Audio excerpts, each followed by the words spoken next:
Good morning, dear everyone. Good afternoon, good evening for everyone in the global space. So, we want to welcome you in beautiful Sofia to have with us our greatest event to discuss war in the digital age.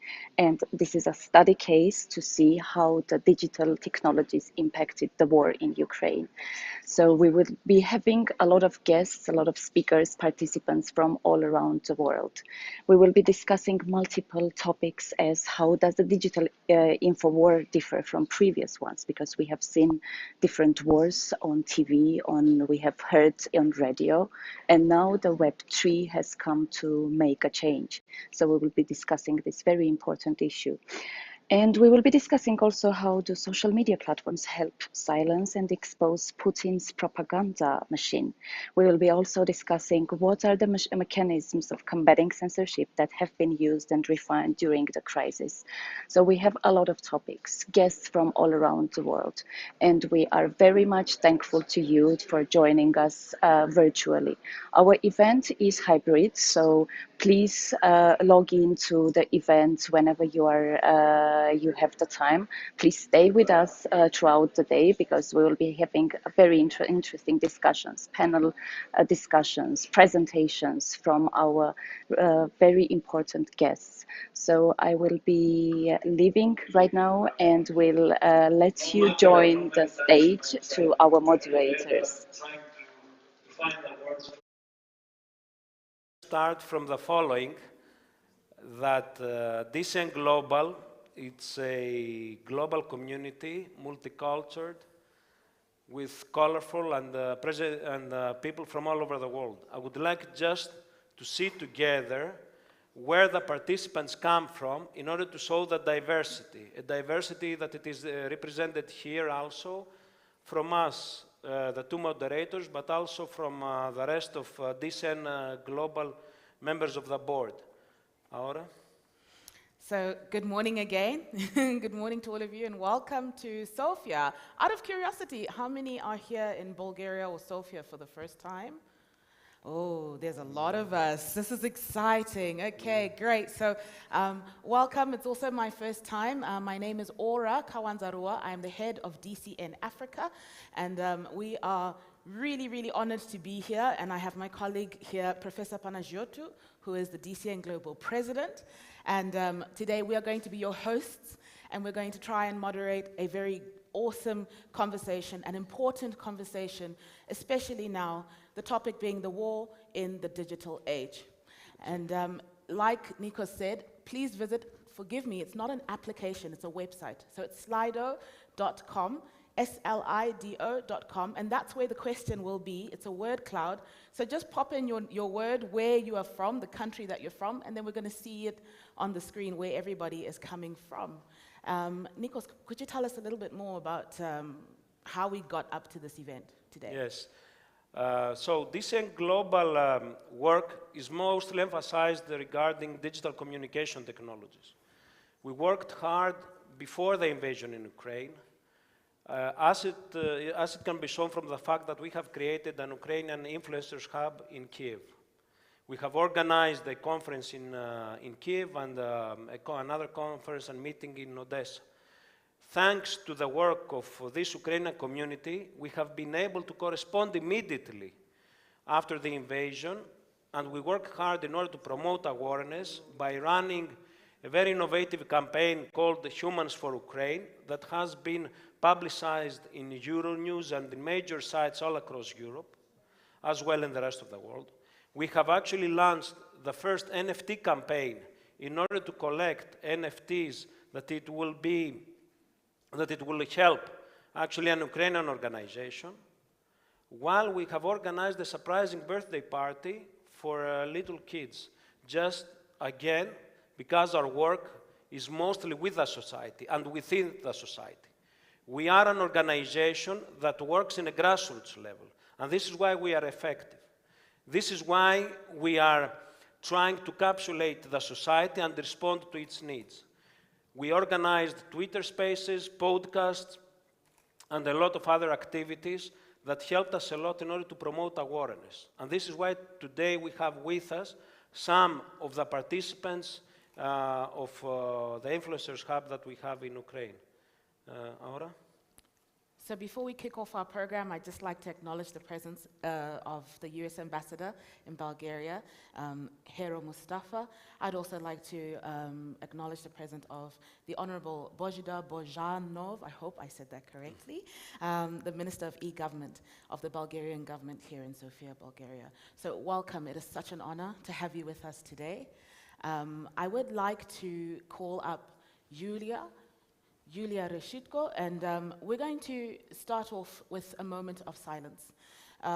We would like to honor a DCN hub member, a friend, as well as all the Ukrainian soldiers who have lost their lives and innocent civilians who've lost their lives during the war. Do you hear me? No. We would, our friend who unfortunately, sadly lost his life, his name is Roman Ratushny. And he is an anti-corruption activist who was executed by Russian forces in Izum, Kharkiv region. We're going to hand over to Yulia, who is our pillar of strength in Ukraine as DCN Global. And she's going to share a little bit more about Roman, as well as a bit of the work that she's been doing. And while she's talking, we're also going to invite all the Ukrainians who came to this event to come and join us on stage as well. Julia, the stage is yours. Thank you, Aura. Thank you, Nikos. Good morning, everyone. Thanks for coming here. My name is Yulia, and I'm a part of DCN Ukraine, coming from Kyiv, Ukraine. And actually, I'm not the only Ukrainian here today. We have a large, strong community we've managed to build before the invasion. And I would like all the Ukrainians in the group to join me right now, please, at the stage. A lot of us.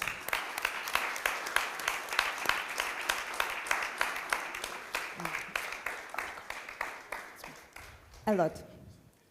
And of course, it's not the only. We are all the girls, you know why? Because men are not allowed to go outside. And there is one empty space here in the stage right now, and in our hearts as well. His name is Roman Ratushny. He was the person to stand nearby me, but that will never happen again. His biography is really incredible. He was 16 when he joined the Revolution of Dignity in Ukraine, and he was severely beaten by the police. Later on, he actually won the case in court, European Court of Human Rights, against the policemen, Ukrainian ones. And he dedicated his own life to save the piece of woodland in the city center of Kyiv from construction. He was always receiving life threats from criminals who wanted to construct the buildings there. But he did everything for this place to exist, and actually he won in court the right for the large park in the city center of Kyiv to exist. And so then was the full-scale invasion of Russian forces in Ukraine, and he immediately joined them in February, actually defending first Kyiv suburbs. Afterwards, he went to East, and a few weeks before his 25th birthday, he was killed, actually in a battle with Russian invaders in the east of Ukraine. And during the farewell ceremony, his father said a couple of lines I would like to read you. "My son, you didn't manage to build a house, but you built a community. You did not plant a tree, but you defended the whole green park. You didn't give a birth to a child, but you managed to have successors who will continue your work. And if the sages are telling us the truth, those whom we consider fallen have simply gone forward." And it's a huge loss, not only for our Ukrainian community, but also for the whole Ukrainians. We no doubt believed that he would become a mayor of city of Kyiv one day, or an MP, or a president, but unfortunately, it will never happen. And I would like you all to stand up in the moment of silence, not only for Roman Ratushny, but also for all the people of Ukraine who paid their lives in our battle for independence.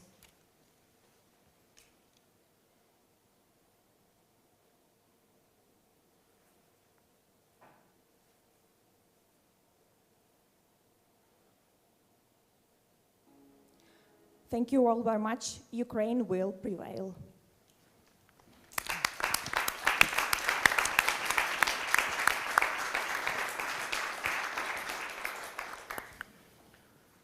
Thank you very much. We would like to thank our Ukrainian friends and community. I would like now to pass the floor to the Honorable U.S. Ambassador in Bulgaria, Hero Mustafa. Please, the floor is yours.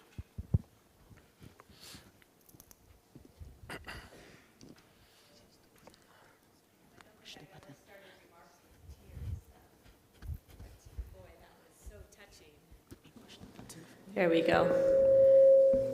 I was saying I've never started remarks with tears, but that was so touching. Thank you for that. Thank you very much.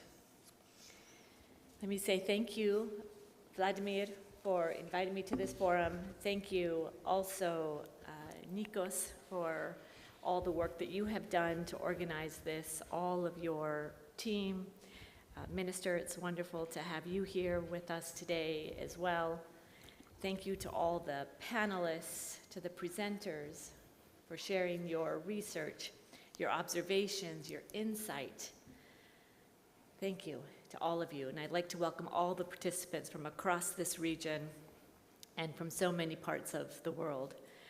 I've got friends in the audience with whom I'm reuniting, and I'm looking forward to meeting many of you for the first time.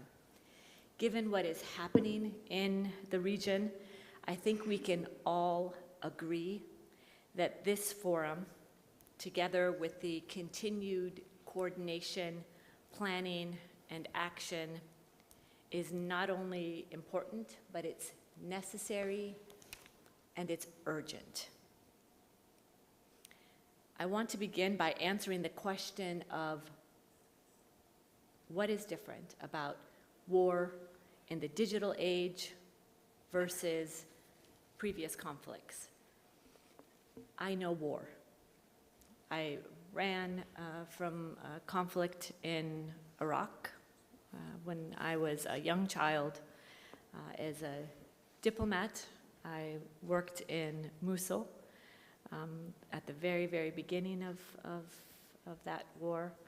I have been in Lebanon as well, running from Hezbollah. I have spent a large portion of my career working on Afghanistan and Pakistan, so I know war. As you all see right now, Russia's war in Ukraine is profoundly changing and destabilizing this region. Russia is combining the old techniques, the ones we know from Sun Tzu's Art of War, with modern capabilities to try to weaken and overthrow democratically elected government that we see in Ukraine. And it's using digital technologies to access, manipulate, control, and destroy the digital battlefield where and when necessary to achieve its aims. We know that Russia has used asymmetric means such as economic and cyber warfare, not only in Ukraine, but across the region for its own insidious purposes. As I was looking at the list of panelists today, I'm so pleased to see so many experts from Ukraine here. And so I'm going to leave the Ukraine portion of this discussion to them. And I'm going to share with you, if I may, my experience as a guest and as a friend of Bulgaria. So let me start by saying being a diplomat today is so different than how it was when I started, and frankly, even just a few years ago. We all need to adapt to this changing environment, to be more skilled in public diplomacy in ways that we never imagined we would have to be as diplomats. And it's not just the videos and the social media but it's staying on top of all of that information so that we know what is out there in order to be educated to counter it. Now it's clear that Russia will use every tool, regardless of ethical concerns, to increase positive perceptions of its own influence and power. I can't pay a journalist to write an article that I think should be out there. I can't start a fringe website where I can place articles, and I can't have a troll factory somewhere here in Sofia attacking all of those democratic institutions and those voices of dissent. I can't do that. Russia can and does. While all this is not new for Russia, what is new is the accessibility and vulnerability of average citizens to be able to counter these effects. And we see now that the effects of war are everywhere. All of you with your mobiles, right? Those are the effects of war. It's everywhere. It's entered our homes here in Sofia, throughout Europe, throughout America, beyond. And on top of that, again, what I see here, I only speak as a friend and as a partner and as an ally of Bulgaria. You see politicians who use the media to pile on top of the manipulation. For them, it's a short-term political gain. I'm going to benefit from this. Doesn't matter if I pile on. But the impact is long-term. And it has a detrimental effect on societies. It erodes trust. And it increases fear. So that is what marks the difference between this digital information war and previous conflicts. The limits of the battlefield are the limits of digital technological universe. The glass half full look at what is happening here. Many of our Bulgarian colleagues have realized that Russia has nothing to offer except these lies and wars, as we see right now in this conflict. And I've personally witnessed the power of the Bulgarian people and those in this region to come together in the face of this unprecedented threat to help out the Ukrainian people in their time of crises. They've shown amazing support for those who fell victim in the conflict. They've welcomed the refugees. They've opened their homes and the country to them. The full truth is that disinformation has led to uncertainty, greater polarization, a desire for neutrality, and doubts on who the aggressor actually is. So Russia has manipulated the story so that many actually believe that it is the victim. Those who want to see the truth have to obviously look for it. And we applaud those who are fighting for it. The fact checkers, the dissenters, the investigators, the independent journalists. Continued leadership in these efforts is critical. And that's why you all are here today, to share your know-how, to become leaders in fighting disinformation. And I know that throughout these 2 days, you will discuss a number of topics related to the conflict in Ukraine. I'm certain President Zelensky will come up in your conversations, and how we can learn a lot from him, the way he speaks from the heart, his communication, common sense appeal, his bravery that seems to cut across societal boundaries. So President Zelensky is convinced that his cause of virtue is what is going to win ultimately at the end of the day. So we share his vision as the United States.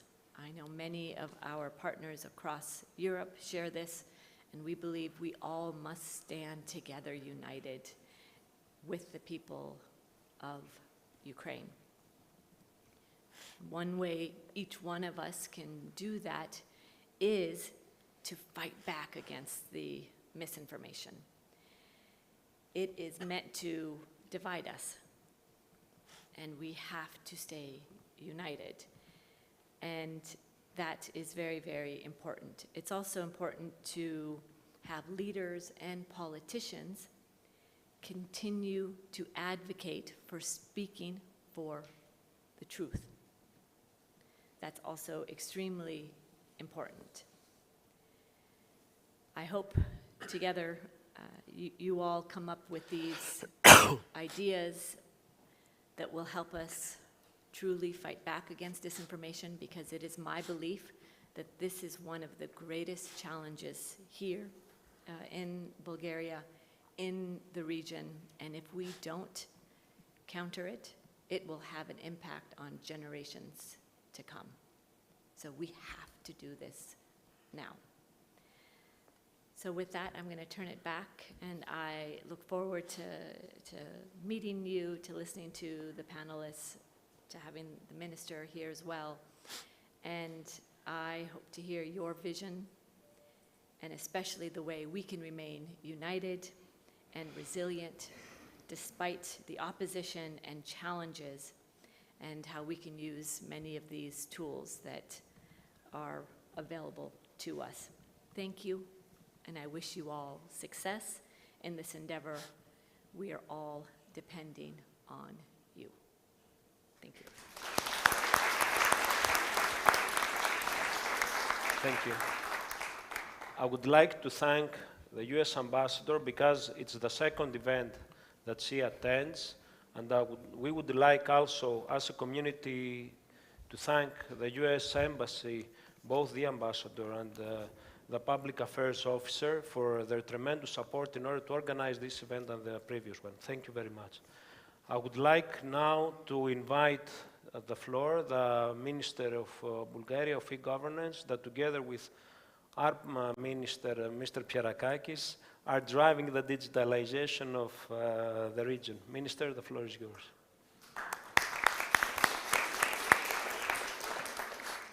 Good morning, and thank you all for being here.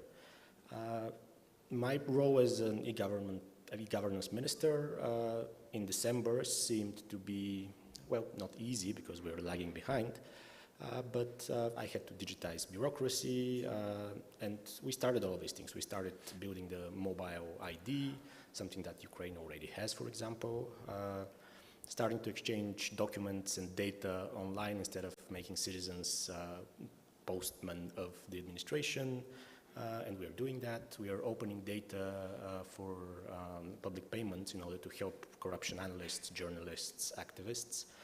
We're doing government cloud migrations and all of these digital transformation things. And that would have been, in general, my job if February hadn't happened. These things are all very nice, but they're also very risky. We had to focus very quickly on cybersecurity as well. We have to do the cybersecurity aspect in parallel of all of our other activities.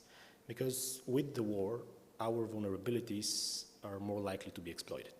We can have damage just for the sake of it, not with any particular criminal or other intent. Well, it's geopolitical intent, obviously. Cyber attacks of different types increased since February. And we, of course, got to close our open ports. We had to review our VPNs. We subscribed the government employees to leaked password notifications. We hardened our critical infrastructure. And we organized volunteers to do penetration tests on our critical systems. But that's not enough. Because I'm a software engineer by training and profession, and software is very complex, and therefore it's vulnerable. And we need to build cyber resilience into our systems from day one. And because we have a lot of legacy systems, that becomes a very complicated endeavor. At the same time, the most vulnerable is the human mind. And disinformation is the weapon that the Kremlin is using to target that vulnerability. It tries to find the cracks in our societies and tries to exploit them, unfortunately with high degrees of success.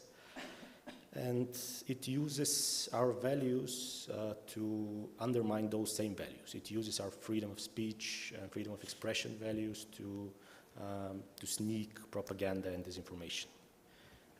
And unfortunately, social media platforms are the means for that. Why I'm using the definite article? Well, if you put a random website, as the ambassador said, nobody will go there and read it. If you put a random website and spread it through Facebook, then it will get 1 million views. And in particular, there are recommendation engines, the things that pick up a given fake website and decides that it's newsworthy, noteworthy, and should put it in front of the eyes of everyone. It favors profit over anything else, basically, which is fine as a commercial motive. I'm not criticizing that alone. It's unfortunately optimized for propaganda. It's prone to troll abuse. It's opaque. That's one of the main reasons why we can't really tackle the problem, because we don't know what's happening in there. What the algorithm thinks is noteworthy. I had a talk on a conference 5 years ago about algorithmic transparency. And even since then, I've been advocating for that, not just since I became minister. And when you go to lobbyists and officials from these social networks, they say we're doing our best, and politicians don't understand what best means because technology is complex. But we see the results. And I, knowing what technology is, asked a few questions to Meta, for example. And I'm picking up on Meta because they're the major social media platform here. They're not alone in this, of course. And the answers to my technical questions proved to me that they're not doing their best and they're not doing enough. And the Digital Services Act that the European Commission and the European Parliament and the Council passed together is a good start. It's a good start to try to tackle that problem. We have other ideas as well to improve on that start, but we must be very careful with applying the Digital Services Act, which sheds more light on would shed more light on how the algorithms work. It would try to prevent some of the abuse that's happening on social media, but we'd have to be very careful with applying it, because we must not turn ourselves into Roskomnadzor, which is the entity that oversees the Russian internet and decides to be the censor, the crusher of opinion, and all of these things. We should hold to our values while tackling the abuse that the Kremlin well-trained propaganda machine is using. It is possible. I believe it's possible. We have to understand technology. Now, neither cyber attacks nor disinformation are as devastating as real war. They do cost lives, not as many lives as real war, which is the biggest tragedy of the day, but in the long run, as the ambassador said, it has significant risks.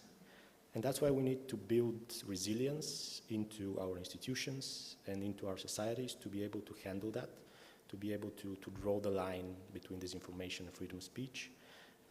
And I think that's something that I started, but it's very far from being done.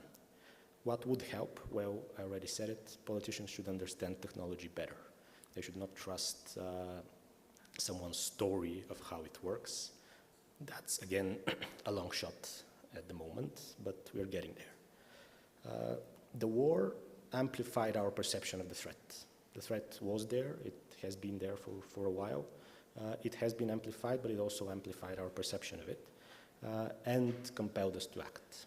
And we should act carefully, wisely, calmly, but firmly.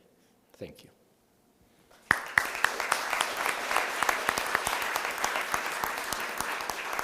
Thank you, Minister, for your presence and also for your warm words. Because as we have said in the beginning, DCN is not just persons, but it is a whole team that contributed in actually creating this event. I would like to invite the team here on the stage, and please, Ambassador and Minister, we have some presents for you. Anna, Asken, Mariana, Elias, Ioanna, Leonardo, Aora, Diana, Julia, come over, please, and Vlad also as well. Semiramis, φέρτε μου. So, this is, let me introduce the team. This is Diana, you met Aora, Julia, Askin, Mariana, Elias, etc. Ambassador. This is, and thank you very much for being here with us. And this is the bag is also for you. Minister, this is also. Και εμείς ευχαριστούμε πάρα πολύ που ήρθατε. Σας ευχαριστώ. Okay.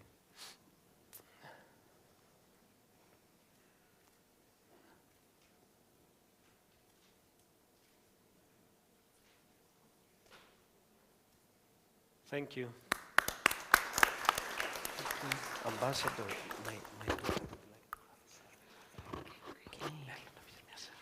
All right, shown on the screen at the moment, no problem. Shown at the screen at the moment is the results of who is here and from where. I need to put my country there because I see my country is not represented on the word cloud.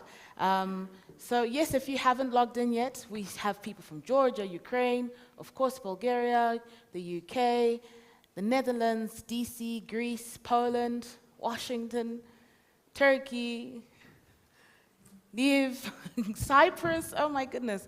So we have a very diverse crowd with us today. And so thank you so much for everyone for joining us. Honorable Minister, Honorable Ambassador, thank you so much for your words. Nikos, please could you share what's coming up next? Thank you. We would also like to thank Friedrich Naumann Foundation, the team, Aret and Boyangas, that they are present for their contribution, as well as Citizens Education and Exchanges Office of State Department, as well as World Learning for the support. Now we will start with the next session regarding how digital technologies are impacting the war in Ukraine, and the presenter is Ioanna Georgiou-Eskiadi. Ioanna is a researcher at DCN Global and the NATO 2030 Global Fellowship Program. Ioanna, the floor is yours.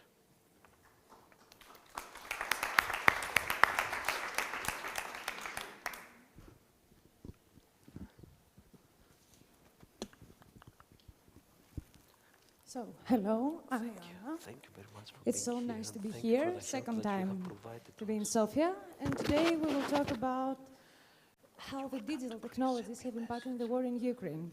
Okay, so we can Do they hear me? Okay, well. So, first of all, the war in Ukraine started, we can say, 23rd of February with cyber attacks. A lot of cyber attacks have been started a lot of months ago. And what we have seen is that the US government tried to launch counterattacks against Russia in cyberspace. Also, what it was important during this period, it was the Russia's digital strategy and the need to, from Ukraine to support and to counteract all this situation. So,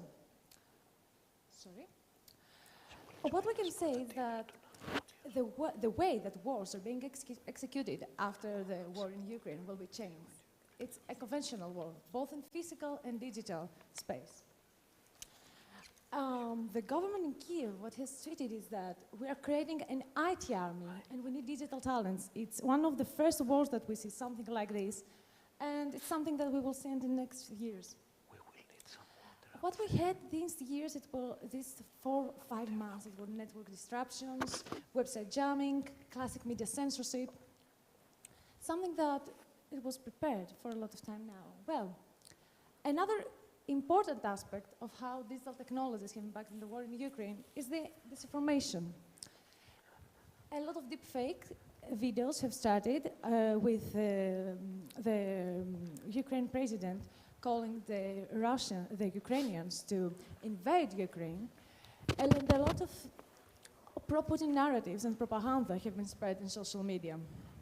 These could lead to We will need some this could water. lead to instability in the society, something that already had happened, and Yes. the Kremlin propaganda spread a lot of Russian trolls. Sorry. Also, we have the tech sanctions on the digital economy. We have the SWIFT system, the exclusion of a lot of Russian banks. We have also some American, the Visa, MasterCard, American Express that suspended their operations in Russia. And what we have seen is that it's not only the communication part, it's also the economy that has been impacted during this let's say, 5 months. We also have cryptocurrencies that an NFT campaign have been launched during this period in order to support the Ukrainians. We have the GoFundMe, a crowdsourcing campaign with NFTs and cryptocurrencies to help the Ukrainian find, and 2 cryptocurrency projects, the Solana and Polkadot. And we can see here a tweet from the Ukrainian minister. Also, Elon Musk have used Starlink in order to help all of the situation with using satellite internet.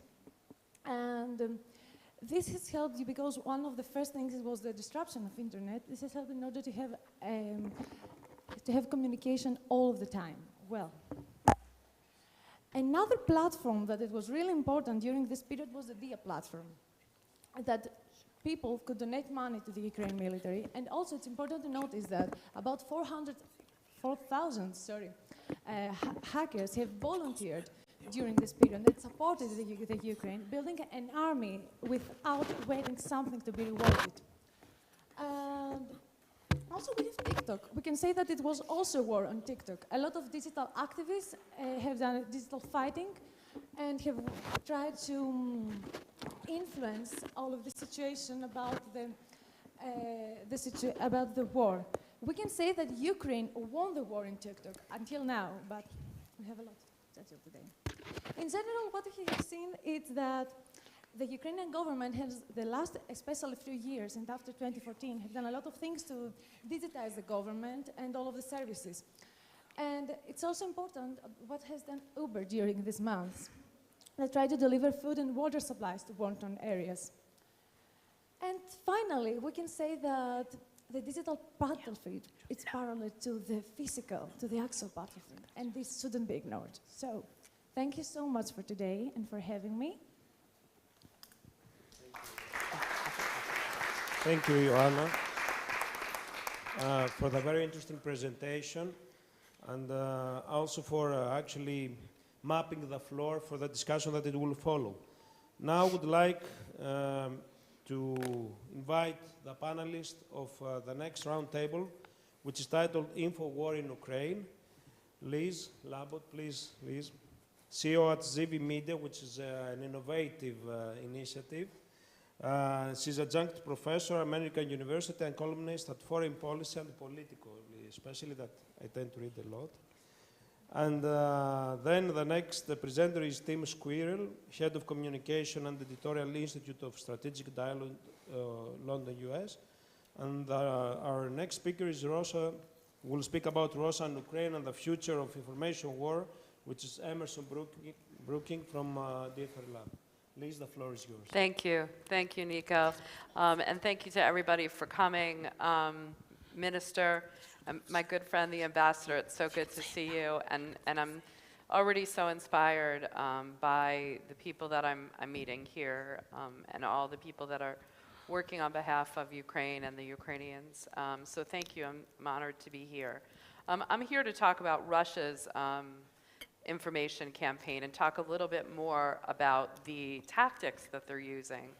And when we use the word disinformation very loosely nowadays, and I think when it pertains to Russia especially, and sometimes I think that prevents us from really understanding the relation between the actual falsity of these claims and the human toll that it's taking. So I think today we'll definitely get more of a sense of how those tactics are really affecting people when thousands of Ukrainians have been killed, millions more have fled the country. And that's all taking place in a world where social media and video and images are quickly uploaded, shared online worldwide, and obviously used to rally support, particularly on the Russian side, and minimize it really. And I would say Russian disinformation claims were epitomized when Russian Foreign Minister Lavrov said, we didn't attack Ukraine.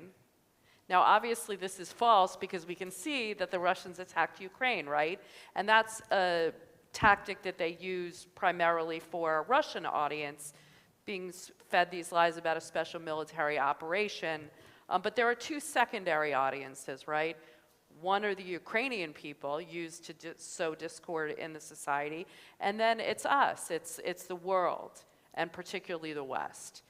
And you know, everyone knows about Russia's the military, the intelligence agencies, elaborate, sophisticated, multidimensional propaganda system, aided by groups in the West on the extremes of the political spectrum, long supported by Kremlin money. And this is not new, okay? We know that the Russians for nearly a decade have used Ukraine as a testing ground for this hybrid war. So in some ways, with one silver lining is that Ukrainians in a lot of ways were prepared for it. And let's start with some of these false narratives that Russia uses and injects into the global environment. And they adjust and they shape them to suit their own. Russia's an innocent victim. Falsely portraying Russia as a victim, aggressive actions, turning to the favorite labels, everyone hates Russia, okay? Then there are Ukraine's prospects for NATO. Ukraine wants to join NATO, it's encroaching on Russia, we feel threatened. And even in the wake of 2014, most Ukrainians at this time did not even want to join NATO, but still Russia was able to use that as a pretext. Of course, now they're tipping it in the other balance. It's the US fault. The US is trying to foment a revolution just like they did in the color revolutions in Eastern Europe, or in the Middle East in the Arab Spring, or in Africa, and they can target local and civil society organizations to further that goal. And then there's what I like to call whataboutism. It's a term we use in the United States. Well, the US invaded Libya, the US invaded Iraq. Who were they to criticize us? And then there's the major strategy that I think we'll be talking a lot over the next couple of days, which in the United States we call a firehood of falsehoods. And that's basically, I interviewed the Deputy Minister of Ukrainian Digital Information, Alexander Bonarkov, and he calls it the Russian metaverse. Really, it's Russia just basically makes up whatever it wants and tries to create a false reality. Flooding the information space, they've done it before, and they've done it over the years. Downing of Malaysian Air Flight 17, Russia's invasion of Georgia, to distract from their own role in events. It starts at home, they feed the Russians a steady diet of lies, and look at what they told the Russian soldiers. Oh, you're gonna be welcomed in Ukraine, you have to go, you have to denazify the country. You might have seen a video circulating on social media of a Russian soldier who was captured by Ukrainian forces. And it really was, this man, I think, really was kind of broken, saying that he was fed a bunch of lies by the Russians about why he was there and that the Ukrainians really wanted him there. And he felt ashamed that the Russians are fed this propaganda. So it's the denazification, it's that Ukraine was preparing to launch troops on their border to attack Russia, that that Ukrainians are building a dirty bomb with the United States as co-conspirators. Often these multiple and conflicting narratives are a technique to create confusion and discourage response. The Russians created their own Telegram channels about the Ukrainian government. Until recently, they owned most of Ukrainian media, most of Ukrainian technology and broadcasting, newspapers, magazines. So make no mistake, this is a powerful weapon of this hybrid war, and it's meant to destabilize Ukraine. And they've been doing it again for years. For years, they've been spreading falsehoods about Ukrainian forces to undermine the morale and confidence of Ukrainian forces. You'll remember recently, unidentified hackers took control of local websites in Ukraine to put up a fake notice that government officials should surrender. And again, because the Ukrainians were prepared for this, they know that these kind of campaigns were taking place, they were able to combat it and reverse this and spread accurate information that wasn't true. So it's psychological warfare meant to spread discord in society by damaging information in cities and towns and drive a wedge in Ukrainian society.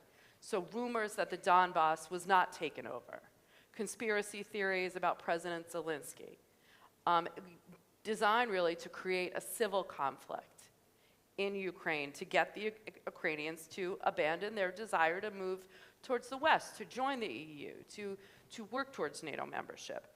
So a lot of these tactics, in some ways, they're kind of old Cold War techniques, but now they're shaped by this new information environment and taking advantage, as we heard already and will continue to hear over the next couple of days, taking advantage of the technology and media in ways that we never thought were going to be possible. The internet, social media, and the internet trolls, right?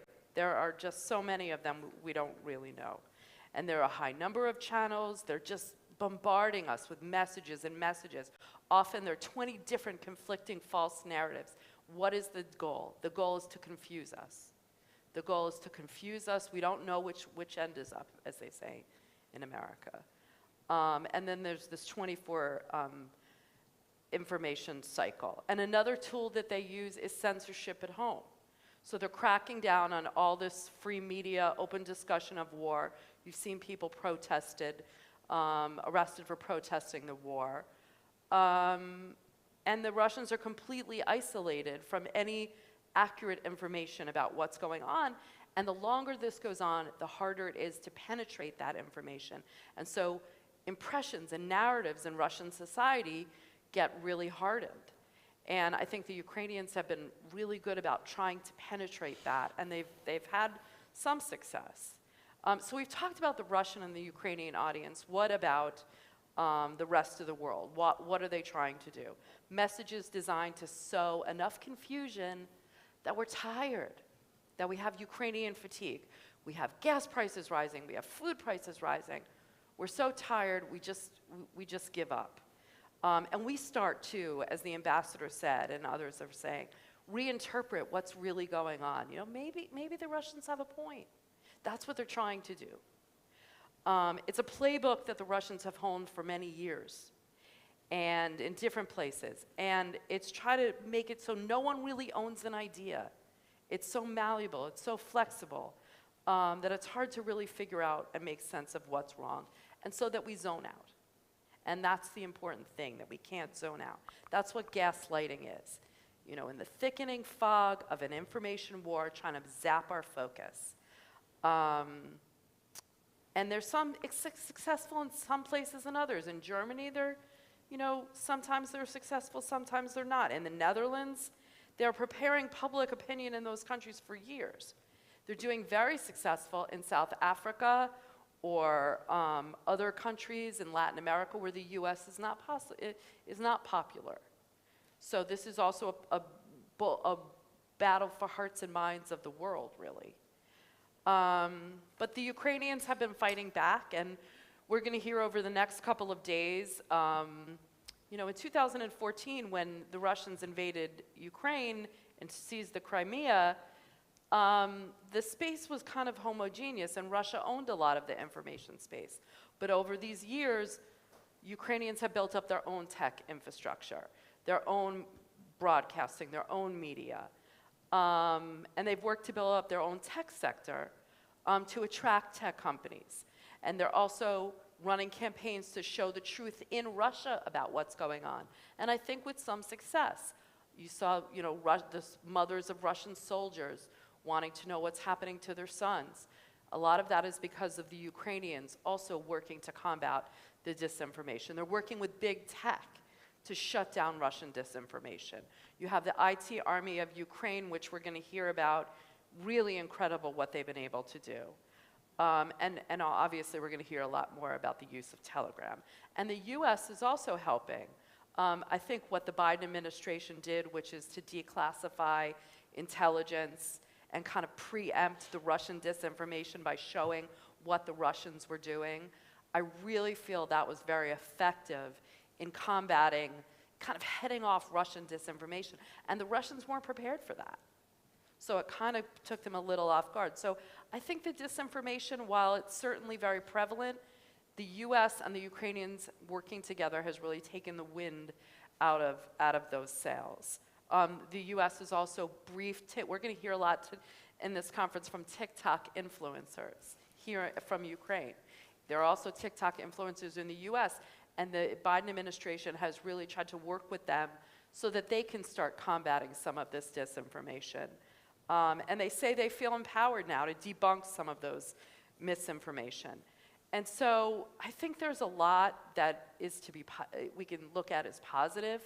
There's a lot more open source information that can fight this disinformation. We have, you know, the open source community of disinformation because, you know, Russians, they're not very good at what, there's so much of it, but some of the video they're using is very low quality. Some of the, you know, it's easy to be traced. And some groups, some civil society groups, you have digital forensic labs, they're coming and they're saying, come on, this is not true.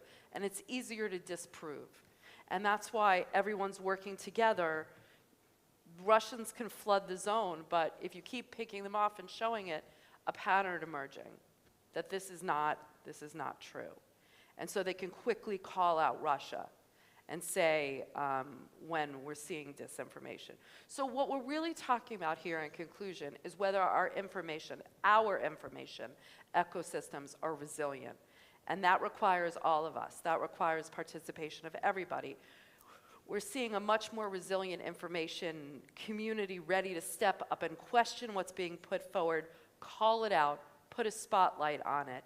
It has and will continue to get harder as the war drags on, and as I said, and as we get tired. You know, in the West and in other countries, we have the luxury of getting tired. The Ukrainians don't have that luxury.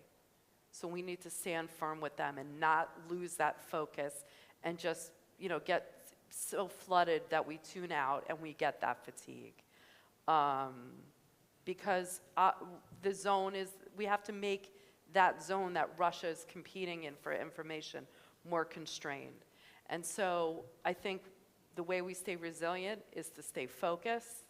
And I look forward to learning from all of you over the next couple of days on how we work together to continue to fight this disinformation. Thank you.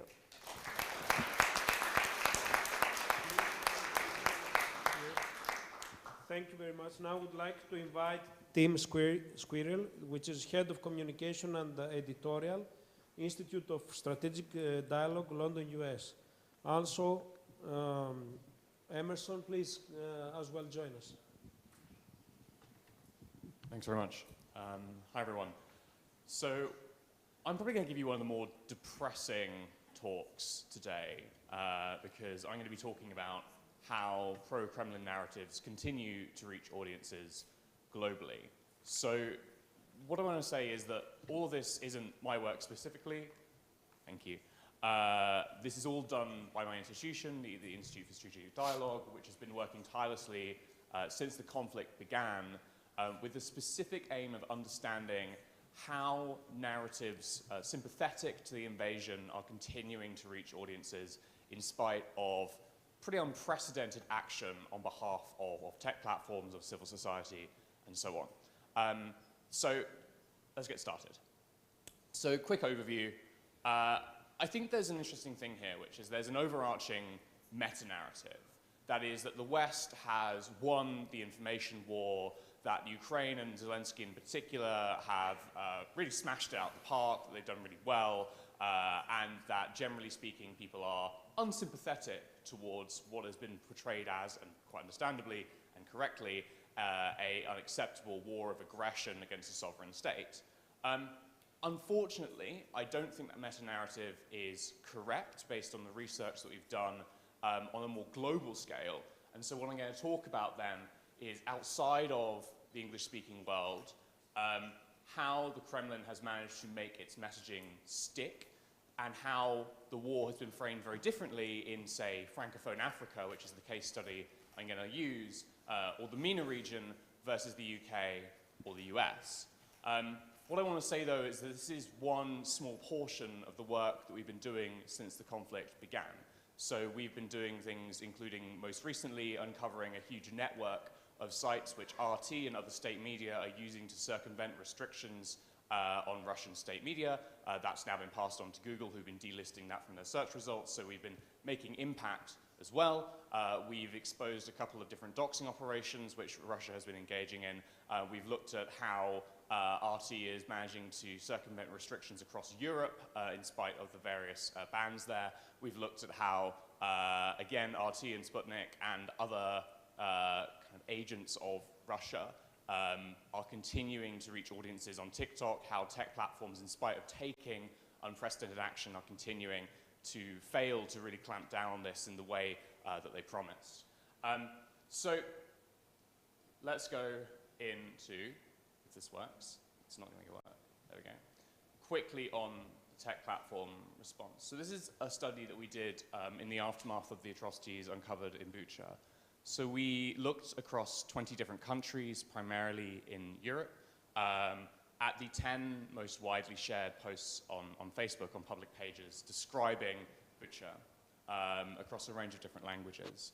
And what we found was that a minority of the posts that we found, the most popular ones, cast doubt on the veracity of the images coming out of Bucha, which I'm sure you will all remember, but that they were nonetheless the most shared of the posts. So in spite of the fact that they made up about a quarter of the posts being shared, they were shared about half or more of the time. And the kinds of stuff we were seeing was coming out of Russian embassies in various countries, particularly Greece and Cyprus, as well as a number of media outlets, ostensibly independent ones, as well as people who are third parties who have no role in the conflict. So this is a problem which is at least tripartite. So it is from official Russian bodies, including embassies and missions. It's from official Russian state media, such as RT and Sputnik, but it's also from unofficial media outlets and third parties who are, content creators, influencers, etc. And we found also that none of the 200 posts that we looked at contained any kind of fact-checking label from Meta. Their response to us was, you've only got a small sample size, we're doing lots here. Based on the discussions I've had with my team in recent weeks, this appears to have got worse rather than better, that many of the keywords associated with Ukraine on Facebook, if you search them, particularly in languages other than English, are increasingly dominated by conspiratorially minded narratives and those which are sympathetic to the Kremlin. Another quick piece that we did was on TikTok. So there was a directive from the EU on February 28th, which I'm sure you will remember, to geo-block Russian state-backed accounts on TikTok, as well as other social media platforms. What we found, though, was that this was applied pretty inconsistently. So this was done reasonably soon after the directive was put into place. There was an absence of state media labels and relevant accounts, and that's since been rectified based primarily on this research. That they banned new videos within Russia on March the 6th, and that's been ineffective. So Margarita Simonian, who is the editor-in-chief of RT, continues to operate on the platform as far as I'm aware. And effectively, a lot of pro-Kremlin narratives are being laundered through this platform in particular, which is unfortunate because not only is it a massively popular platform, it's also one which is pretty opaque. So we've had to do all this research manually. TikTok, unlike many other platforms such as Twitter, Reddit, etc., basically has no real accessible API, which means it's incredibly difficult to do research at scale. So this is a small, manual, qualitative sample which it's almost impossible to replicate at scale, and so we really don't know the scale of how bad things are on that platform. Continuing in this depressing vein, apologies, I'm going to do a case study on Francophone Africa. So this is part of a series of case studies we did recently, which looked at how pro-Kremlin narratives are reaching audiences outside the Anglosphere. So we looked at Francophone Africa, we looked at South Africa, we looked at the MENA region, we looked at Spanish-speaking regions, we looked at Bahasa in Indonesia, and we also looked at Hindi in India. So a huge range of different spaces, obviously with a diverse and nuanced range of different narratives and different kinds of outlets. But this, I thought, was reasonably representative of the findings we had. So, what do we do? First, as I say, Russian embassies are a particularly important vector for propaganda in Francophone Africa. So we looked at 14 different pages. Their followership had grown radically in the period from February to June. Particularly those in Madagascar, Guinea, and Sierra Leone. What were they saying? Well, the most shared post of all of these was from the Russian embassy in Senegal. It had about 1,900 shares. It has these kind of strong anti-Western stances, essentially criticizing the US and the EU. And it targets, as I say, a Francophone audience in Africa. In addition to that, we found pro-Kremlin media, which was doing pretty well there. So RT France, Sputnik France, Pravda, Sputnik Mali, all of which were doing very well, approximate growth rate of about 34% from 1st of June to from 1st of February to the 1st of June. We also looked at African media pages in French that were spreading disinformation, and those gathered another kind of 40,000 followers on Facebook. What are they saying? Effectively, I don't expect you to read all of this. I can probably show you some of it later.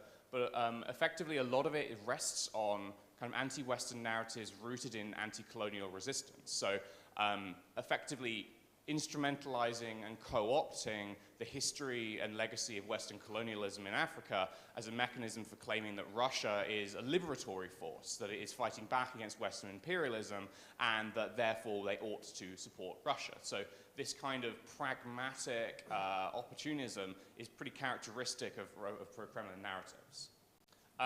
We also found that there were third parties doing particularly well. So for example, we found 22 unofficial pages, 29 unofficial groups spreading disinfo narratives in the region, and they had an increase of about 1 million followers in the 5 months since the start of the invasion. That's the largest one, and we can see then that there is no need for state media necessarily to be the main vector for this kind of disinfo narrative. They can seed it, and then it can be picked up and moved along through much more engaging content creators, influencers, etc. And so we looked at the 10 posts with the most interactions, and of those, the vast majority of them are glorifying and mentioning Putin more than referring to the conflict itself. And this is also something we've seen played out in other spaces as well. So we published a report recently which we called, I think it was the Vladimir Network. I wanted to call it Putin Puppet Pals, but I was overruled, which looked at a number of micro networks of accounts on Facebook which were basically astroturfing pro-Putin content across a variety of different groups, which were definitely inauthentic, some might say coordinated, engaging in, CIB, perhaps the magic word. And that was fascinating because it showed that this isn't just about promoting Russia, it's about promoting Putin specifically as a strongman. And you can see that also in support for other authoritarian regimes, dictators, and leaders. So that is true for people supporting Bashar al-Assad, people supporting Narendra Modi, and so on. These kinds of supporters are linked across these different contexts, and often the support for Putin, support for Russia, is emulated in support for other authoritarian leaders. And those 10 posts, as I say, were shared almost 300,000 times. What do they look like? Well, I've got a quick case study here. This is from the page President Putin, which has 372,000 followers, was set up on the 29th of March, so after the conflict had already started. It basically glorifies him as a strongman leader. And its posts have over 400,000 daily interactions. It's radically popular. It's unclear how much of this is organic, but we know that at least some of it is. And critically, what the Kremlin has managed to do is make it impossible to know how much of the support for Putin and for Russia is organic. So as I say, we've looked at multiple instances in which support is being astroturfed, but in the process of doing that, constructing that support, you obviously then create organic support by engaging that propaganda. So it's, as I say, almost impossible to know how much of this support we're seeing in Africa, in Asia, in the Middle East is organic, but we know that at least some of it is. So this has a huge amount of interaction, and the kind of content we're looking at here is glorifying Putin rather than necessarily portraying the invasion specifically, sympathetically. And so the narratives that we're looking at here, to summarize, are basically trying to reinforce Russia's anchorage in French-speaking Africa. So consistent across the actors we analyze is a really significant and steady growth in followership since the outbreak of the invasion, and that what they are doing is not only using their state media outlets, but also their official diplomatic networks, as well as unofficial influencers and third parties. And so what they're able to do through the unofficial pages is amplify these talking points from official and state-backed outlets to reach a much wider and more local audience. So these narratives look different in different places. They are framed differently to resonate with different audiences. And so what we found, as I say, is that given the history of colonialism and Western influence in Africa, this was a fairly critical resonance point in this context. It was different in other contexts. So in a context where anti-French sentiment has grown in recent years in several countries, we saw Russia being framed as an emancipatory force from the historical yoke of the West. And then also we saw a significant narrative engaging communities to depict the conflict as the fault of US imperialism and NATO expansion, which obviously is a much broader narrative used by Russia, but in this context specifically, it has that kind of resonance. Bottom lines. So I think there's a few things here. The first is that the official diplomatic missions of Russia continue to serve as the seedbed of disinformation around Ukraine on a global scale. So you can see this with the Bucha massacre, where the Russian embassies in Greece and Cyprus were some of the most relevant actors in spreading denialism around the atrocities there. You can see it in Francophone Africa. You can see it in other countries as well. Anti-colonial movements, as I say, are being leveraged across the world. This is true not only in the context I just told you about, but also, for example, in South America. So concepts like multipolarity, the kind of deracination of US hegemony are being used as a mechanism to reach audiences with resonance in the global South. Third thing is that pro-Kremlin state media like RT, like Sputnik, doesn't need official channels on major social media platforms in order to succeed. So it's circumvented restrictions by setting up independent websites and big networks. It's circumvented restrictions by using the personal accounts of people who are employed by it. It's done it by using effectively useful idiots in the form of influencers in the West who are spreading pro-Kremlin disinformation. It's done it through a variety of different means. And so in spite of this kind of unprecedented action, we're still in a position where they are managing to circumvent. Third-party web-based outlets that promote and spread pro-Kremlin narratives, for example, in the MENA region, have been way more successful on Facebook than RT Arabic. So RT Arabic has done really well, don't get me wrong. They've been one of the biggest kind of beneficiaries of the conflict in terms of followership on Facebook. I can give you the stats on that if you're interested. But unofficial third-party outlets are doing better, and they are circumventing these restrictions again. And then the other thing to say is that this isn't a problem with solely Russian routes. So I chose the Francophone Africa example because I think it's an interesting microcosm, and I don't think it's being examined enough. But we did a big project on the MENA region where you can see, for example, that the Syrian-backed state news agency has been massively influential in the region in promoting pro-Kremlin narratives. So Sana is promoting all the same kinds of narratives you'd see on RT, but from a Syrian standpoint, and positioning, again, Russia as this liberatory, emancipatory force. So this isn't then a problem only with Russian roots. Allied state media, Syria, Iran, China, are all pushing pro-Kremlin outlets and all pushing their narratives further. I'm really sorry to be such a depressing speaker. There's a lot more that I could do on this. There's a huge wealth of research that ISD has been conducting, which can all be found on our website. We've got a whole section dedicated to the invasion and to understanding this particular problem set. And it's been conducted by our team, who are global in scope. So we have people in the US, in Germany, in London, in Jordan, in a variety of other countries, who've been looking really in the sort of OSINT way, who've been looking in social media, who've been looking across a variety of different contexts to try to understand and then to push back against the spread of narratives sympathetic to Russia in this conflict. Thank you very much for listening. Have a great rest of your day. Thank you, Tim. I think that we might be one of the very few forums that we're not just on time, but actually we're ahead of time. So this should be actually considered as a very positive thing.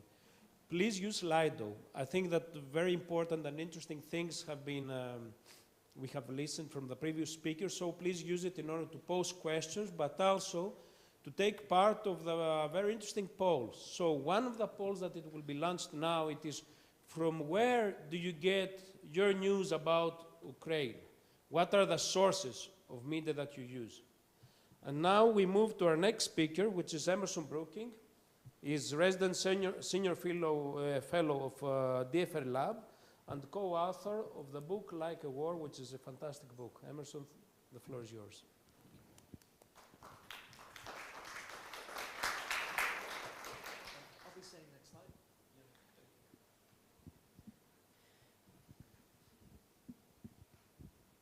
Hello, everyone. This Saturday marked the 150 days since the start of the Russian invasion of Ukraine. It's been a cause for great reflection for me. I wrote this book, Like War, The Weaponization of Social Media, several years ago, anticipating the use of the internet in conflict. And I've studied the relationship between social media and war for more than a decade now. It's used by various terrorist organizations, by various conflict actors, and then the particular ways that technology companies have responded to the use and abuse of their platforms. This has also been a somber moment for my team at the Digital Forensic Research Lab of the Atlantic Council. We're a team now of about 40 at the US-based think tank, but our team is quite international, with significant presence in Eastern Europe and presence in Ukraine. Before the war began, for years, we had tracked Russian narratives, and we'd also used open source to track violations of the Minsk Accords. And then, of course, in February, all of that changed. And I've also had cause to reflect on the experience of observers to the conflict. For myself and my team, we, having tracked the Russian military mobilization, having used Telegram and TikTok and other channels to try to piece together the seriousness and extent of Russian war planning, when we got the first CCTV footage of Russian special forces crossing from Crimea into Ukraine, for us there was this sense that we were leaving one reality and entering another one.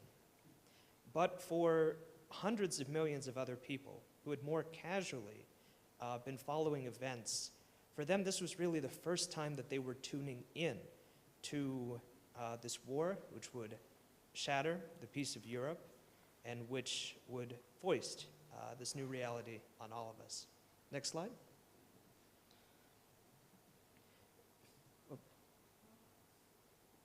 And I want to spend a few moments considering this idea of attention and of the different experiences that different observers to the conflict have had.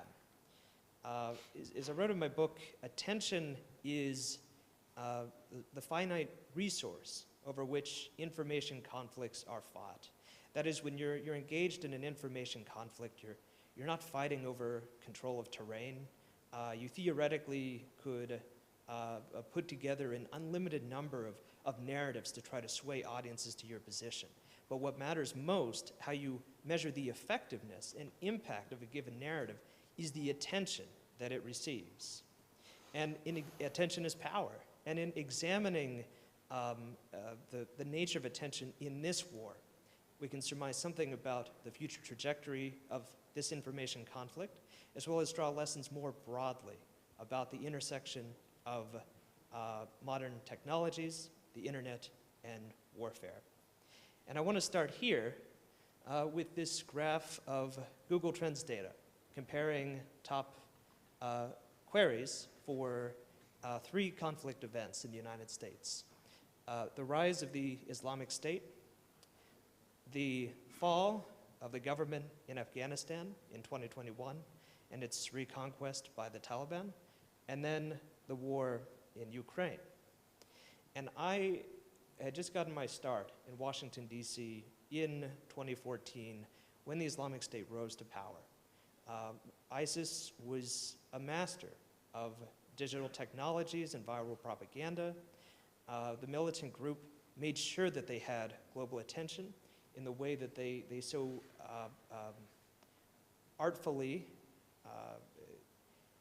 and carefully staged their video executions of American prisoners, in the recruitment materials that they distributed, in the sense of inevitability that they created. And when the Islamic State invaded northern Iraq in the summer of 2014 and then subsequently began to execute Americans, it was the overriding subject of focus, both in the United States, then in the US media, then in the global media. I remember that moment profoundly, which is why I'm so surprised to see that the height of ISIS search queries reached only about 60% of what the start of the war in Ukraine did. So I want to establish from the get-go that the war in Ukraine is a viral event, is something impacting the internet and online audiences, is unsurpassed. And especially for those first days in February, really was a shared global event. Next slide. And starting from here, I also want to establish the fact that this attention was power, that the scale of the attention that the actual invasion received almost surely drove elite and policymaker action in ways that many people hadn't anticipated. As soon as a week before the war, it seemed that the United States government would not endorse, even in the event of an invasion, the removal of Russian financial entities from the SWIFT system. You had nations within Europe, like Switzerland, really backing away from any sort of sanctions that might be imposed in the event of invasion. But then, within a few hours after the 24th of February, that dynamic changed decisively. And we saw the removal of multiple Russian entities from SWIFT. We saw an aggressive sanctions package that was actually championed first by the European Union. And then we saw Switzerland quite quickly committing to join that same sanctions regime. And if one looks at reporting at the time, again and again, European and American policymakers talked about the heart-wrenching images that they were seeing online, the fact that they were experiencing the war through online technologies the same way as everyone else. And in fact, according to Washington Post reporting, what really pulled together that first big European sanctions package was a personal appeal by President Zelensky a day into the war, but a day after he'd already achieved this sort of viral celebrity and widespread, almost universal admiration from the global community. So that was a clear example of attention translating quickly into real policy action. Next slide. But I wanted to take a closer look at this phenomenon, and I apologize for so many graphs in this presentation, but I was trying to think about what was most valuable to impart to this audience, and this is what I wanted to focus on. I've graphed here some 200,000 pieces of Russian and Ukrainian-related content from the first 150 days of the conflict. And these pieces of content cumulatively have about 500 million social media engagements. Not to get too into the weeds, but an engagement here is a share on Facebook, it's a post on Reddit, or it could also be a particular reaction, the click of a like button or a frowny face. But that gives you sort of a rough proxy for online engagement and content, and this content is primarily articles as well as YouTube videos. And we have two axes here as well. To the left, and then the blue is the total engagement in millions, which we see peaked on February 25 at about 30 million engagements in Russian and Ukrainian-related content. Then to the right, we see a graph of discrete pieces of content regarding the conflict. And as you look at the sort of the peak and then the decline, a good sort of rule of thumb is if you see the yellow lines, if you see the articles sort of rising above the blue, that's an indication that there are relatively more pieces of content related to the war than there is relative attention. And we see at the start that attention outstripped the content, that there were audiences around the world were trying to find anything they could related to the war. Then international media and different content creators caught up, and since there's sort of been a relative surplus of content. Next slide. And arising from this graph, another important observation, that attention comes with a half-life. That over time, we see lower highs and lower lows in terms of engagement with English language content regarding the war. And at February 25, as I said, we peaked at about 30 million unique engagements, but by this month of July, we're down to an average of less than 1 million engagements per day.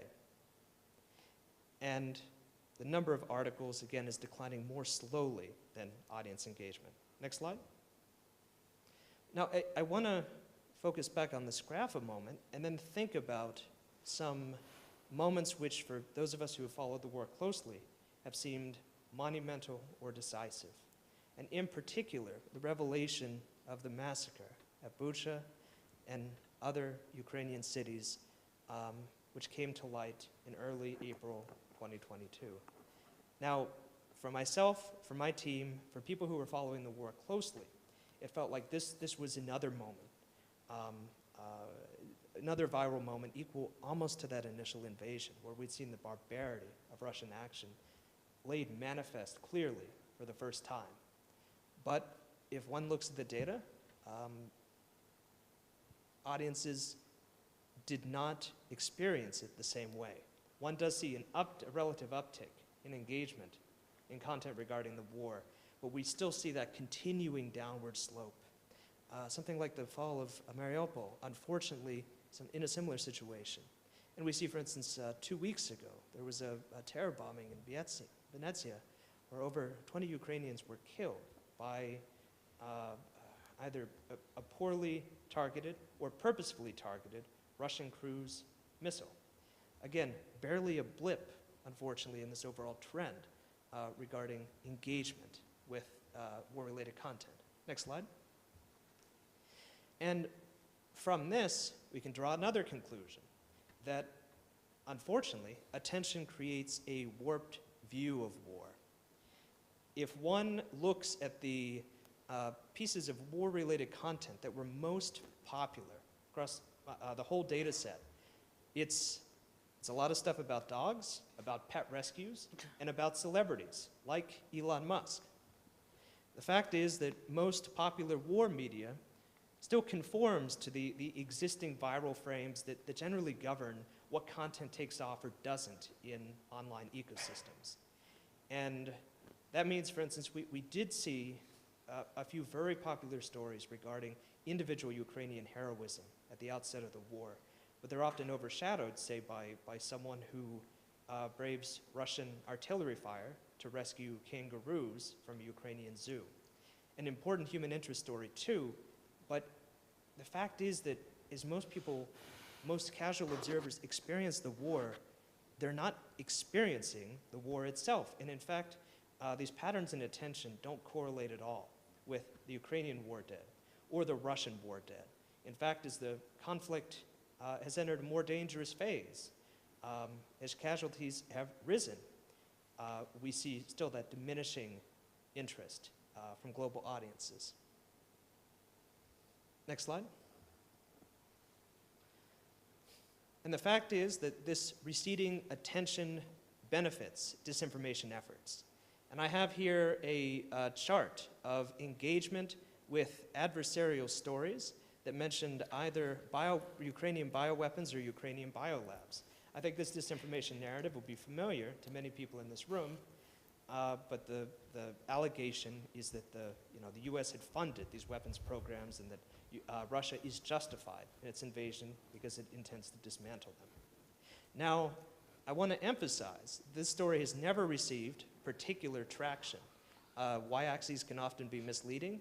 That is fractions of a percent of total engagement.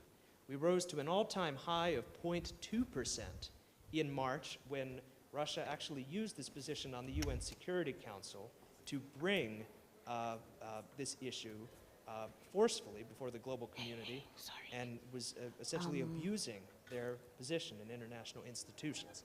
And then the wind kind of went back out of the sails of that story. But as attention has receded generally, we see a relative increase, once again, in engagement with these bioweapons and biolab narratives. And unfortunately, this is the mapping of just one of dozens and increasingly proliferating false narratives about Ukraine.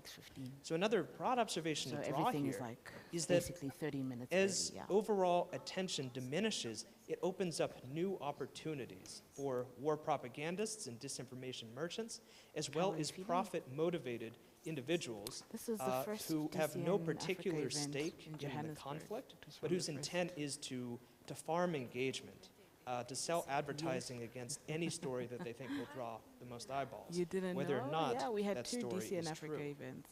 One was in Johannesburg, the other one was in Kenya. Next slide. Kenya And was, I think, the As following year, this attention diminishes, 2019. I fear that so too Then COVID might happened. Western Then consensus. The next year, because we did 2018, We see and then now Kenya in 2020, how and then Russia in is 2019, using then 2020. the right issue now. of natural gas supplies to try to frustrate and extract diplomatic concessions from European governments. We also see in the United States, Oh, wow, yes. unfortunately That amplified you are by definitely a speech within. by the son of former President Trump at a recent American political conference, we see the rise of anti-Ukrainian sentiment is a viable political strategy in parts of the United States. Yeah, And in I this guess particular flights from case, Europe. Donald Trump Jr.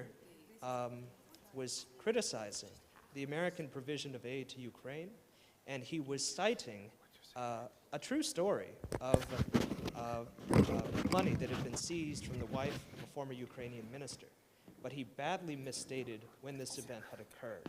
He heavily implied that American military aid was working its way to oligarchs who were fleeing the country. This is a misrepresentation of fact, but one expects that this sort of statement will become more popular again, as the consensus, as the narratives around the war become more complicated. Next slide. And I want to end by just noting that the war for attention is a war of attrition. We have talked endlessly, certainly in the US, and I know also in the capitals of Europe, about the Russian playbook and Russian disinformation. You know, how best do we counter it? And I think it's unequivocally true that Ukraine won the first stage of the information war. That's not really in question. But the Russian playbook was never about, you know, what happened in the first day or even the first month. If one looks at the Russian playbook in action, and in fact, there's a brilliant recent study out from the Institute for Strategic Dialogue on this very topic. If one looks at how the Russian playbook functions, it works best when this relative attention is diminishing, when there's more space in the media environment for false narratives to take root. And the obvious and heartbreaking example is the effective smear campaign that Russian state proxies waged against the White Helmets in the Syrian civil war following the Russian military intervention in Syria in 2015. The White Helmets were and are a humanitarian group that was trying to save people caught in the way of terror bombings by the Assad regime and then by the Russian government. But Russian media and Russian strategic planners rightfully identified that the White Helmets were they were a source of real sympathy in the West. They were being lifted up as heroes. And so they set about, unfortunately, a very effective delegitimization campaign. As Western interest in Syria continually ebbed, we see here just a Google Trends chart from 2015 to 2020 of American interest in that war. The two spikes are the two times that we sent cruise missiles over there, but that quickly again receded. In the absence of much interest, these narratives, again, they took root, they proved very effective. I don't think that there's much danger that the war in Ukraine will follow that same exact trajectory as did the war in Syria. But I think that's what Russian propagandists are counting on now. And so I'll just close by observing that the past is never static, that we look back now at the sort of the uniformity, the sense of unity, the shared empathy we felt for Ukrainians in harm's way on February 24, especially in those first heartbreaking weeks after, as the whole world paid attention. We remember that moment now, but because of the way the internet and online conversation and debate work, people are always trying to redefine these cultural touch points. And it could really be the case in a few years that significant political factions in the West might repurpose that shared sense of unity, but use it instead as sort of an argument as to why Russia was right in its aggressive action, or why Ukraine was not deserving of that attention. So the past will always be up for redefinition.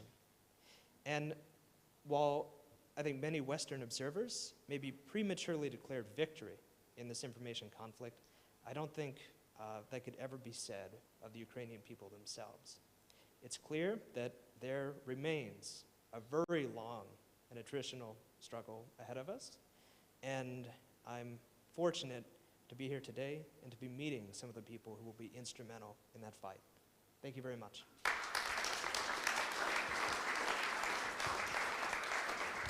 Emerson, thank you. And now I think that we can actually open up the floor for the questions posted at Slido. You can actually view these questions at Slido.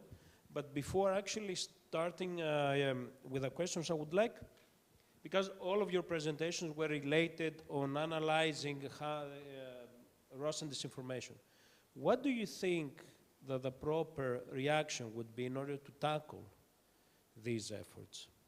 Liz, Tim, Emerson?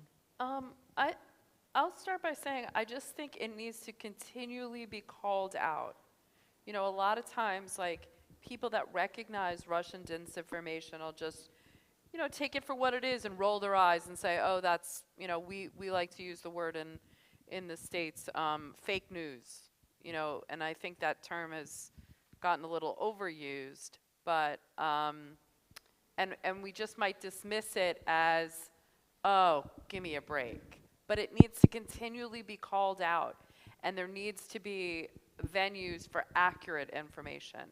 And those of you who I've talked to here or for our listeners, I think that the mainstream media has really kind of lost its way in terms of being that venue for just factual, non-biased, dispassionate information. Nowadays, a lot of mainstream media has gotten very opinionated, been very agenda-driven. Journalists are almost activists in their own right, sometimes for their own personal gain, sometimes they're pushed by their editors. But because it's opinionated, I think that leaves a space for disinformation to flourish. Media in the United States, definitely in particular, I'd love to hear what it is here in Bulgaria and in the region. Trust in media is at an all-time low. And that's why, I think, because it's so agenda-driven. It's not dispassionate. It's not just, you know, where I grew up with, you know, just give me the facts, reporting, and let the people decide. I think there really needs to be that space to keep calling out Russian disinformation, not with, you know, adjectives about how ridiculous Putin is, or, you know, how Russia is a buffoon or is losing or whatever. Just give the information, continue to call it out, and that's how I think we're going to do it. I think media needs to do a much better job of just giving the facts to be able to disprove Russian disinformation. It's not going to be with rhetoric. We're not going to kill Putin with our vicious rhetoric. It's going to just be armed with the facts and continue to flood the zone in competition. It is a battle. And if he's going to come flooding the zone with the lies, we need to keep flooding the zone with the truth. And I think groups like the Digital Forensic Lab is doing just an incredible job of using open source channels to be able to call out a lot of this disinformation. Liz, thank you. I think a very critical element is trust, not only in media, but it started actually spreading to the whole political institutions as well. Tim? So my response on this, I think, is slightly divergent from the view of giving facts, in that I think that the foundation blocks of persuasion and of resonance with audiences are telling a good story, effectively, and that this has less to do with the specificities of traditional media, of mainstream media outlets, and far more to do with these kind of extremely hyper-local engagements which people have, because most of your average news consumers aren't people necessarily reading the New York Times, aren't reading the BBC, aren't reading any given mainstream media outlet. Increasingly, particularly young people, are getting their news from a combination of social media platforms, various influencers, etc. And so the response in terms of trying to combat disinformation has to take that into account. And so what we say at ISD in terms of when we're thinking about extremism, when we're thinking about hate, is that you have to cultivate counter narratives. And I don't mean that in the kind of bland sense of they said this, we say this, don't believe them, we're going to surface some ads on Google so that when you search the right terms, you can get the facts. Obviously, fact-checking has its place and is extremely important, but it's not going to win the information war on its own. So you have to be able to cultivate personalities, people, actors who are able to give a countervailing narrative against the disinformation, right? And so this is what was tried to some extent with the White Helmets. So we saw, for example, that there was a really great BBC podcast about this called Mayday, which tried to give the kind of inside story of it. And then the Russian response and the response of people associated with or supportive of Russia on this front was to smear the people who created that. But your response there then has to be to continue to back those people up and to continue to try and facilitate the production of really high quality countervailing narratives and media against the disinformation, against the kind of propaganda of the Kremlin, because the only way in which you're going to be able to overcome the Russian strategy, which is to flood the information space with as much nonsense as possible in an attempt to make it feel impossible to know the truth, is to give a really strong, full-throated voice to what the truth is, if that makes sense. Thank you. So I'll start with something that I think is not so effective in the West, and that is the banning or blocking of particular outlets. Now, I think there was an indisputable moral case in the days after the start of the war for the banning of RT properties in Europe, because RT broadcasts were being used now directly as an instrument of war to justify the murder of Ukrainian civilians. That was a strong moral case, but I think when one actually looks at measures to reduce the spread of hostile propaganda, that rarely works. That Russia's having a hard time instituting some of those measures in the Russian information environment. In the free Western information space, one might block a particular outlet, but that often draws more attention to the content it's producing. So I think this argument for just the flat-out removal of voices can sometimes be additive, but it's not all that effective. What is effective, I think, instead, when one looks at counter-propaganda efforts, is first in always trying to highlight the particular interests of an individual or a group who are circulating a false claim. That is, who do they work for?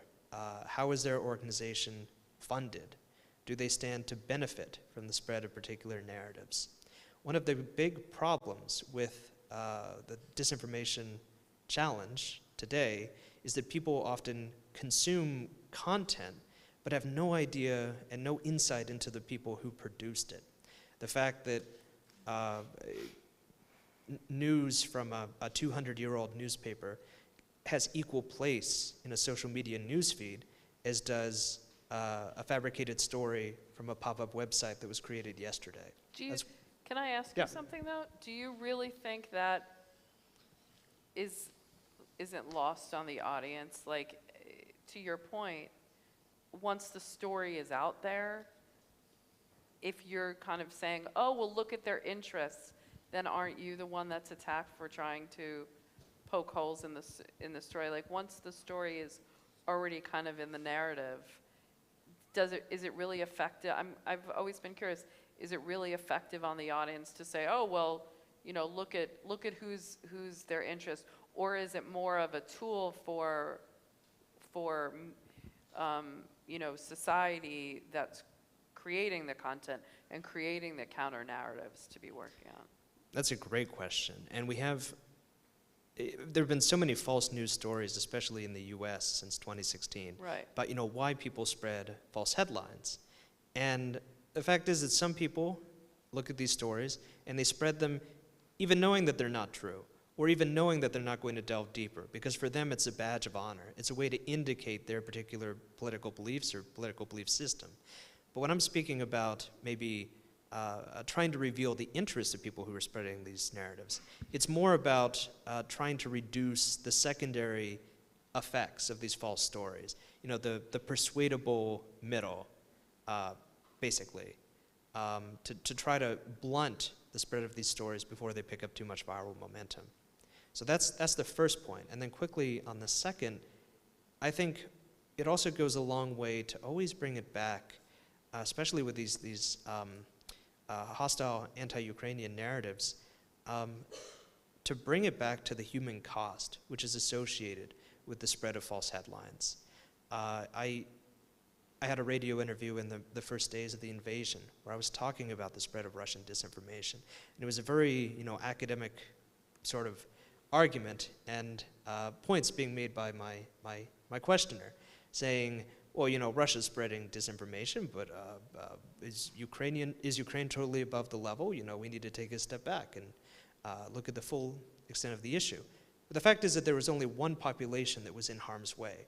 And the fact is that, you know, all these you know, words and false headlines were translating into real world violence and death and the murder of innocent people. And I think bringing it back to those stakes is also an effective rhetorical strategy, just when we're talking about counter-disinformation efforts. Thank you. Liz, thank you for helping me in the questions element. It was a great question. Okay, let us move now. There are a lot of questions from the audience, and there is one from Anna from Romania. Did you find differences between the narratives distributed in Western and Eastern Europe? Had Ross a specific narrative for every neighboring country? It sounds like one for me. The basic answer is yes and no. The longer answer is that the narratives are often overarching. So as you'll no doubt know, what Russia tends to do is adapt existing narratives or adapt existing conspiracy theories as a mechanism to kind of piggyback onto people's credulity. So for example, the biolab stuff originated quite some time ago and then was picked up by a QAnon supporter and kind of amplified across social media. Yeah. And then from there, it was then amplified, I believe, by Russian state media. So that kind of overarching narrative is the same across a lot of different contexts. But the specificities of the framing are going to be different. So in some places it's going to be about US imperialism, in some places it's going to be about NATO expansion, in some places it's going to be playing into kind of conspiratorially minded stuff around COVID, or today, monkeypox. And the framing is going to hit different in different spaces. And that's not just a kind of like extremely media savvy, RT state-backed thing. It's also because different people, different audiences have different interests and different narratives resonate with them. And so consequently, they're going to pick up on different things as local influencers, as third-party Facebook pages, as TikTok channels. And so that means that they're going to pick up on different things and circulate those to their followers.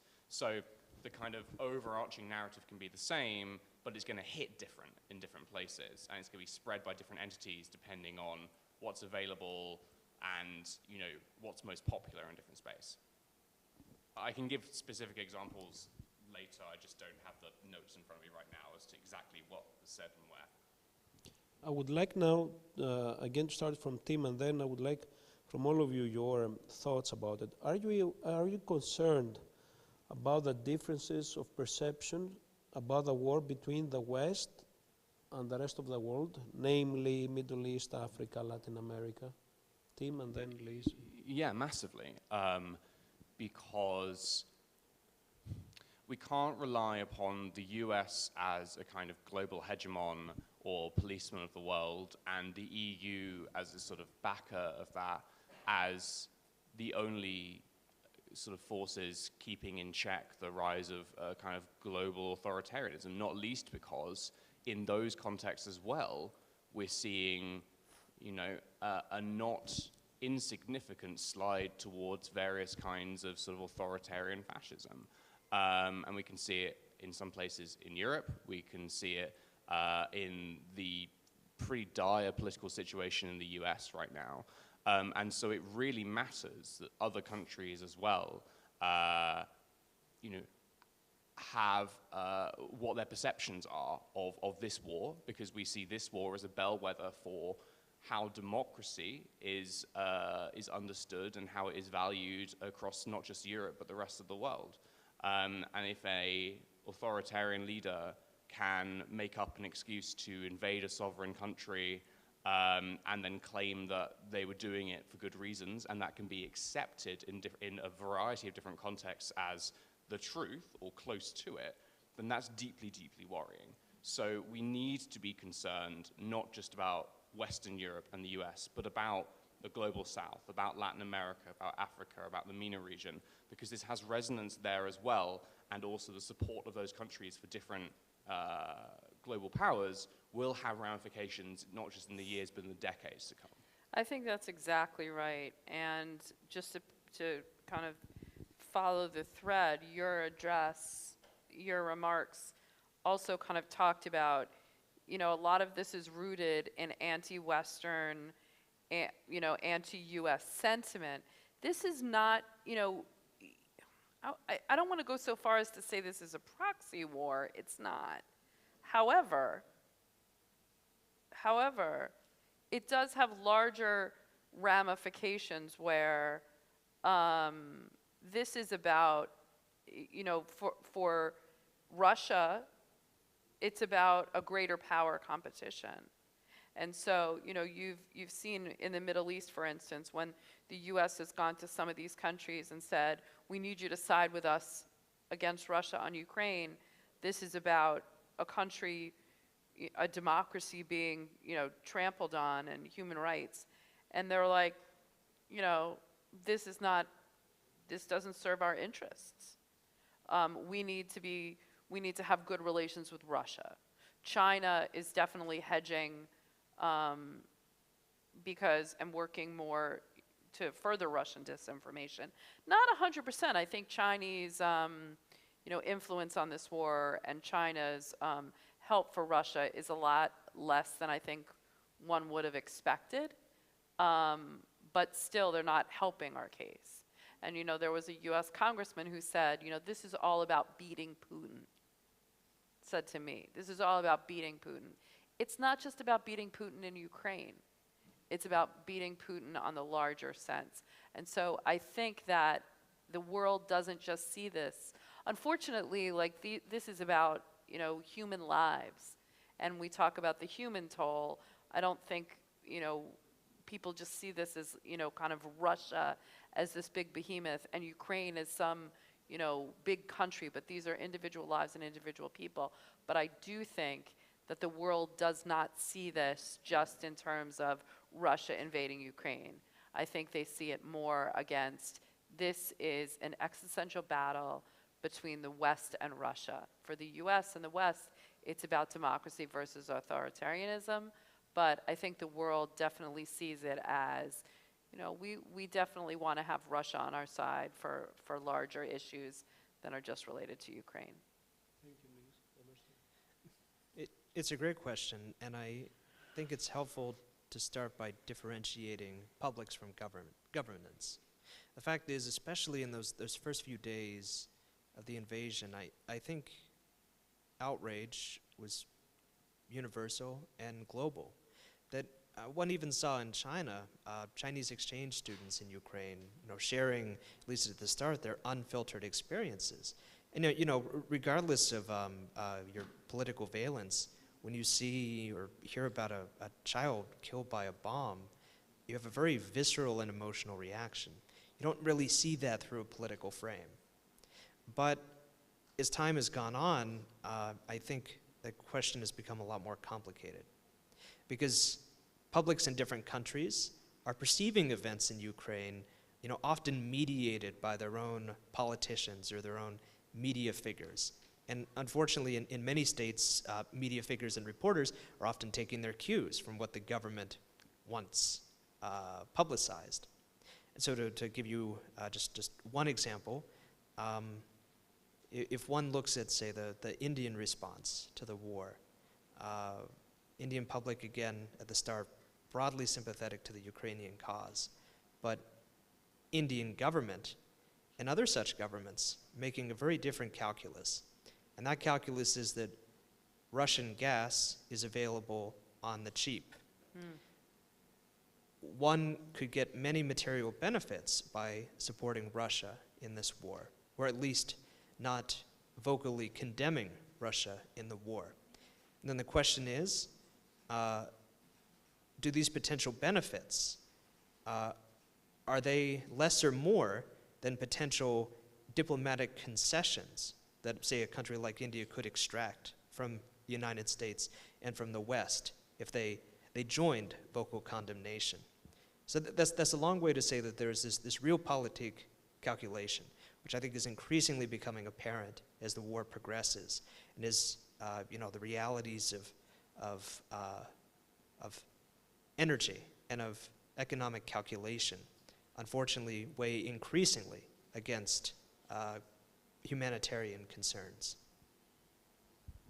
Thank you. You can actually check the questions behind me, but just I will take a few of them in order, and you can respond to them on Slido. I would like to ask, there is a question from Luke that asks whether, Tim, you have any information regarding effectiveness of Russian messaging in Turkey and Iran? And the other one, let me ask quickly. It would be regarding many people in Moldova, Georgia, promote the idea of neutrality. Do you see this as a pro-Russian narrative? This is for everyone. Tim, and then Emerson, and then Elise. Yeah, so quick answer to the first one is no, I don't think we've looked at Turkey. I believe we may have looked at Iran, I think possibly primarily in more extremist contexts, but find me afterwards and we can chat, and I'll put you in touch with someone who's done much more on it than me.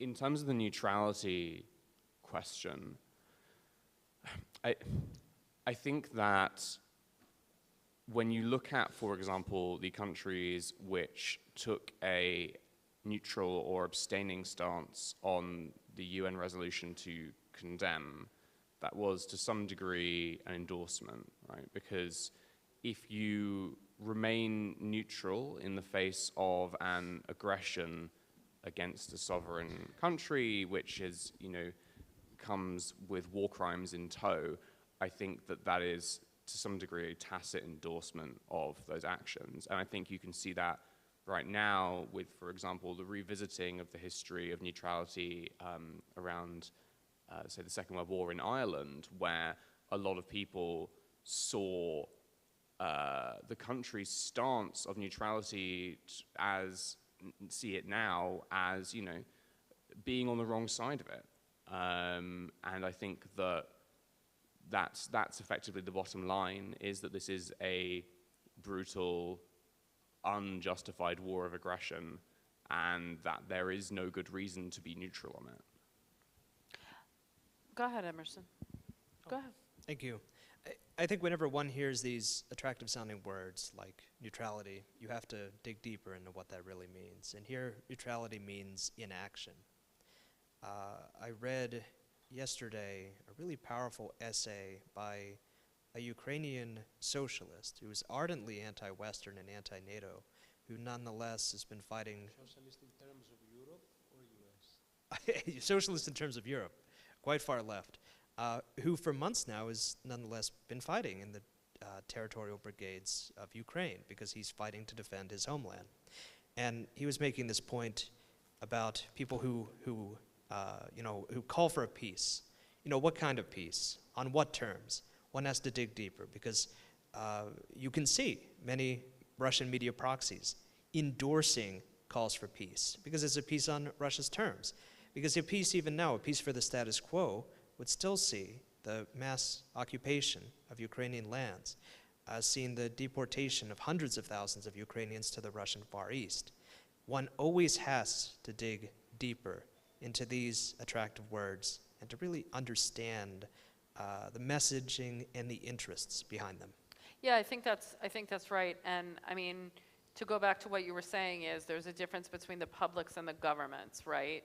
I mean, I think, most governments, the governments of Moldova and Georgia certainly are pro-Ukraine, right? But at the same time, we do have to think of some of the interests of some of the countries that, as we were saying, like they may support the UN resolution condemning Russia, but don't want to put, sanctions on Russia because they have their own interests. Like Israel, for instance, I've had a lot of debates about Israel's stance on the war.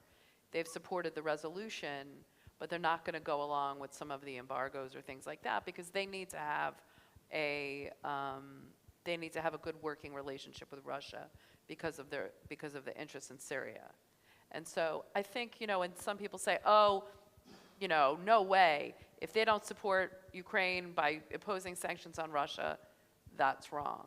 I mean, but at the same time, Israel is helping with field hospitals and things like that. So I do think it's really important, as you were saying earlier, to look at the motives behind, you know, what this neutrality is about. I don't think you can be neutral in a moralistic sense, but maybe, you know, take a look at what these people's actions are and what the motivations are behind it. And I think you'll probably get a better sense of what this whole idea of neutrality means. Are countries saying neutral because, are these people saying we should stay neutral because it's not our business, or we don't have interest in there? Or are they saying we should be neutral because we're not sure? Both countries have a point of view, and then it would be, I think, back to Russian disinformation, because there is no moral equivalence, as they say, in this war. You know, there's one aggressor and there's one people that have been victimized. But practically, how do you implement that moral imbalance, I think, is where the gray area is. Let's have a poll. Shall we postpone the coffee break to continue the discussion? Who is in favor? Raise hands. Okay. Okay, we are minority. So let me just finish with one of the last questions that I picked. This is a tricky role for a moderator, actually, to having to pick up from a variety of very interesting questions, some of them that I think that the speakers will reply through Slido. So the final question is the following. Attention of Western world keeps to care about the war in Ukraine. Liz mentioned something. So our speakers will actually respond to this question, but all of you would like to have your thoughts on that wall. Emerson, let's start from you.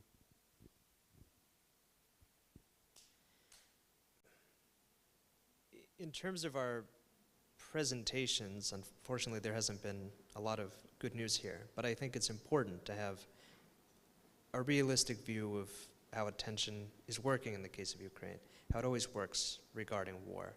And as I said in my talk, attention has a half-life. No matter what you do, you're never going to return to that peak that came on February 25. But that's okay. As time goes on, and as the unthinkable becomes normal and a new routine develops, I think what is most useful is to focus your persuasion and your strategy on trying to keep Western policymakers engaged, on trying to make the argument that beyond the terrible human costs that Ukraine faces, that this war isn't an aberration, it's the start of something, and that if Russian objectives are realized, in the case of Ukraine, it means only further instability, further dangers for the entire world, and the suffering of peoples should range far beyond Ukraine. I think communicating that message continually to publics, but particularly the policymakers, is the best public communication strategy that's available. But I'll end by noting, too, that it's going to be a long and difficult effort that is now, in the information space, a battle of attrition. Thank you. Go ahead. Tim, and then please.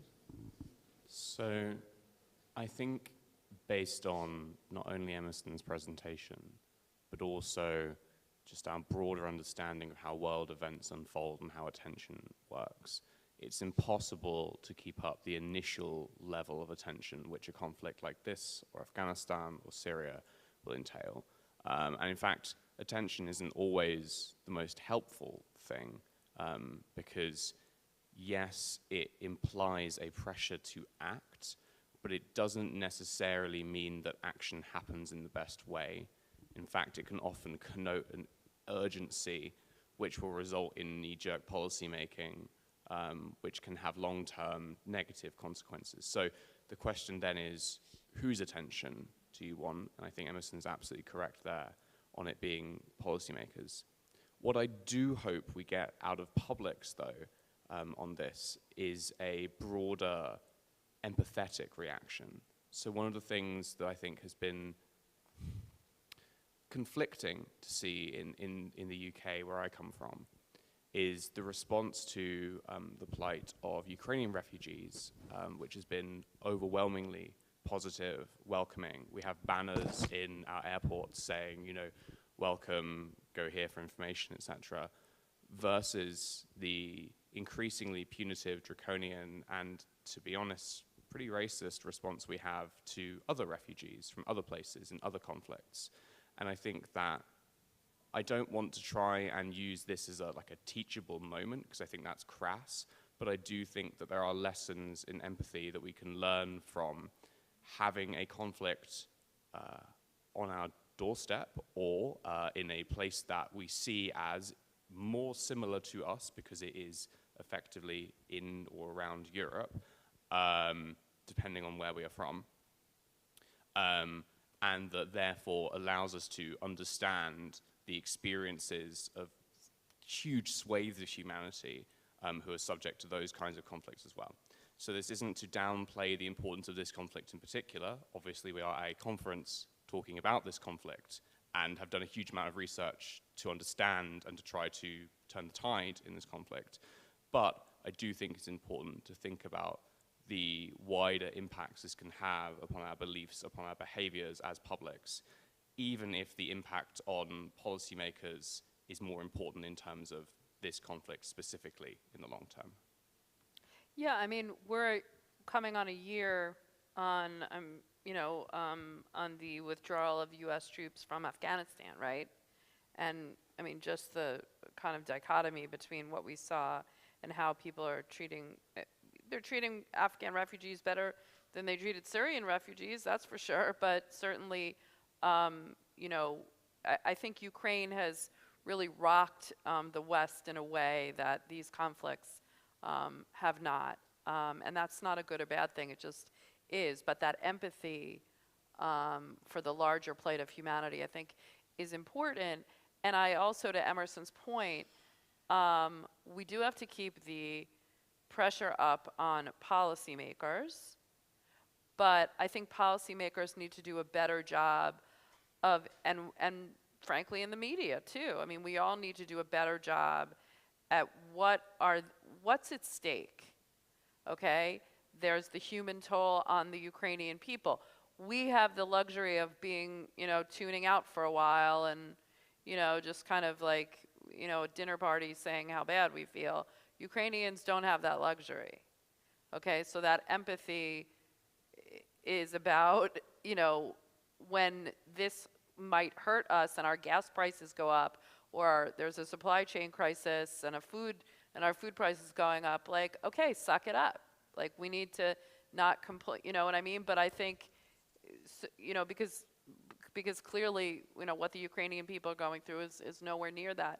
And so that empathy needs to translate into patience and a little, sacrifice of our own.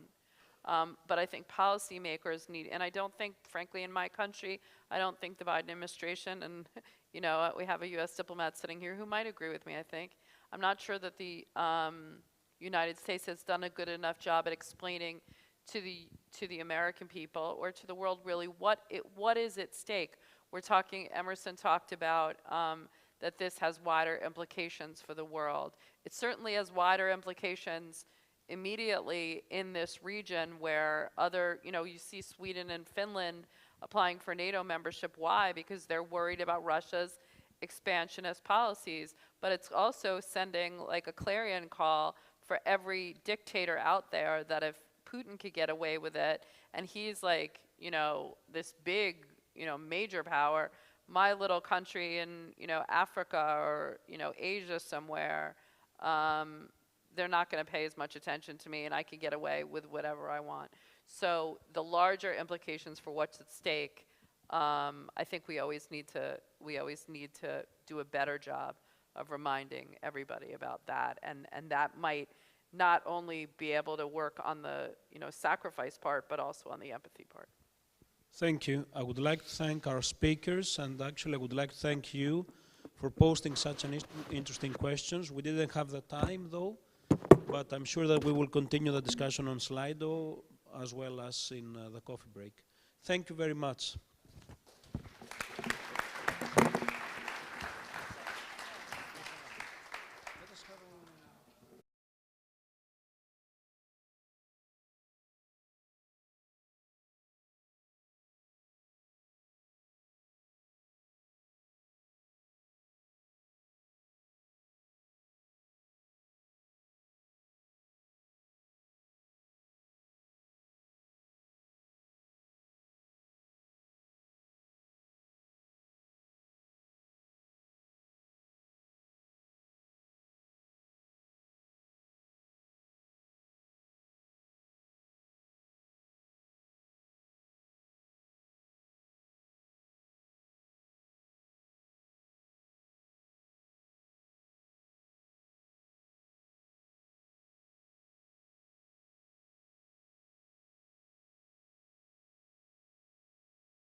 Coffee can do that to you, so I'm glad.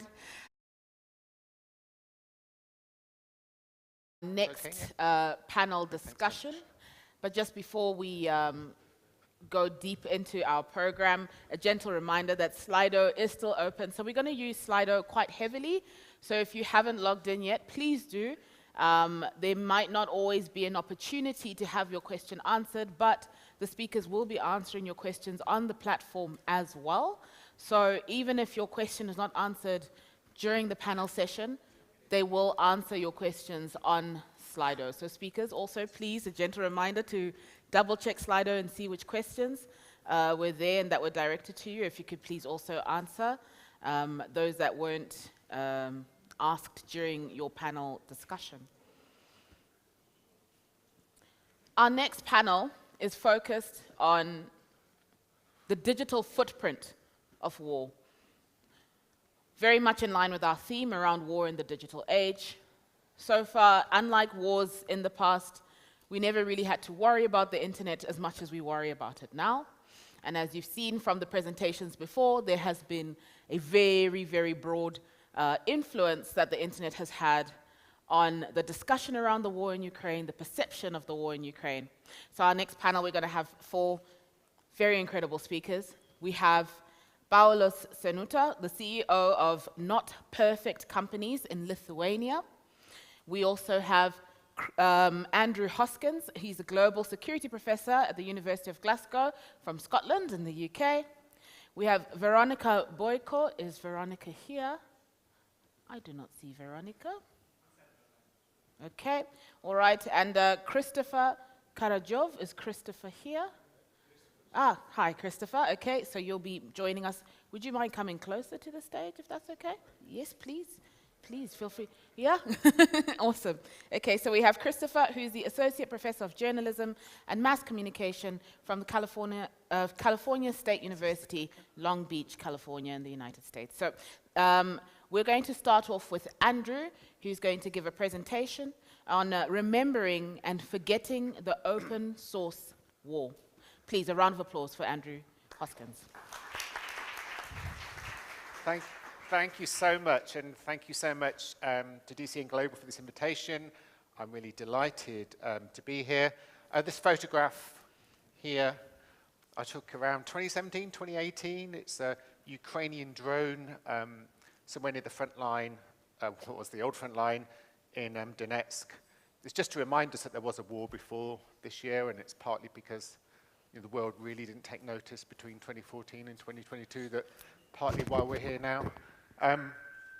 Okay, so I'll begin with how we might begin to grasp the revolutionary digital change of warfare in terms of what I call the war feed. This is the digital splintering of people's perceptions through different social media feeds, and this, which is the most personalized war in history, the most participative war in history, the most documented war in history, and the least, or also in some ways, the most sanitized war in history. Then I'll move on to ask what will become of the future comprehension and memory of this war in terms of the scale, complexity, and pervasiveness of digital and data media. This is obviously vital for individual and social resilience, learning lessons, honoring the dead, pursuing war crimes, and for preventing further catastrophes. So, the smartphone is made for war, whereas 20th century media produced content for us, the audience, to consume. Today, a fundamental reversal in this relationship as platforms give us the tools to produce ourselves. Prior to the 2022 Russian invasion of Ukraine, the availability, affordability, and pervasiveness of the smartphone had already re-engineered the battlefield as participative, blurring the roles of citizens and bystanders and soldiers and workers and victims and journalists in war, as they all obsessively capture and share and snap and message, linking their experiences in real time all the time. And we've heard already a lot, I'm going to hear much more at this conference about these new modes of participation in war. Excuse me. But it is wrong to call the Russian war against Ukraine in any way transparent. Open source has always been a misnomer. Rather, this is more like a crowdsourced war, a war in which the claims, opinions, and outrage of anyone who can post a link or share on social media, splinter multiple realities of experience. So this idea of social media is already too generic a term. What we actually have here is the adaptation and the exploitation of pre-existing media ecologies over the course of this war. And there's a kind of long history of the study of media ecology, going back to Neil Postman, who says this is about how the media of communication affect human perception and understanding and feeling and value. So the word ecology implies this kind of study of environments. And these are distinct yet connected apps and platforms, which enable entirely different versions of the war to be perceived, participated, and fought over. Telegram and TikTok, for instance, are entirely different platforms in the kind of war that is accessible and representable. Entire media ecologies in themselves, in how they generate war, how they are moderated or not, how algorithms are used or not, and how they are plugged into the battlefield. And this is a kind of advanced kind of subscription war, where you choose to subscribe to your own tailored version of war or avoid it altogether. This makes it the most personalized war in history. And even on platforms where algorithms are less influential, individuals still subscribe to channels offering a highly personalized vision of this war. And it is Telegram in which this kind of war thrives. At the heart of the digital battlefield between Ukraine and Russia, used by estimates vary, but by more than excuse me, by more than 70% of Ukrainians and around 25% of Russians. Another key feature of the war feed is the ways in which it delivers either the most or the least sanitized war in history. And you know, soldiers and others have in early wars taken illicit and disturbing so-called trophies of battle of those they've killed or captured, even bodies of their own size fallen. These images and objects usually take years or decades before they are discovered, talked about, or shared to a wider audience, for instance, in films and documentaries. But the graphic substance of the memory of war of the 20th century often took decades to emerge, or it remained publicly hidden or censored. Yet on Telegram, we have a stream of what can only be described as war porn. Never before so many images of the suffering of the injured and also bodies of the dead, the captured, the mutilated, civilians and soldiers, so freely and continuously pour out from the battlefield.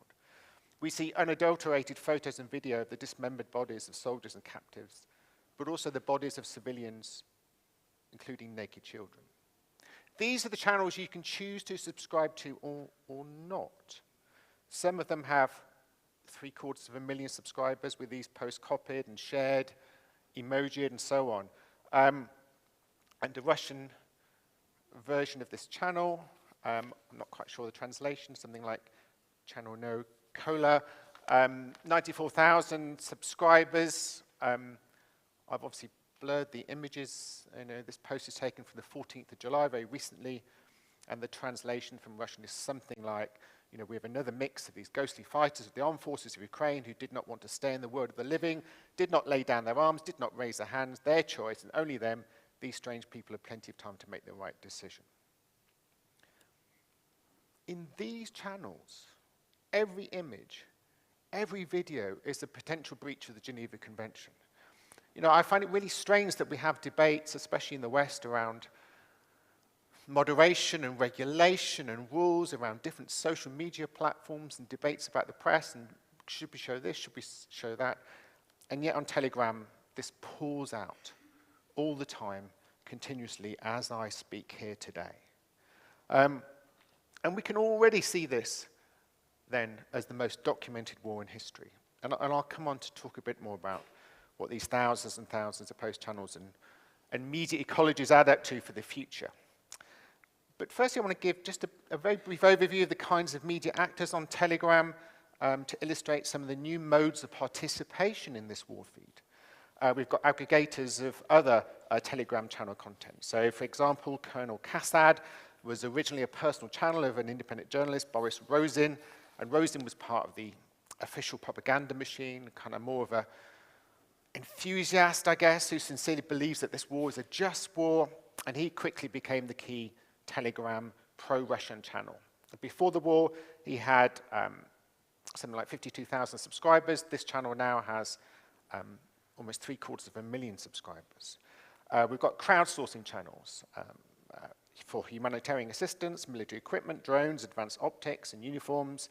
Individuals have sent their own hobby and commercial drones to help Ukraine build its army of drones to help with reconnaissance. War Gonzo, the channels I was just mentioning on Telegram, they're kind of like psychological operations, PSYOPs, from both sides, in fact.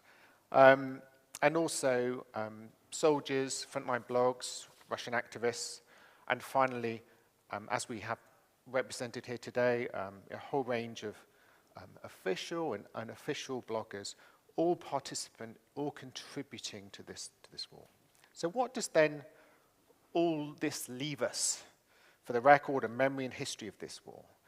I mean, you know, the battle is also with digital platforms and algorithms that kind of wield power without accountability in their supreme capacity to determine what is searchable, what is censored, what is erased. And platforms and apps differ markedly in what can be downloaded and archived and analyzed and remembered and what cannot. So we have the kind of, you know, less archivable platforms such as TikTok and the easily archivable Telegram, shaping very different media ecologies of memory. And it's how these digital technologies enable or disable individuals and organizations and groups to encode memories in the first place, which determines what ultimately might even be possible to see again, to re-represent, to remember. So this battle then over memory includes that taken up by organizations dedicated to the collection and archiving and memorializing and analysis of digital information, documenting human rights violations and international crimes such as Mnemonic and Bellingcat. So in terms of the scale of digital content I've been talking about, these are also the new guardians of the archives of and remembrance of war in the 21st century. And I spoke with Mnemonic, who are dedicated to preserving documents of alleged human rights violations and other crimes. And they told me that over the 10 years of the Syrian war, they've gathered 40 years, my clicker's not working. There we go. Something like 40 years of open source videos. So that's 3.5 to 4 million records. And each record is the equivalent of a tweet, a message, an image, or a video. For Ukraine, just in the first 150 days plus of the war, they had already gathered over 1 million records. That's equivalent to already over a decade's worth of open source video of potential alleged crimes for the future. And this, of course, this is just the materials gathered by one NGO. You know, it's only a fraction of the content that is actually in existence relating to recording of this war. And it just gives a small illustration of the shift from the 20th century, when 20th century wars we used to measure in terms of hundreds of hours of radio or television footage. And now within 150 days, we're talking potentially about decades of footage. I mean, that transformation in the scale is humanly very difficult to grasp, let alone to think about how we can render this material usable, accessible, comprehensible, rememberable. And, you know, we heard from Emerson earlier on, and I spoke to some journalists in the UK, you know, who said to me that a month in UK terms, in terms of a lot of mainstream news audiences, a month after the war, news audiences just dropped off a cliff. So if the most documented event in history cannot hold global attention, then what can? And in terms of the future then, which the ambassador was again talking about this morning, as Pomerantsev suggests, of all this digital content of atrocities being collected by organizations pursuing justice and accountability, and I quote him, "It is as much archive as we have ever had related to torture, mass murder, and war crimes." And it sits there, waiting for facts to be given meaning, end quote. And so the astonishing volume of digital content then prohibits, to some extent, a meaningful memory of warfare from coming into being. The unfolding war in Ukraine seems incredibly available in real-time coverage, but what is actually humanly accessible and intelligible? So, whereas wars of the 20th century are marked by what are known as the memory booms, what will be the future potential of this war? We are entering into what I call a fourth memory boom, characterized by an individualization, but also a massification of memory. I mean, there are some elements for optimism, perhaps. There's at least a new potential for the granularity of search of what I've called before the potential for emergence, a kind of radical uncertainty of what might be findable, retrievable, and knowable. So mnemonics, who I just mentioned, are using new machine learning tools to run through their 40 years of footage of the Syrian war. And they're focused on one particular munition using object detection. This is a classroom munition. You'd have a container that opens up and it kind of drops munitions over a wide area. Perhaps they're not illegal in all contexts, but in high-density civilian area, it might be considered indiscriminate because a lot of them don't explode and can detect. So we can detect exploded munitions or pieces.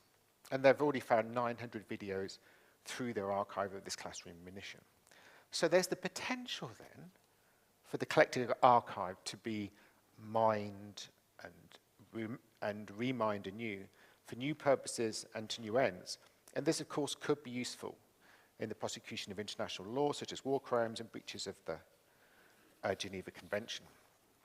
But, still comes back to the panel discussion we've just had. There's a need for international political will and the financial resources to prosecute war crimes at such a scale. And I'm skeptical if this will ever happen. And at a cultural and collectural level, we have archives without meaning. What the present might look like in the future, what it might be used for, is now increasingly in the hands of private companies and platforms, and of course their interrelations with militaries and with states. Instead, could the most documented war in history become the most forgotten war in history? I think I'll just sum up then. So I've suggested that we have this kind of blurring of roles of soldiers and civilians and journalists and victims and aid workers and presidents and journalists, all recording and uploading their experience and vision of events second by second, tracking every twist and turn. So, the battlefield certainly seems open to all in the war feed. And at the same time, digital media seem to offer new potential for an amazingly rich future memory and history of the experience and consequences of war, including the pursuit of accountability and justice and reparations and war crimes. And the millions of messages, images, and video pouring out the smartphones in Ukraine as I speak surely makes this the most documented and the most personalized war in history. And in some feeds, the most sanitized, and others, the least. But I don't think this is a panacea for either understanding or for remembrance. Instead, platforms and apps make war and memory in their own image through the siege for attention and disinformation and what I've described as this kind of splintering of realities, Choose your own feed, select your own memory. And I think it's important to distinguish between two things in all of this about our discussions around attention and perception, digital data, and that is availability and accessibility, okay? The war seems incredibly available, yeah? It seems continuous, it seems to pour out from all kinds of digital sources and platforms, and it seems incredibly available to us. But it is not humanly accessible, okay? And that's the question we should be asking. How do we render this war humanly accessible so that we can humanly respond?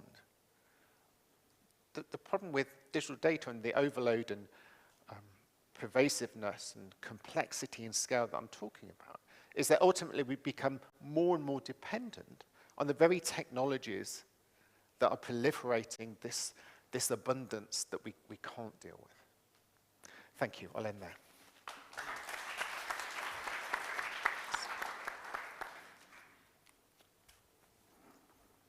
Thank you very much. Do you mind if we move down? Can we move down? Yeah, is it okay? So we're all on the same page? All right. So up next,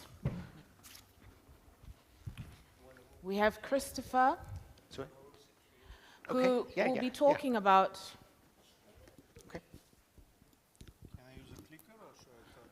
You can use the clicker if you like. Sure. Okay. Clicker. Oh, was it supposed to be Veronica next? Sorry, I'd moved the program because of. All right, so we'll have Veronica next. Sorry, we'll have Veronica next, and Veronica will be speaking on how can open data be a weapon against war.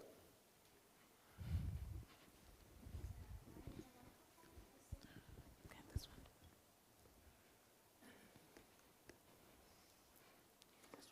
Yeah, hello. Is it open? They were all working. Yes, you hear me? Hello to everybody. No, not much.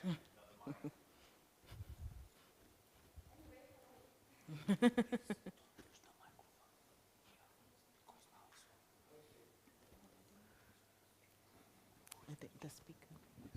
Okay, thank you. Yeah, thank you very much. And first of all, I want to say I'm Veronica Boyko. I'm Social Direction Chief of Ukrainian IT company uControl that 8 years in a row provide journalists and businesses all over the world with data-driven tools. And I want to say thank you.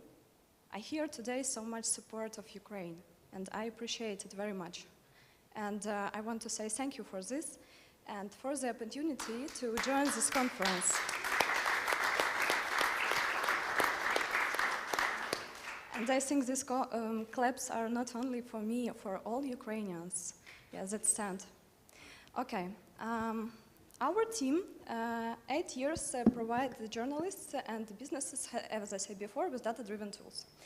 And unfortunately, on February of 24, and at 5 a.m., we were awaked with explosions. This you know.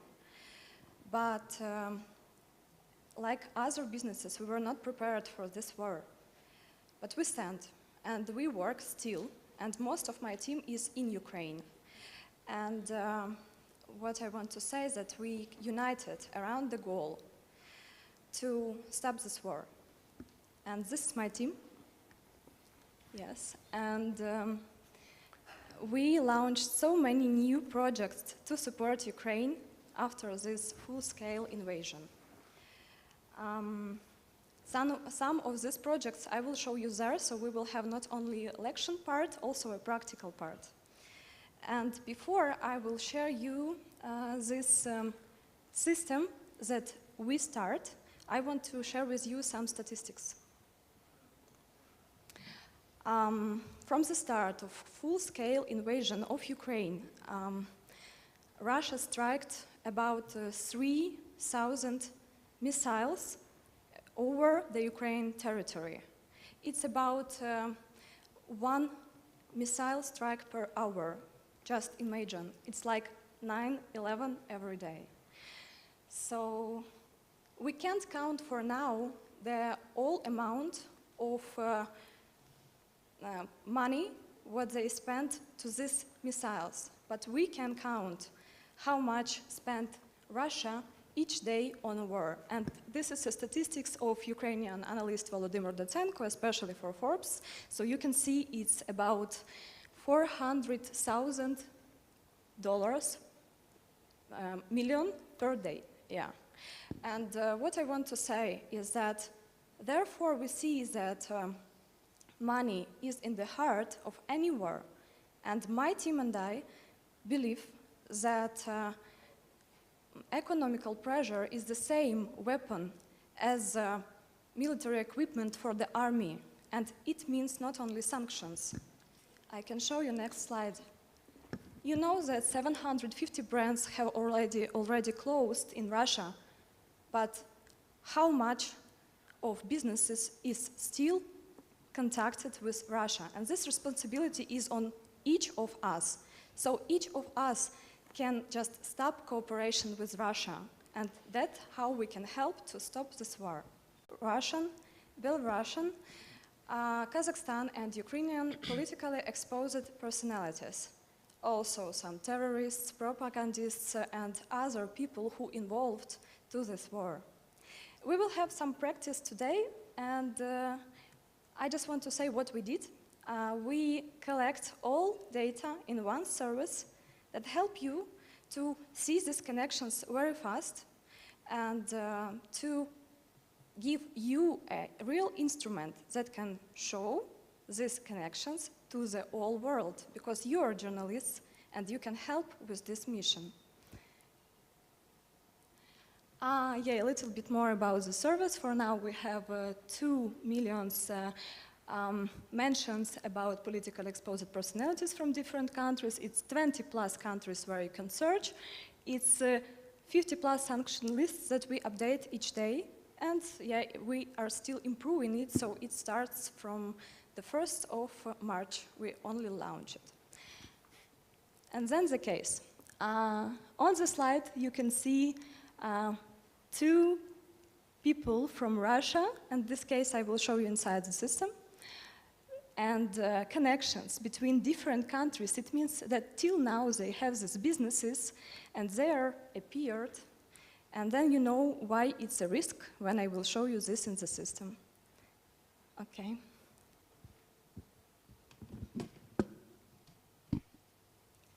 So now we go inside the system.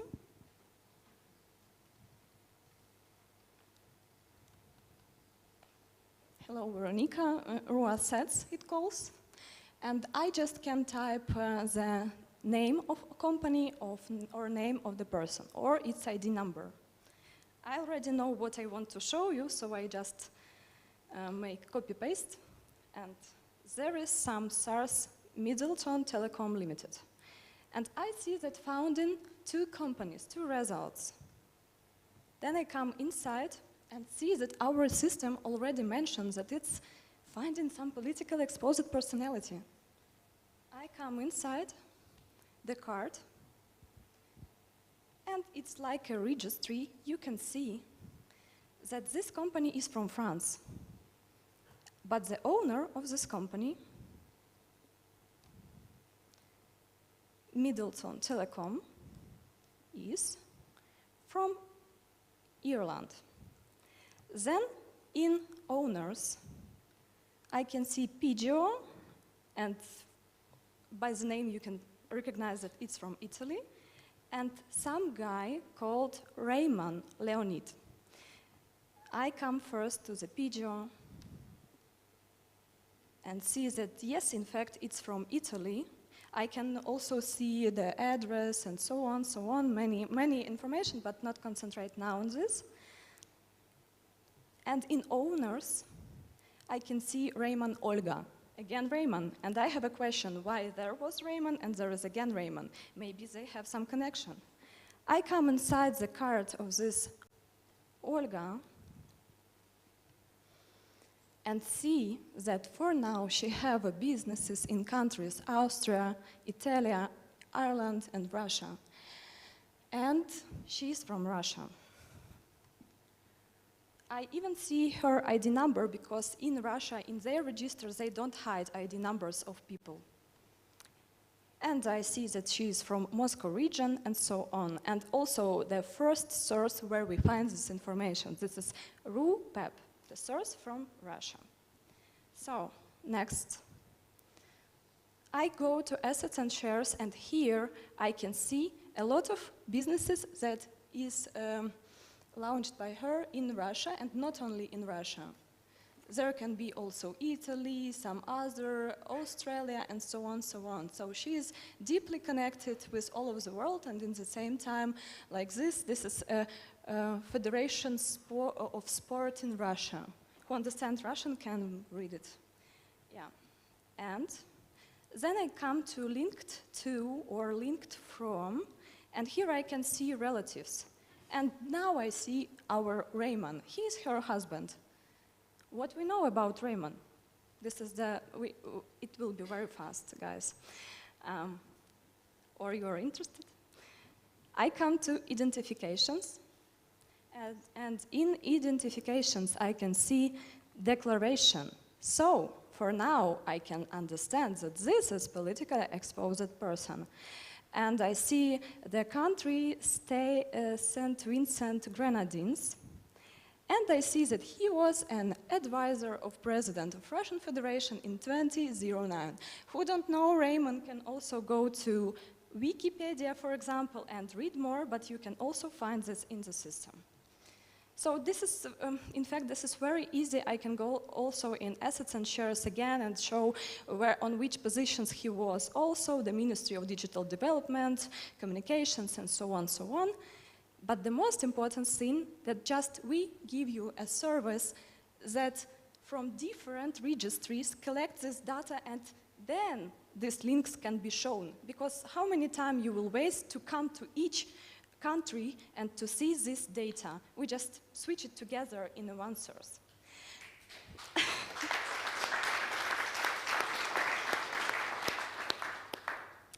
And maybe the good information for you is that this source we provide, oh, sorry, Samsung. That this source we provide for free for journalists, because in Ukraine we had this model already before. Businesses buy our system to check counterparties, for example, yes? And journalists can take access for free to all our tools. Therefore, we contacted with 700 different organizations from all over the world already. I think that Russia spent a lot of money to kill my country. And I think that only when we together make this society like today, then we can stop it. So if you want to get an access and make this cool network, just I will give you QR codes, you will scan or contact me. I will be here today all day, and let's do it. Let's stop this part.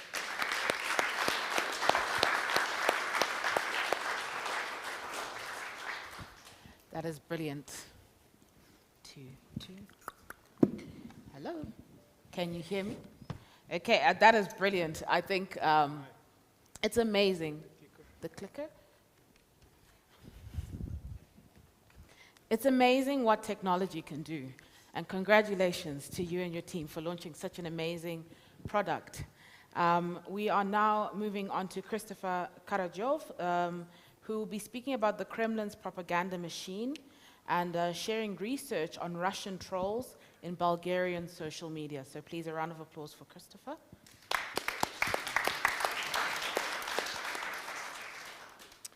Hi, everybody. Is it on?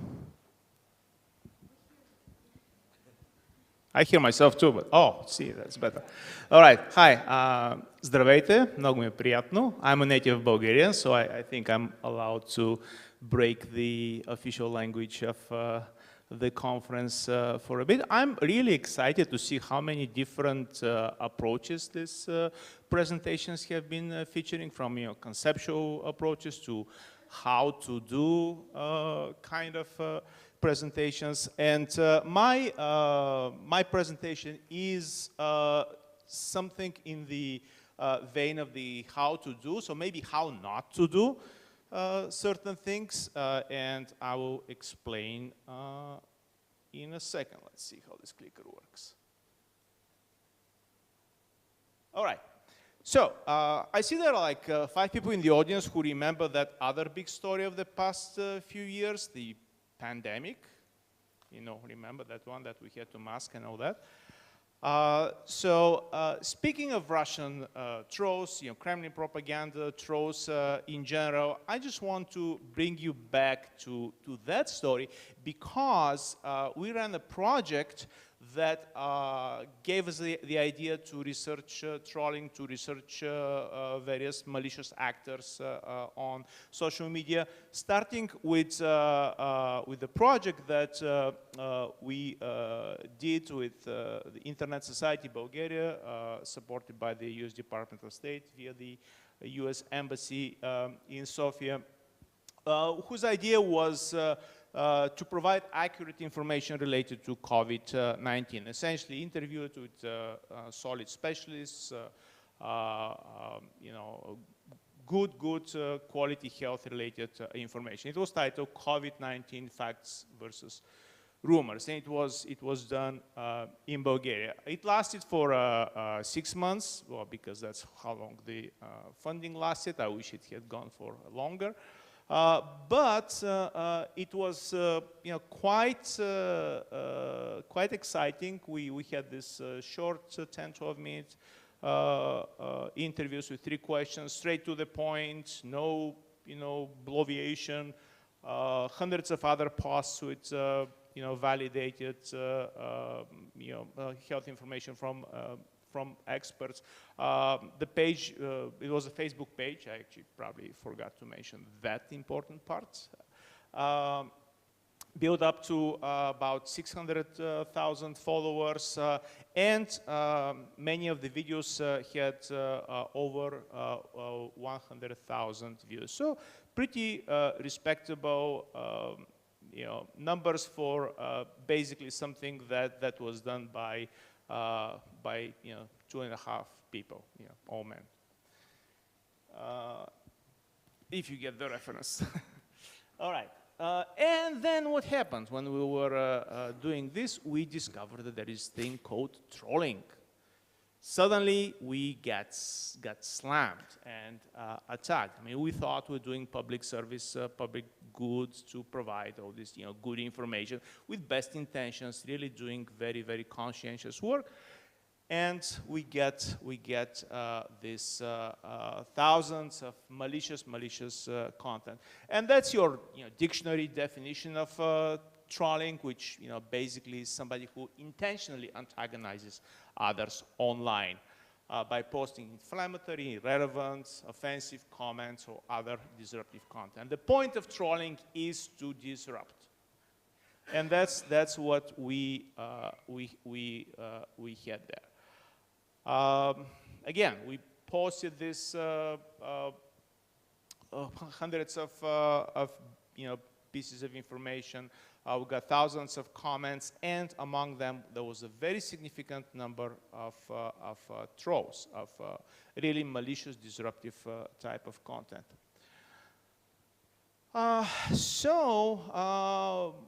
Our intention was not to study trolling at the time, but as we were doing the project and we look at who posts these comments, we suddenly start noticing similarities. Like you know, to paraphrase the U.S. Justice Potter Stewart's famous dictum about pornography, is "I know trolling when I see it." You know, so he said, "I know pornography when I see it." It's very non-scientific definition of anything. It's actually a very bad definition of pornography either, but that's a different discussion. But when you look at some of the profiles and you know, find out that during certain weeks you had people who would post malicious content who would be exclusively from, you know, the northeast Bulgaria. Why? I don't know. And I'll talk about this a little bit later, what we tried to do with Facebook and failed. But you see a repeatable topics and frames, again, attempts to just disrupt the conversation, be very offensive, be very, you know, malignant in this discussion. So, you know, here's an example of a troll that we found that way. I don't know, for some reason trolls love national flags. You see the you know, flag of one other very important country a bit later on, or they just have some very I don't know, smart in quotation marks contents. In this case, for those of you who cannot read Bulgarian, he's quoting Riori, who said that there is no religion higher than the truth. So I don't know why everybody who's spreading fiction and lies on the internet always pretends to know the truth, something that we don't know, but they do somehow. And then you look at, we look at their profiles. They would have very little personal information. They would have very little posts about themselves, so like no birthdays, no kids, no 140 friends, which for Facebook is actually pretty pathetic. And I mean, I don't know if you are, social media phobic people here, but I doubt it's at this conference. But 150 friends, come on, we can all do better. So there are just these certain characteristics that you start seeing. So we decided to start a more systematic study then. After we finished the project, and again, we talked with people who support this, including, again, the embassy in Sofia, and said, well, we commissioned some helpers, some poor students who just do the hand counting and the grunt work. And we sampled over 3,000 comments, of which 2,600 and change were taken down by the administrator of the account because they were, expressing a very offensive language, and rules are rules. You don't want to have something in your group, in your Facebook page, that is not conducive to the discussion. But they were archived. I mean, they were taken down. They were not available, but obviously to us as people who were working with this Facebook page, they were accessible. So we were able to bring them down and start analyzing them. We ran textual analysis to see what repeated topics exist, basically different narratives that are there. Looked for various frames. We ran, tried to run some correlations, analysis of variance, multiple analysis of variance. I don't want to go into technical jargon, but this is the stuff that academics do when they want to show and find something, and also justify their tenure. So we tried to look at the location because that was really important. That's why I said when you look at what they say on their profiles, and you see Varna, Razgrad, Russe, so northeast corner of Bulgaria, you would want to get access to their registration to see if they're really registered there, or for some reason they are putting this information, I don't know for what ostensible reason it might be. And of course, we try to, talk Facebook into giving us this information, but, tough luck. Time of day posts were made, so are they posting maybe during their work hours, maybe in the evening, again, maybe their work hours are, 9 to 5 in a troll factory, so again, that was also interesting to see. Political beliefs, gender, age, number of friends, and propaganda techniques. So those were all different variables, different approaches we took. Basically we had this data set, and we tried to find something systematic about it. Because when you look at it, yeah, it looks like trolling. You see that there is something off, there's something problematic. But when you're trying to do a systematic analysis and bring it down to numbers and laws and what are the principles that guide this post, then it becomes a little bit more tricky. The most interesting aspect came from the textual analysis, which brought us to some propaganda techniques. And this is a table. There's a different type of propaganda techniques. This is the kind of a table that summarizes the just the numbers that came out of these comments in terms of what propaganda techniques were used. And we call them propaganda techniques broadly because disrupting a discussion is also a propaganda technique. So don't think that this is just a propaganda technique in the ways to persuade. In fact, trolling is not about persuading anybody about anything. It's about making people lose their mind and become utterly confused. So you see that loaded language and sowing doubt were by far the most used approaches, and then name calling or labeling. Very interesting, by the way, the whataboutism, which is actually something that is quite common. I thought it would be more prevalent there, but I guess this particular subgroup of trolls did not find it relevant. And whataboutism is basically about when you talk about war in Ukraine, Russian aggression in Ukraine, and somebody says, oh, what about the 2014, or what about slavery in the United States, or what about I don't know, something Roman Empire did. So that's whataboutism. It was basically non-existent in this set. But overall, our research, I would not call it, I mean, it's not satisfactory in the sense of academic accomplishment, because again, we in academia, we need to have a nice, neat correlations. We need to find something happening. No effect is, not considered a good result. And the report is available at the Internet Society website, so you can read the details. But the biggest question is here, did we really fail? Yes, academically, maybe we cannot publish it because, again, that's the bias in academia. You want to have results and findings and whatnot. But real life does not work like that. In real life, failing sometimes can give you very good lessons and show you that you just have to take a different approach. You just have to do something, probably double your efforts and try to be creative and not just, okay, it's not, the results are not publishable, so that's the end of it.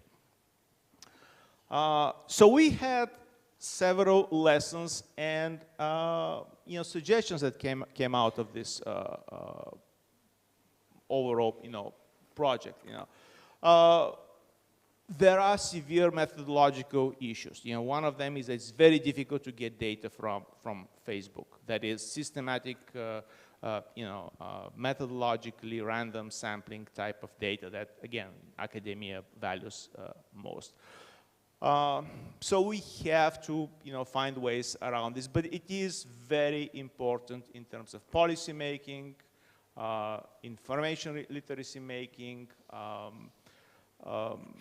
and eventually allowing the population to make more informed choices by educating people about, hey, that's not the way, that's not what you should be looking at. That's not, forget the distraction, forget the, name calling, forget this, like, concentrate on the matter, concentrate on what is important, and learn to value information, learn to find valuable information. We also became convinced that quantitative methods probably should yield to textual analysis and quantitative analysis, because that is more likely to give us in-depth information. It's a lot more work. It's a lot easier if you have your huge data sets and you plug them in and then you run, all the SPSS and SAS and, like, some people even run Excel. And it's gives you some numbers, but remember, garbage in, garbage out is one of the main principles of unsuccessful academic research. So you have to think about what you're doing, and one of the ways to develop your conceptual understanding of what's going on is to do qualitative studies. And as a former journalist, actually unreformed former journalist, I would love to chase some of these roles and just interview them, talk to them about their motivations, about what they're doing. That would be my holy grail. If I could do it, I'll die a happy person. One other very important conclusion is that we need to stress with the regulators, both United US and European Union, to sustain the pressure on social media companies, Facebook among them, for increased openness and responsibility. The fact that it's so difficult not to get the algorithm of Facebook, to get any data out of Facebook, any systematic, methodologically sound data is infuriating, and in my opinion, that's where regulators should step in and really build up the pressure. And this is already happening, obviously, but probably not fast enough. And then the last bit of what we learned was that building consortiums, working with other colleagues, and we, during our research, we found some excellent researchers in Bulgaria, like Professor Vatsev, Galina Karamocheva, who do excellent work, and there are probably others. I don't want to, just single them out. They just came to my mind first because they impressed me with what they have been doing. But this is something that finally the United States, European Union, Western democracies are taking seriously. Again, finally, maybe a few years, too late, but it's happening, and it should be built up. It should be worked through these types of consortiums, these types of collaborations. The more, the merrier. The more people work on it, the more the likelihood that we'll be able to approach it in different ways and makes good, valid, solid, workable, practical conclusions. Now, to come back to the Kremlin part. So, northeastern Bulgaria, so I don't know, how do we know those are Kremlin trolls? The honest answer is we don't, but on the other hand, walks like a duck, walks like a duck, posts only about ducks, must be a duck. You see patterns like destabilization during crisis, sowing chaos, confusion, mistrust during a major pandemic. People are dying, and you are, calling the specialists who are delivering honest professional information. They've been working in the field for, 20, 30 years, and you're calling them quacks, you're basically degrading them, you're making the discussion impossible, because if there is one person or one, somebody who starts offending other people, everybody who's reasonable just leaves the discussion. That's the unfortunate byproduct, and that's why it is done. That's why it's so effective. As I said, it's not about persuading somebody, it's about confusing everybody. So we have to ask, always cui prodest, so who gets to benefit? And again, it seems quite obvious in this case. And I would say that a little paranoia goes a long way. It's better to be wrong in your assumptions than in your outcomes.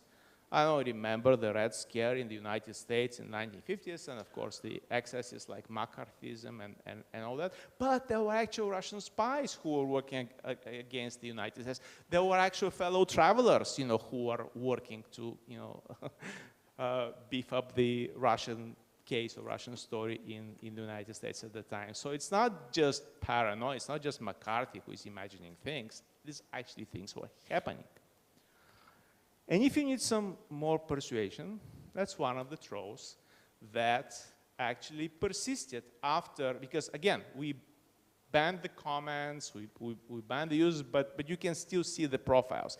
And this very huge number of accounts who were working to subvert information on the pandemic, to make it you know, difficult for people to orient themselves in times of high stress and anxiety, then turned and started posting about Ukraine.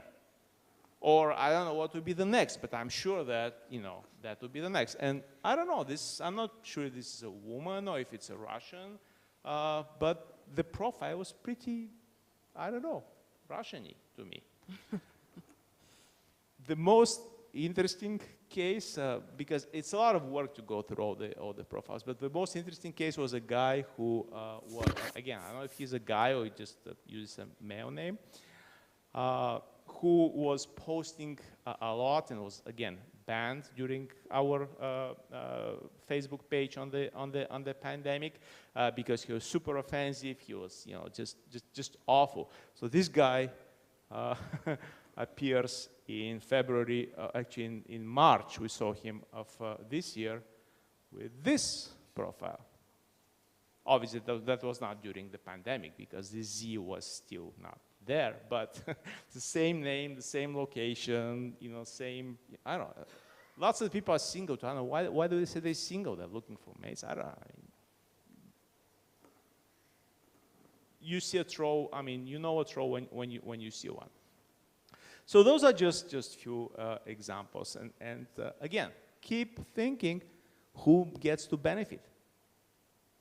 Who gets to reap the benefits from mistrust, from doubt, from something that confuses people instead of orienting them in an already confusing reality. Sowing mistrust, disinformation, disillusionment, using the wonderful Bulgarian expression "Всички са маскари" or "everybody is a scoundrel," which of course makes any rational discussion impossible.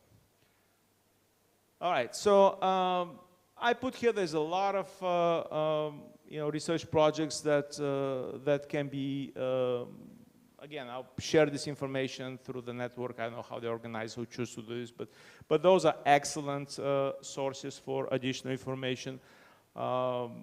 Words of Journalism, where we study professional journalists and, you know, bloggers. This second one is a fantastic tool called Hoaxy, where you can see how stories, you know, the nodes, how stories spread on social media. And then, of course, there is tons of research nowadays done because, remember, you know, everybody has suddenly realized that it's a very important topic. Fellows at RAND, Krebs, Stamos, U.S. Department of Defense, obviously U.S. Naval Institute is very strong, NATO, and so on. And in case you want to talk to me, you want to you know, continue this conversation, this is my contact information, and I guess, again, the organizers will provide this information so we can continue this conversation and build up future research projects. Thank you very much. Thank you.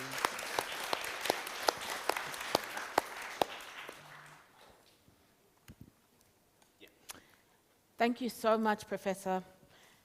Coming next, we have Paulus, who will speak on how to speak with Russians with an aim to build a bridge and change their minds. Yeah. Hi, hello everyone. I'm humbled to be an incredible line of speakers, and I'm on a losing ground in a war for attention because next is lunch, and I'm the last one, so I know human crave for calories is going to win over me speaking about how to speak with Russians. Right. I love this name because for the two reasons. The first reason, this is officially the longest name of a presentation I've ever done. Vlad kindly helped with it. But the other thing I love is exactly what we're trying to do. We're trying to speak with Russians to build bridge and to change their minds. And there's not that many people who are trying to speak with Russians today, actually, common folks. The overall attitude today is obviously these are horrible people, and in Russia, likewise, oh, these are horrible people. So the more bullets we shoot, the better we are. That's basic thinking, and we think bullet shooting cannot go forever, and there's a huge human tragedy behind this, and so we said, we need to try and speak with those people. So we need to lean into them. This is exactly what we're trying to do. So I'll put a short film. It's a bit old film because it's just we made it after 1 month when we started the program. So we'll give you an idea what we're doing, and then I'll talk about some learnings we have about how do you actually speak with the Russian with the purpose of building a bridge and change their minds. All right, so does the clicker work? They never work. Oh, this one works. So can you please help me? Yeah.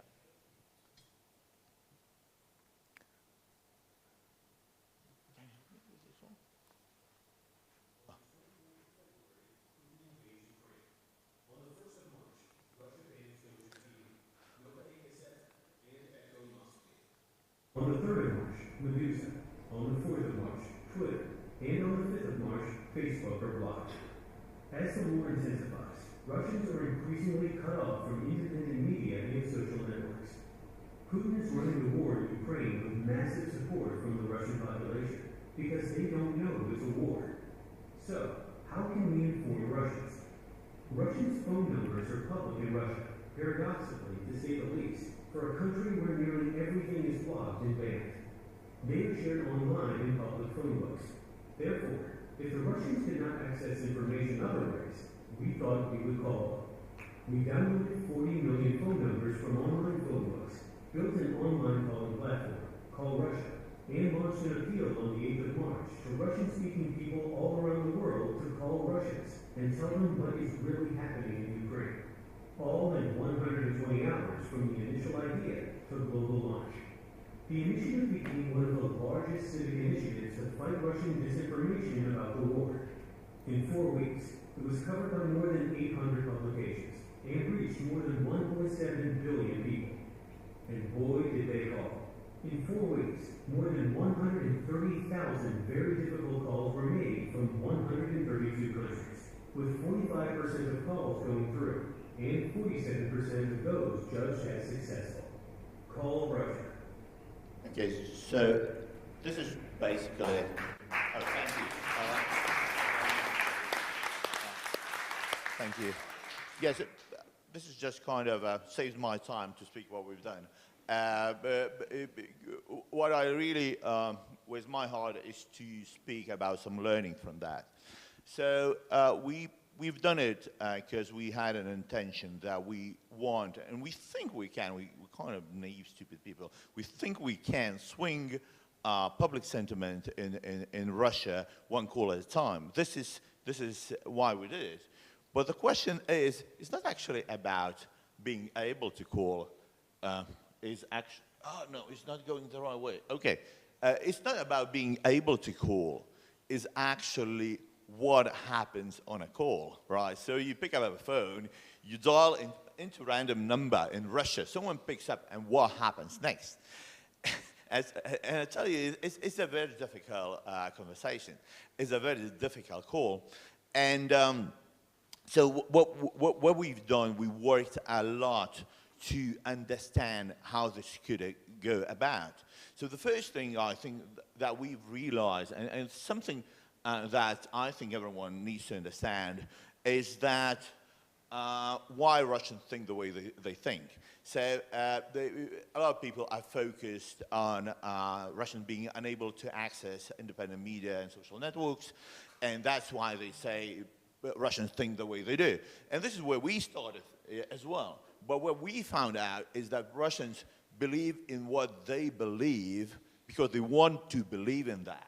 There's a huge crave and there's little motivation to find out the uncomfortable truth. So what we're actually trying to do on our calls is motivate them.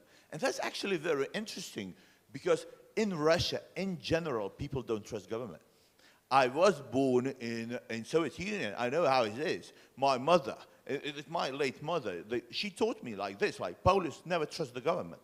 Yeah, so and that sentiment persists in Russia. So when we speak to Russians, they don't trust government, but they trust them on this one. That's the only thing they trust them. It's interesting, isn't it? And it's actually, they trust on motivations for war. They think it has to be happening. Interestingly, they don't trust of how it is progressing. So it's like, when we call in, so it's like, Polish, can you tell me how many casualties we have? You know, they don't trust the numbers that Russia provide.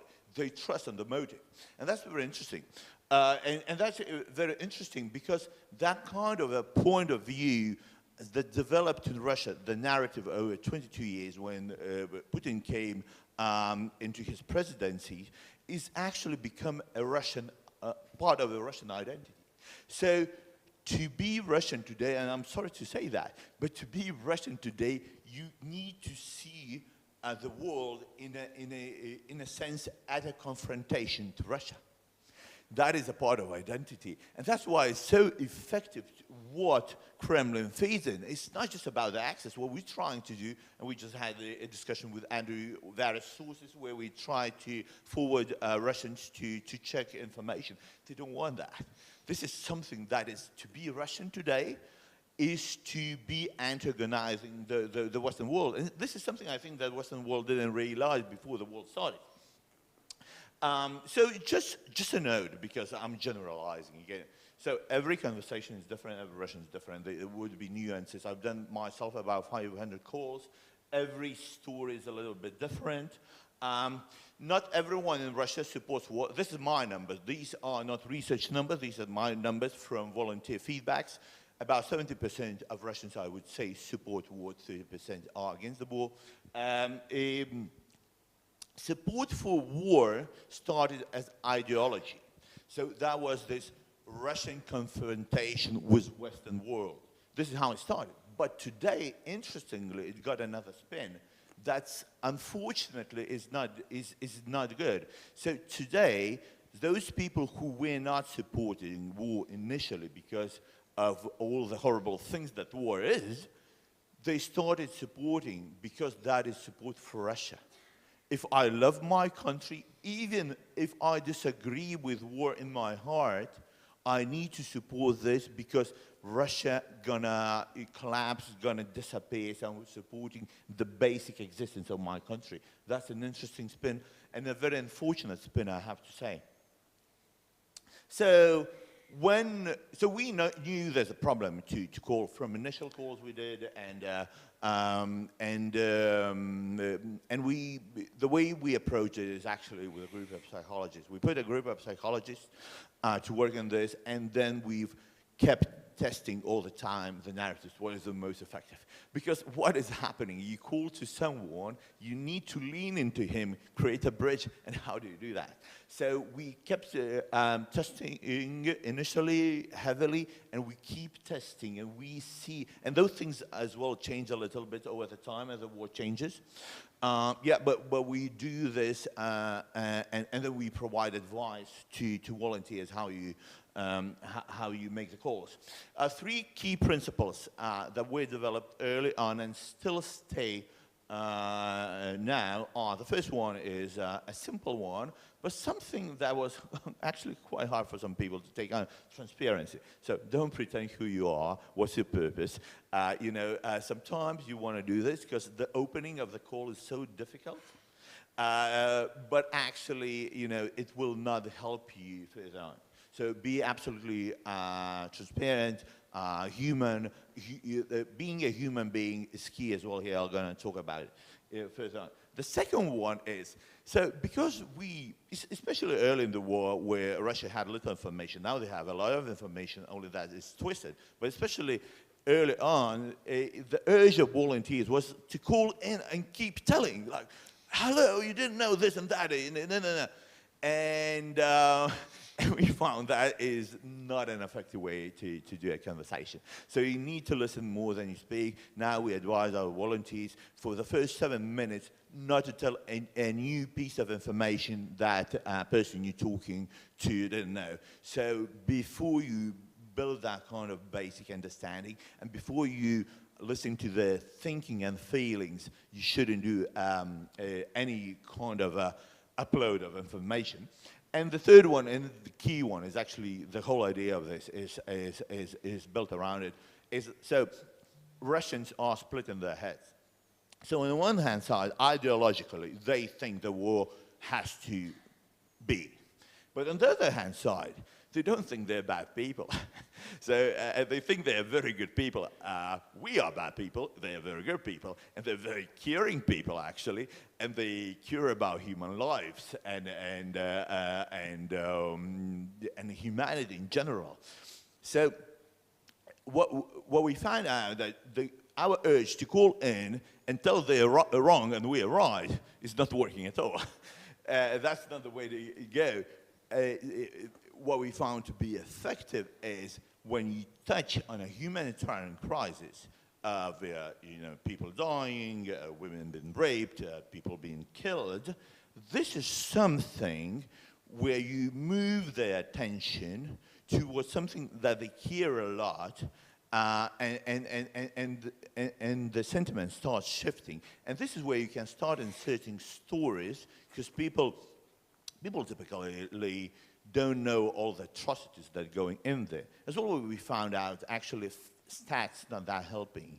Like personal stories, much more powerful. Stalin used to say, one dead person is a tragedy, a million dead people is statistics. And I think that is so true. He was a good marketing man, unfortunately. The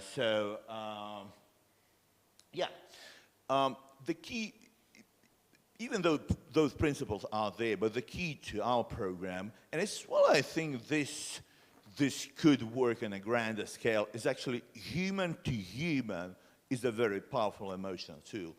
As long as you're as sincere as you can, as long as you're as genuine as you are, that breakthrough. So there's a lot of automated programs, like the most famous is Anonymous, 909, there's many other with pre-recorded calls or text messages and so on and so forth. We hear from Russians, they see it as a harassment. It doesn't change their minds, it makes them more angry. That's the only thing that happens. And in here, we try to be as human as we can, and that actually opens a lot of hearts and minds. I'm going to be ending up with several slides, and this one is that the overall principle to change someone's mind, and it's back to the name of my presentation. First, you have to build a bridge. You can't change, you don't have a conversation, right? So it's really, if I need to prioritize in those conversations, bridge is more important, actually, than inserting the amount of facts you can or stories you can about what's going on in Ukraine. So keep in mind, Russians don't think they don't know the truth. They think you don't know the truth, right? So that is the basic premise. So you call in and you're just like, hey, stupid, you didn't know. No, you stupid, you didn't know, right? This is where you are. So, so you need to keep that in mind, and first of all, try to listen to their side of a story and be genuinely interested, actually. You know, if you're like looking at your watch, it's like, ah, come on, come on. You know, be genuinely interested. Try to keep up that conversation. The most difficult morally, actually, and media that filmed me, and I love Ukrainian people and Russian people they were horrified by the way I do talks.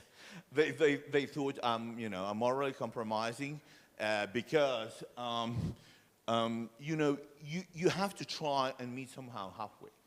So you need to admit that you don't know everything, and I reassure you don't know everything, but as well try to take something out from them. Say, look, that story I didn't know, I'll check it out, but can you check on the other story?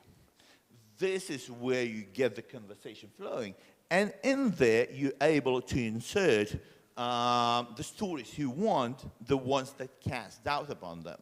So being radical there and saying, like, everything you say is bullshit, it doesn't work, really. It doesn't work at all. There's been studies done by one media outlet where they tried two types of narratives. One was, everything Putin says is all lies. And the other one was, something that Putin said before occurred to be lies. So which one was more effective with the Russian audiences, you may guess, is the second one. So as I keep saying, feed truth in small portions. Because, you know, in Lithuania we have a saying like, appetite comes with eating. So, you know, you get one portion, then you go to another one, and this is how it progresses. Because ultimately, and you know, I know that's a banal slide, and everyone is in pain from Kubler-Ross grief cycle, but it's so true, I have to say. This is what happens, this is what we see how people change minds. And this one, our goal is to properly engage them. If we properly engage them, they would deny on the first call. I had several people saying, oh, I changed my mind, I wouldn't believe them. Bollocks, you can't change it. Like, we've spoken for 1 hour. It makes no sense. But then, you know, I get text messages, and I can see of people researching things, rethinking. So there's definitely this the cycle. And what is important is to engage them properly. If you engage them properly, you build the bridge, then the cycle is basically automatic. They're gonna progress through next stages on their own. And just to finalize, so how's our program is changing? Our program is changing because the war is changing. So we're doing two things. One is constantly testing narratives, which is so important because something that was effective a week ago might not be effective again because of Bucha or something else. And the second one is, so we keep doing that kind of a general calling thing where people, everyone, including you, if you speak Russian, you can go on a platform and call, but as well, we're working heavily with volunteers now. So this is what we call special forces, where we train them and we have a community where people discuss, you know, what's working, and because that is a way more effective way of changing minds. And just a detail to keep in mind, initially when the war started, our conversations were 5 to 7 minutes long. Now it's 1 hour long, quite regular. Yeah, so thank you so much.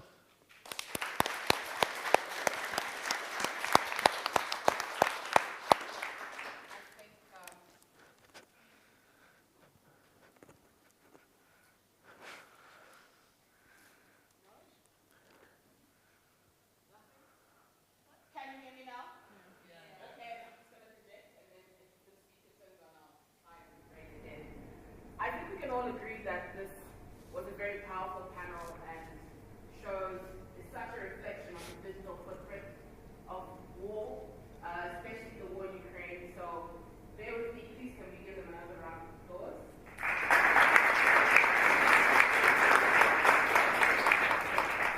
So sadly, we don't have a lot of time, but I want to try and squeeze in a few questions. We've got quite a few on Slido, so thank you so much for participating.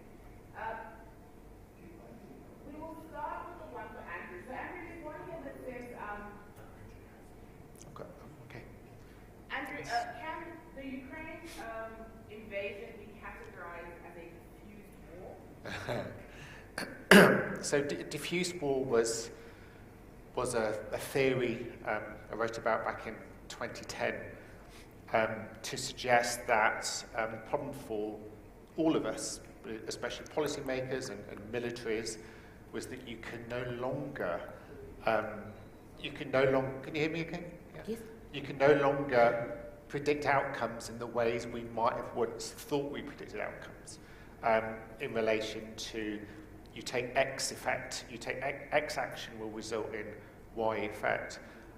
So yes, I think it is that, but at a whole new level. And I keep coming back to these three aspects that I talk about around digital data and comprehension and memory, and that is complexity, scale, pervasiveness. They're the biggest transformations from 20th to 21st century war. And I remember I did my PhD back in the mid-1990s. I've always worked on war and media. And in those days, I had hundreds of hours of videos of the 1991 Gulf War. It seemed to me that was a data set that we could understand. We could quantify and understand this data set. It was humanly intelligent. You can render it humanly intelligible. When we talk about hundreds of hours of things, it seems something that we could mine, analyze in a kind of human way. How do you do that with decades of footage? Decades and decades and decades of footage, or equivalent of. So I'm really concerned about the discourses of the future in terms of pursuing justice and accountability, and coming back to again what was said this morning by the ambassador, thinking about the damage, the future damage of this war, not just to Ukraine or Russia or East and West, but how can we render war comprehensible so that we can respond in a meaningful way in the future, including pursuing justice and accountability. And so I just think it's a terrible conundrum. But yes, to answer your question, it is a kind of form of diffuse war. And we call it in our new book Radical War, if you want to plug, data attention and control in the 21st century. So, the ways in which, as we've heard so profoundly from so many speakers so far today, how new forms of social media and platforms and apps completely and utterly transform that relationship between society, civil society, and warfare. And we're just beginning to kind of think about that, I think, in the context of this war. Thank you very much for your response. There are so many brilliant questions. I wish I could ask all of them, but we are really tight on time. So I'm going to ask a general question. And Veronica, if you don't mind jumping in on this one, will this type of war, the type of war where social media is so powerful, where we have to develop such intense digital tools to combat the effects of the war, will this type of war, do you think it will prevail as a new model of war? I can say that all what we see now is just a modernization and transformation, what we already saw. So as society change the methods of what we choose. And this is what we see now. We see the world with a lot of disinformation, with a lot of, this massive of information what we are tired. But this is how it works, and this is what it wants to bring us, that we will all tired and don't want to fight, don't want to make decisions or make steps.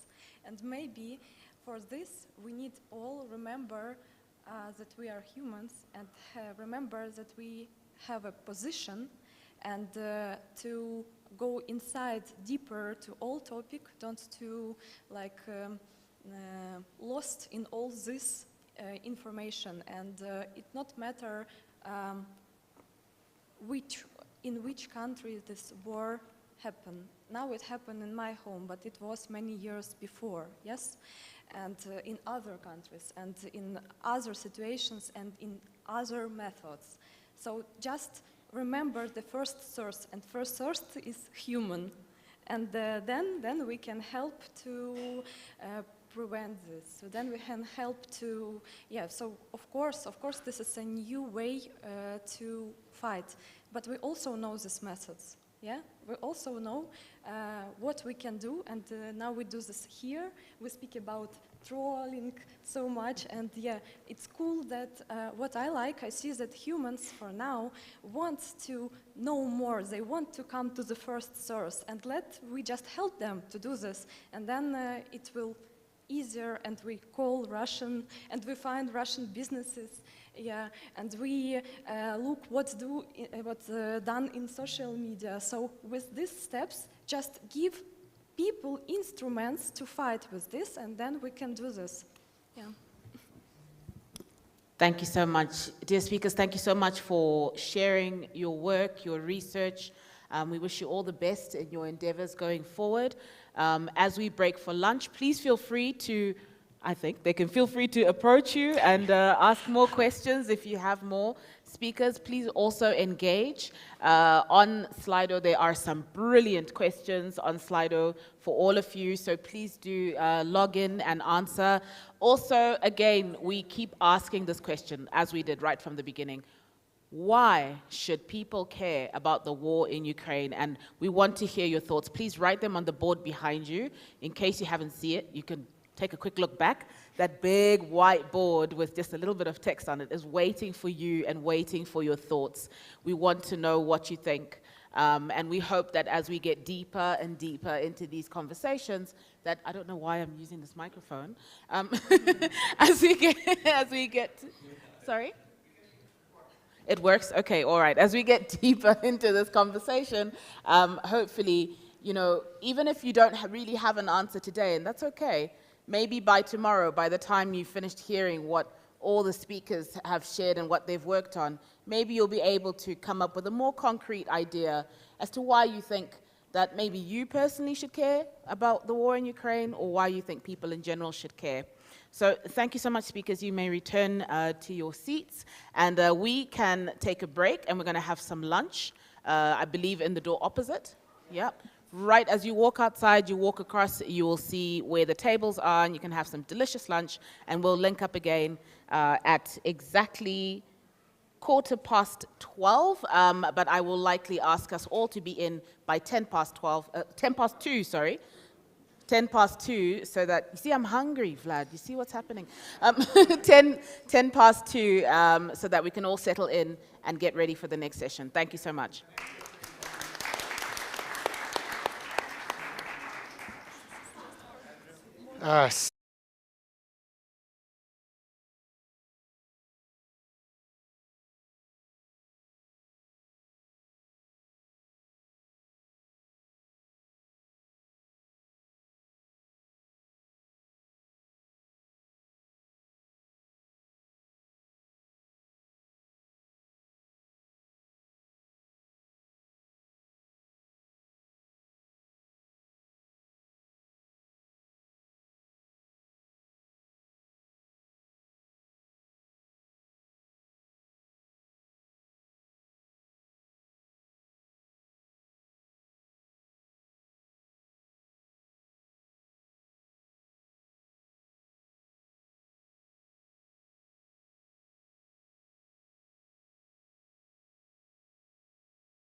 There are two things that I would like to remind you. Firstly, that we would like your thoughts to be recorded at the wall that we have posted behind.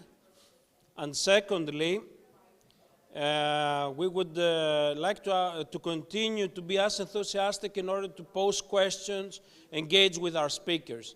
It's the most important thing that we can achieve through the forum.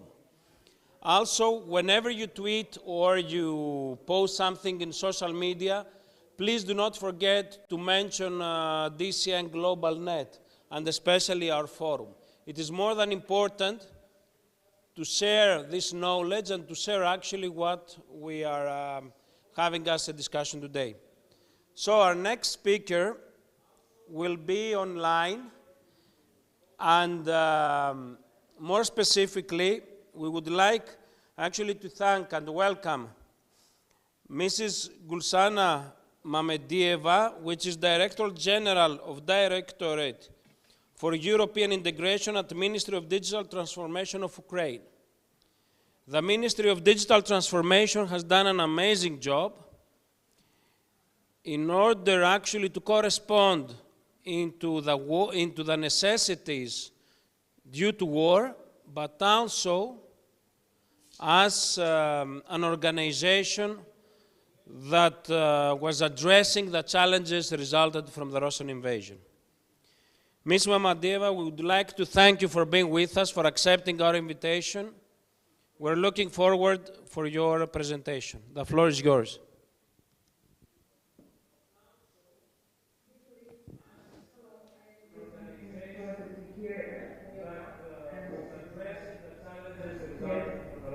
Great. It's my voice. I can,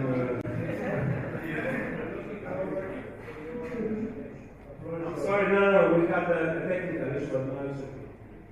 I'm really sorry that I'm not able to be present at your event and such an important discussions today, but I hope for your understanding and we all how to be at home and Ukraine protect our country in this horrible war. And I will share my screen now. Just to check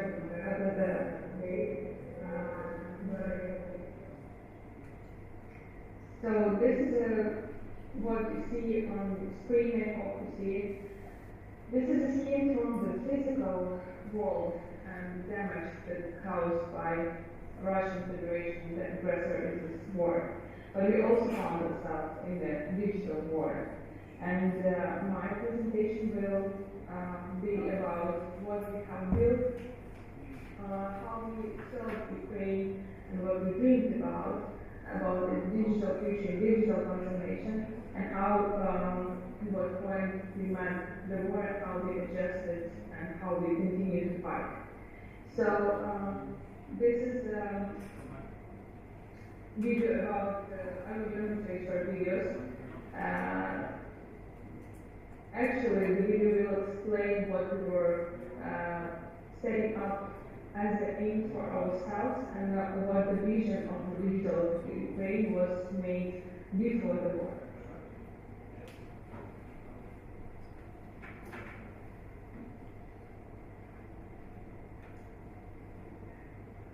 Sorry.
This is actually some of what the aim we had. The Ministry of Digital Transformation was created 2 years ago, and we put ourselves goals as create public services online, most convenient one, and to have it 100% online.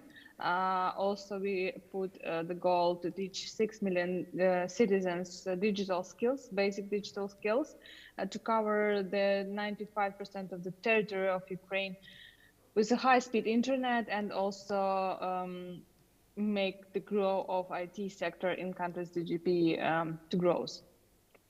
We introduced digital documents in a flagship application that was told about DIA. We introduced 11 digital documents there, and it's coming more and more more digital documents, which have in Ukraine the legal force the same as a paper one. We also have 15 services in a smartphone. This is our actually philosophy, to have mobile first. If we have opportunity, we really try to do public services in mobile phone, and other, like along with that, we also of course have a web portal for more complicated public services in there. Ukraine is the first country where digital passport was recognized, the same as a paper one, the same as the plastic one. So it's not necessary in Ukraine. We don't hold, we don't bear with ourselves physical passport. It's enough to have it in your phone.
So as of recent date, we have already 17.3 million unique users in the application. So it's quite a big coverage of the vast majority of the vast part of population in Ukraine. We also put a lot of attention to the high-speed internet and conducted project as internet subvention, with also LTE project, which all aim to have high-speed internet, mobile and fixed one.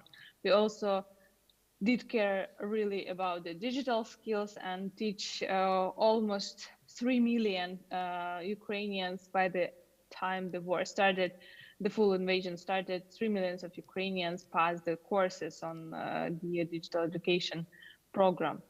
That is how we were set up, and what digital instrument, I would say digital infrastructure of Ukraine was on the time when actually 24th of February, when the war aircrafts crossed Ukrainian border, Russian tanks crossed Ukrainian land, and the war, the full invasion have been started. In digital sphere, we created several and work on the several dimensions. The first of all, government services, build government services during the war.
We also created um, eWork. It's a service for, we called it crowd surveillance, and it's really helpful for our army and military forces.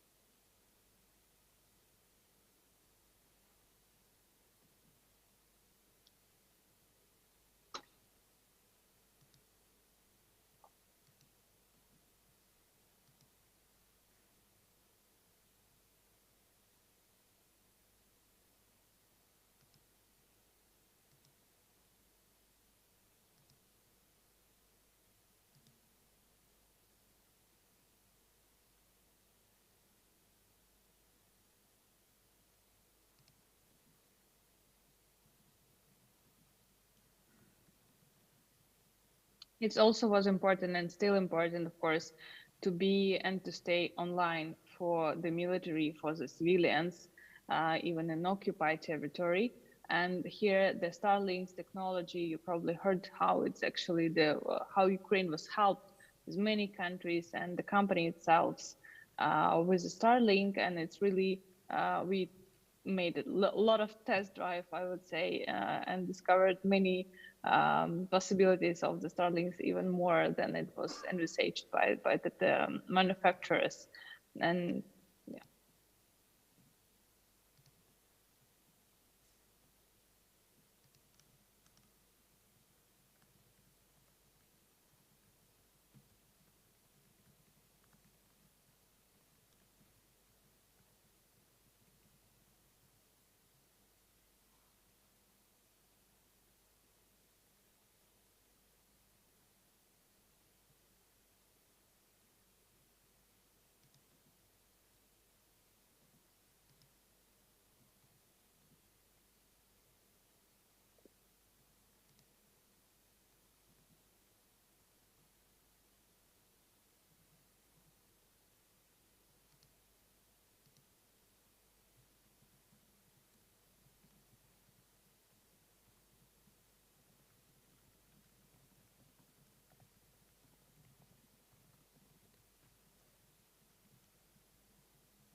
It was also really important and continue to be a fight with disinformation, with propaganda, with fake news, and spread the truth. The Ukraine have actually the really professional and high developed IT sector, and a lot of professionals who were united, I would say, civic technology sector was united with international partners, with government, and created IT Army of Ukraine. We do not coordinate this movement, but they always share their results with the government.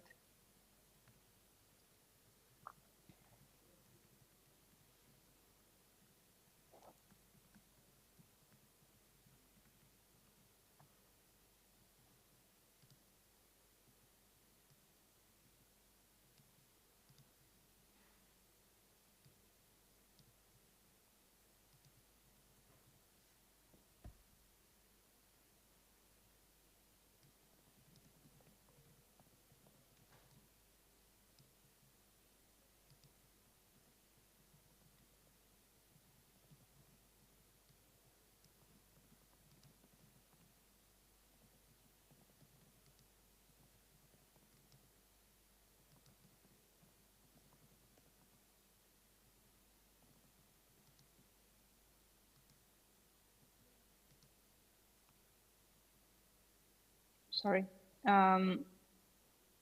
moment.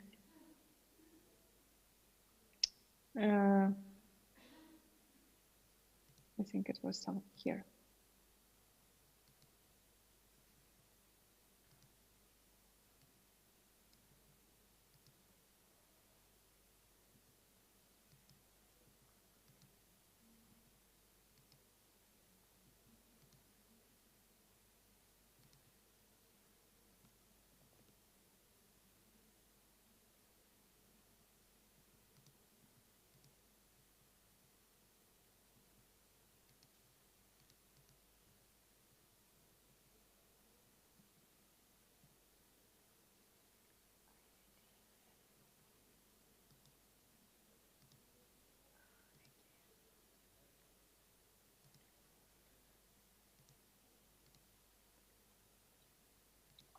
It was also hard with actually wartime regime that was legally adopted in Ukraine to accumulate the finances and the financial system operations. And some restrictions needed to be done by the National Bank of Ukraine. And what really helped us, it's actually creation of the crypto fund. With a crypto fund, it was really speedy collection of all the donation from the crypto industry and enthusiasts, and we were able to provide our army with what necessary things and requirements right to the front. Later it was, and it's already actually released, the United 24. This is initiative of the President of Ukraine, where everyone can donate securely and transparently support some of the defense, humanitarian, medical, and aid, or support transfer funds for the rebuilding of Ukraine.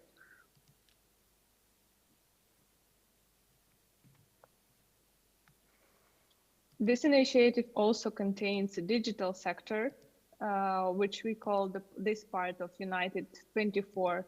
It's Digital for Freedom, where every company, every digital sector player, stakeholder can participate and try their technology, their solutions, and cooperate with Ukraine and to help fight for freedom. We also created and announced recently the Army of Drones, which is really necessary and helping our army in the on the front line in the battlefield. And it's possible to donate money or to donate a drone. And we receive really touching letters from the children who actually donating their drones, that they were bought some at some point and then they didn't use it, or they just want to help the army and to help the Ukrainian soldiers. We also introduced United 24 Media, and it's an important tool for us to fight for the truth and to fight with propaganda and to show the truth, because their world support, the support of our partners, is a crucial asset that we have and what help us to continue fight.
So we invite, as I said before, everyone to join these initiatives under the United 24 and under the Digital for Freedom initiative.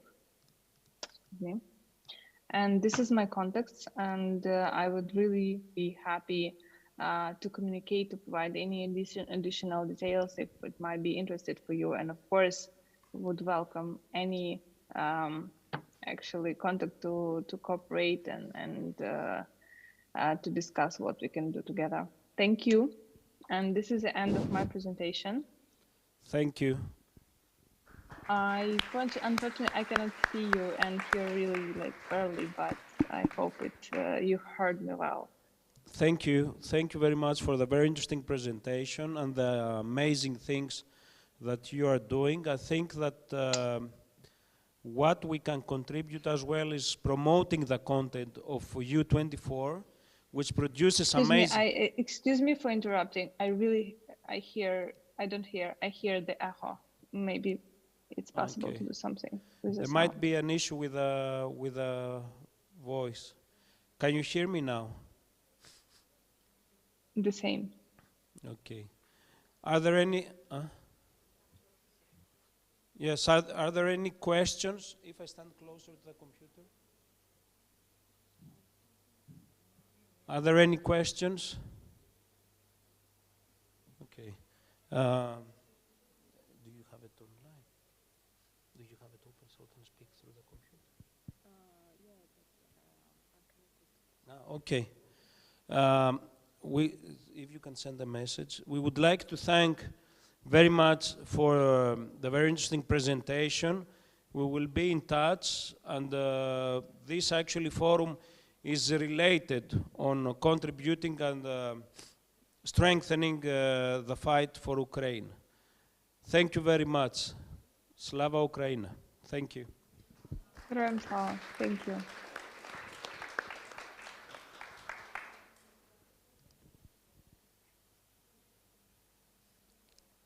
I hope everyone's still feeling good, not too sleepy. Yeah, lunch was great. So hopefully you have enough energy to keep going. Our next conversation is going to be a panel discussion, and we are looking at civil society's response to the war. On this panel, and when I call your name, please may you kindly come up and take a seat. So we have Samuel Woodhams. He's the digital rights lead, top 10 VPN from London in the UK. And his focus will be on overcoming digital technology, obstacles, and censorship.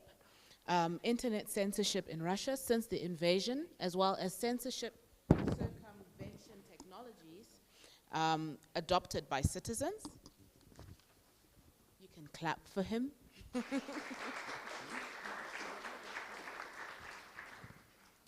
Our next, also on this panel we have Pavel Antonov. He's the executive editor and co-founder of Blue Link Foundation here in Sofia, Bulgaria. And he will be talking about support and solidarity with civil society in Ukraine. And we also have Tao Legend Thompson, who is the creative director of innovation at Vice Media, who will be talking about putting the action back into digital activism, back up Ukraine, and the progressive potential of extended reality. Is Tao? No? Okay. I see. Okay, all right. So I think we can start straight away with Samuel. Samuel, please go ahead. The clicker is on that table if you should need it. Thanks. Thanks very much, everybody. Since the beginning of the invasion in Ukraine, the Kremlin has taken unprecedented steps to control the internet, blocking thousands of websites and further eroding access to online content and citizens' freedom of expression and right to information online. While this is a growing trend and has been evident over the last decade, the beginning of the conflict marked a new era in internet governance in the country, with new technologies and legislation enacted that gives the state even more control to determine what citizens can access online. In response, citizens have adopted a wide variety of technologies to remain connected to the global web. However, many of these may pose a significant risk to users' digital privacy, and given Russia's advanced and sophisticated surveillance capabilities, this is something that should not be taken lightly. Putin's use of an oppressive information controls has become a vital aspect of his ability to retain power. However, with the advancement of technologies that enable people to stay online, there is an opportunity that dissent and opposing views can still be heard. Since the beginning of the invasion, we've documented over 2,600 websites that have been blocked in the country. 75% of all of these are related to the news. From large international broadcasters such as the BBC to local news outlets, citizens' ability to retain access to impartial advice has been dramatically eroded. Social media sites have also been restricted. As we've heard, Twitter, Facebook, as well as Instagram has been blocked in the country. Not only has this had a significant ramifications for people's daily lives, it has also come at a significant economic cost, with our estimates suggesting that the economy has lost up to $9 billion due to the lack of the informal markets that they support and advertising revenue lost. But it's not just large companies, of which we're all familiar with, that are being restricted in the country. We've even found evidence that a chess website has been blocked due to an interview with Ukrainian chess players at the beginning of the invasion. And a video game's homepage was restricted due to a small image supporting Ukrainians. Restrictions are targeted at individual web pages. However, in effect, entire websites are being taken down. In part, this is because of the technology that Russia is using to restrict access to the content. In 2019, the so-called Sovereign Internet Law was passed. In this wide-ranging piece of legislation, ISPs were forced to introduce new technology capable of monitoring and blocking content online. The so-called Technical Means for Countering Threats, or TSPU, is a perfect example of the Russian state desire to have central control over ISPs in the country, to be able to monitor, block, and view everything that internet users are doing. However, the impact of this new legislation remains up for debate. Although it seems that Twitter was restricted using this new technology, the general censorship landscape remains decentralized. Some websites are blocked on certain ISPs and not others, and the methods in which they use to restrict access vary from ISP to ISP. That has specific ramifications for the technology citizens are able to use to remain connected. The most common that we've documented through analysis of network measurement tools are packet injection and DNS tampering. A lot of this is being used to have discussions around the similarities and differences between Russia's and China's surveillance and censorship systems. However, whether Russia is as sophisticated and advanced as China doesn't matter much in relation to citizens in Russia and increasingly Ukraine. As Russia continues to invade the country, they're taking their internet infrastructure and censorship apparatus with them. In fact, just last week, it was reported that Google had been blocked in several occupied territories, and many Ukrainian ISPs are being forced to hand over their equipment and infrastructure to Russian ISPs. This is vital for any opposing views and dissent that can be heard in those areas, and without adequate tools and circumvention methods, there is a genuine risk that they will be lost forever. In response, in the beginning of March, we documented a 3,000% increase in demand for VPN apps in Russia. People are turning to tools that enable them to bypass restrictions on their ISPs and to be able to stay connected. However, not all of these tools are made equally, and a lot of the apps that we've investigated leak personal data and may even monetize that. 3 of the 5 most popular apps on the Google Play Store as of last week in Russia were VPN apps. Some we've looked at before and have heavily opaque corporate structures, some even with links to China. Given the sophisticated and advanced nature of the surveillance apparatus in the country, it's vital that reliable and trustworthy tools are being adopted. We've also seen media outlets blocked in the country revert to traditional mailing lists to disseminate their reporting, as well as a host of other legacy applications being used. As we've heard, Telegram has become increasingly important, and although it has significant privacy implications, most notably that end-to-end encryption cannot be enabled on group chats, it still remains a significant and important tool.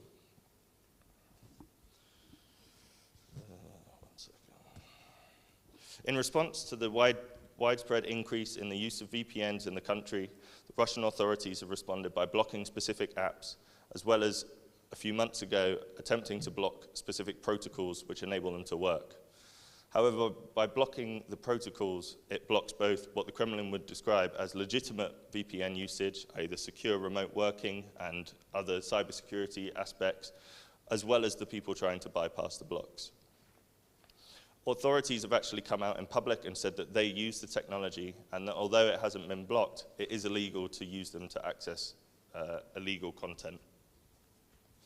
Twitter recently launched a Tor network, a Tor service, so that people can continue to access Twitter on Tor, which has around 300,000 users in Russia, the second highest of any country on Earth.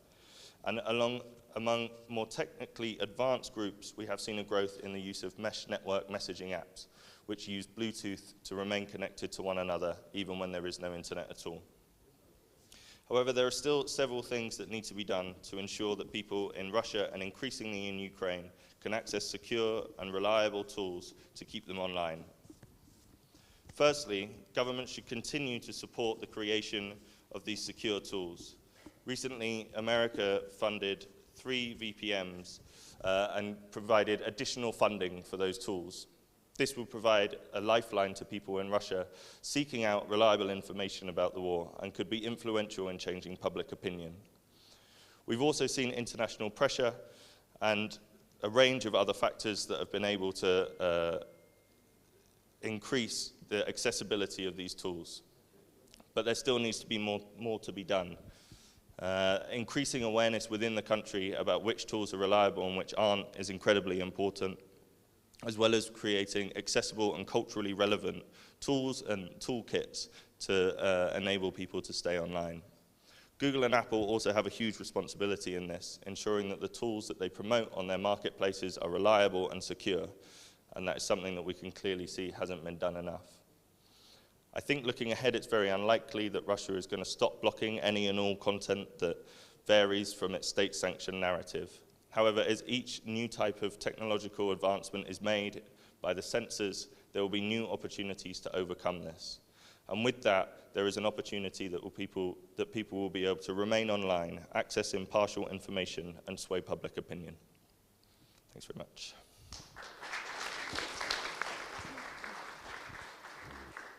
Thank you so much, Samuel.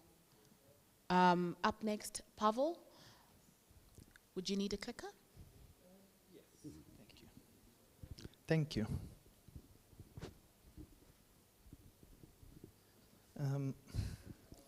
Thank you, and I'm glad to be addressing you all and to be actually talking with you all on the issue of civil society and its attitude to the war and the way it is affected. I represent a Bulgaria-based network called Bluelink, which is a relatively small, I would say, a small organization. We work from here, from Sofia, and we cover the region of Central and Eastern Europe. But the reason why I think it is an important event for me, and I am happy to be here, is because Bluelink was one of the children in the civil society area of the birth of the internet, of the advance of the internet in the late 1990s. The late 1990s in our region. And, okay, I need to figure out now, so I press this. Back then, it was a time when we were all innocent. We believed that, first of all, there would be no wars. One war had just sort of been coming to its end, and I'll speak about it a bit later. But we were thinking the internet is coming in, democracy is coming in, EU accession is coming in. And so in our vision, it was a matter of a couple of years before the entire region of Eastern Europe would sort of resolve these issues.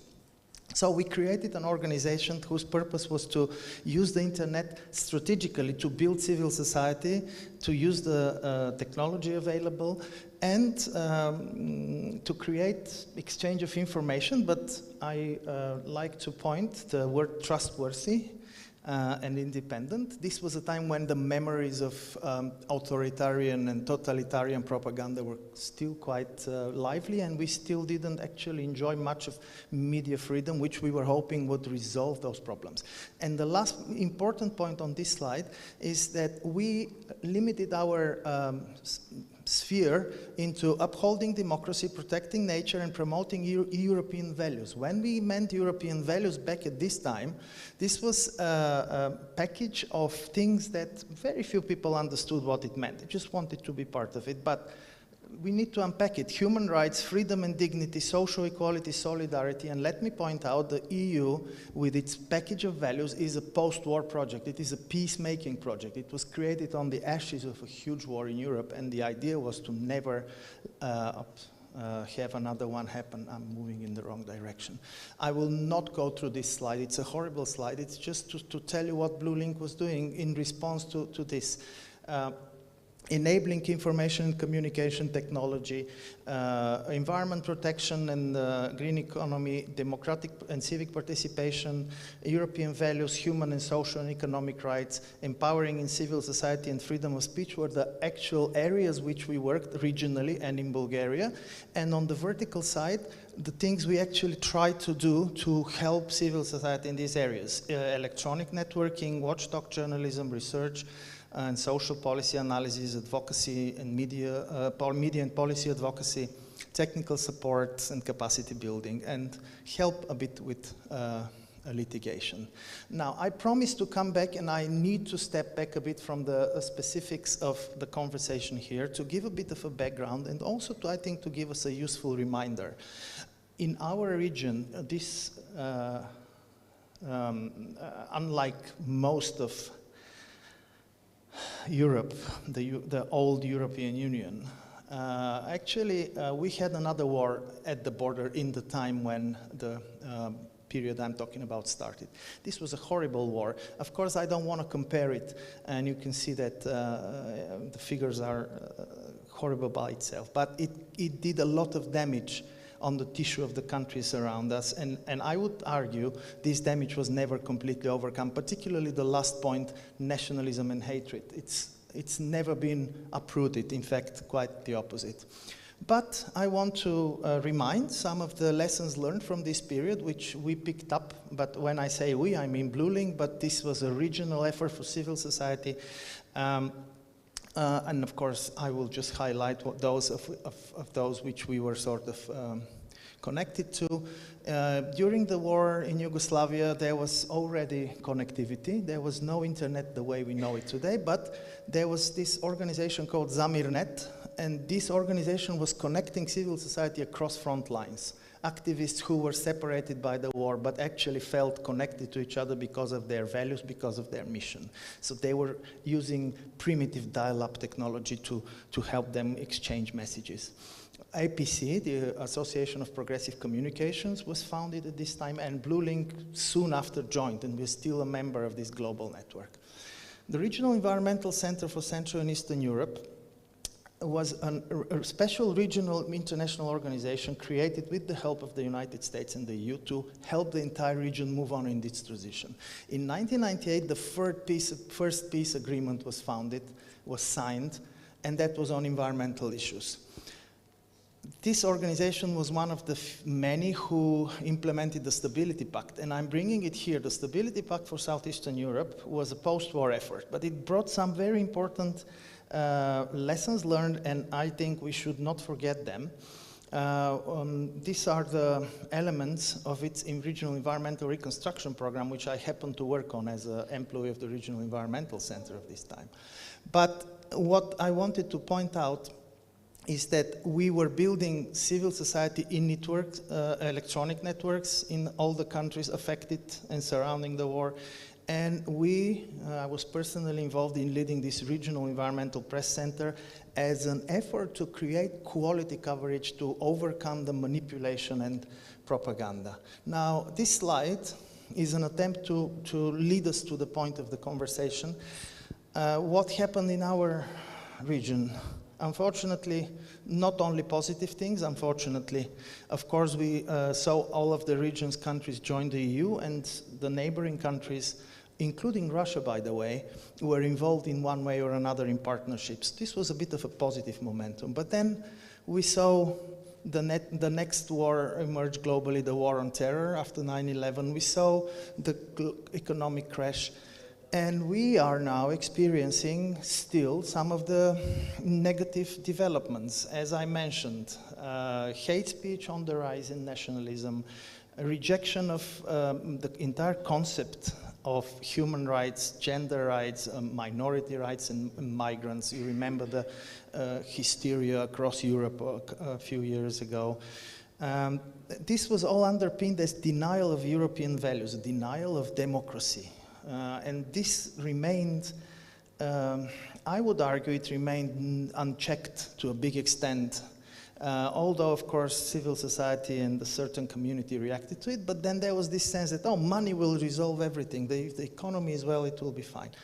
And so what I want to point out is that this was a period, and that's my field of study, when journalism, the classical good old journalism coverage, was in decline. So we realized our media lost credibility. Our journalists who were principled and wanted to do their job properly lost their jobs. In the meantime, on the right side, some of the developments on the digital front, of course, unprecedented boom of the digital economy, the social networks and the e-commerce, all the everyday aspects, and of course, some military and scientific aspects. But cryptocurrencies, leaks, and data journalism, I would say this was a positive development. It started happening, but it didn't change much as we hoped. Artificial intelligence and data mining business models started soon dominating and clouding and putting a shade on the positive developments. And then we started experiencing more and more of alternative facts, alternative science, the denial of credible sources, and a lot of propaganda. So eventually, we are in a situation when alternative realities are actually fabricated and maintained online. What did we do? And I will very quickly go through this. We continued with trying to connect civil society through alternative channels and networks based on trust and developing strategic tools for them.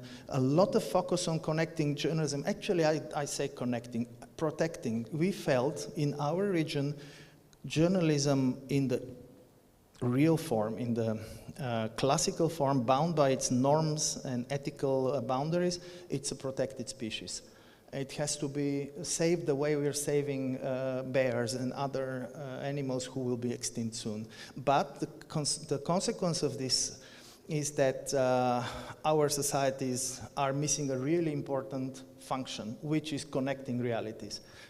Many of you are journalists and will know that one of the rules we are following, and we are teaching young journalists, as I'm showing on this picture, is that whatever story you're telling, you need to base it on the facts, the science, and check your sources. But then you also give the opposite side a chance to comment.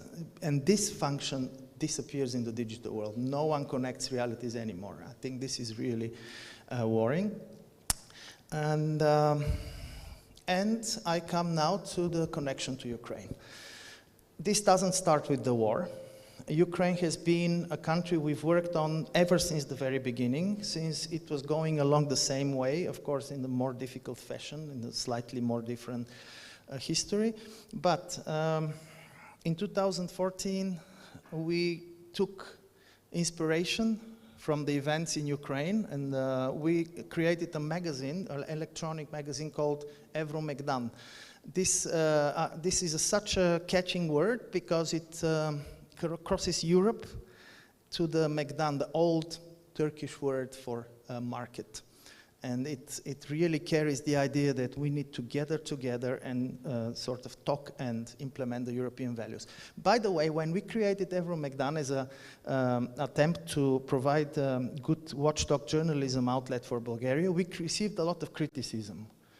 Also here and from partners who say, yeah, you're too quick, you don't know what's going on there, but no one questioned the phrase, the name, and the urge to freedom which was coming back at this time from Ukraine. We tried over the years to work with Russian realities. And this is important, and I thank those of you who spoke about Russia, several of you before me, because I don't think we should leave the Russian activists out of the picture. And these 30% who were mentioned earlier today,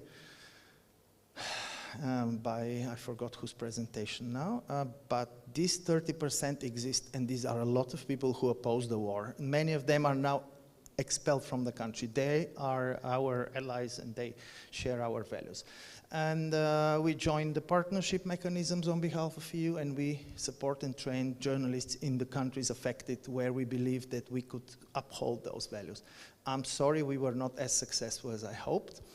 And in February, we were all caught by surprise and shock, although signs were there that Russia would attack.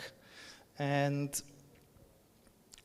in this moment, and actually in the weeks before and after the conflict, we had to reorganize and readjust our attitudes to see how we can react in a wartime situation. Wartime changes entirely the whole setup. Everything I spoke until now applies for a peaceful situation, when we can speak about values such as human rights, when we can speak about, we can lead even principled discussions of what's good and what's not so good. When there is war, one is under attack, the other one is an aggressor, and bets are off, really. It's so difficult to have any sort of principled conversation. So our purpose was to see whether in this situation there is something we can continue doing using our mission, using the internet and information technology strategically to help and to assist civil society in Ukraine. But when I say in Ukraine, it is connected. We can't disconnect from Bulgaria, from the rest of Europe, from the neighboring countries. So what we took up, we did a very quick round of establishing needs with our available funding and available ongoing projects. We just adjusted. We did interviews with activists whom we knew or got in touch with, or with refugees. And we did a lot of monitoring of the social networks. That's on the Ukraine side. Similarly, we were watching what's going on in Bulgaria and the rest of the European region vis-a-vis the war. Very much the same, except here we were actually more empowered to use democratic mechanisms. And here are some of the interviews and people we spoke to and we chatted with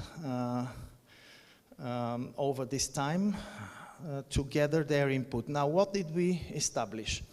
Many of the activists, particularly from Ukraine, whom we spoke to, it was even actually difficult, and that's totally understandable, to get them off from the immediate war effort. I mean, the country is under attack, so the apparent answer to the question, what is that you need, would come anything that helps the war effort, help us defend ourselves, arms, weapons, defense systems, anything, funding for the war effort, and support for refugees. And of course, I know there are organizations who may be able to help with this, but for us, as I started from the package of values and mission, you can see what a big dilemma it poses. And it's only for, not only for Blue Link, it's for many organizations who are inherently rooted in this peacetime. So the first package of demands is difficult for us to help with. We do not deal with arms. But then we kept probing. What more? Is there something else we can do on the actual practical issue? And then we came to some other responses. Solidarity and public and political support for Ukraine would be very helpful. Exposing the Russian aggression and the actions and the truth about Russia. Identifying and removing Kremlin representatives from different positions in international bodies and so on. These were some of the answers we were getting in response to the question, what could be helpful? And in the end, the last ones, which sort of came most closely to what we could do as a network and with our partners, is reporting on the true facts of what's happening and opposing the propaganda and manipulation. And I will give you now, and I will finish with some more practical examples of what followed from all of this. The first example, I think I'm one of the few Bulgarians here, so I give you a bit of a few seconds of background. Bulgaria is probably the one country in the EU with the highest indigenous sympathy for Russia historically. And when the war started, there was a period of time when even our government, which is pro-European, was bombarded and pressured with messages saying that the majority of Bulgarians support Russia.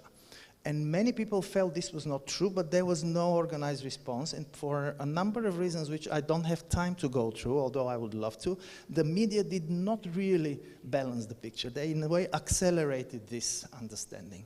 So in March, a group of people in a grassroots fashion said, this cannot be. This cannot be that this country is supporting Russia, so let's go in the street and show. So this was this first rally.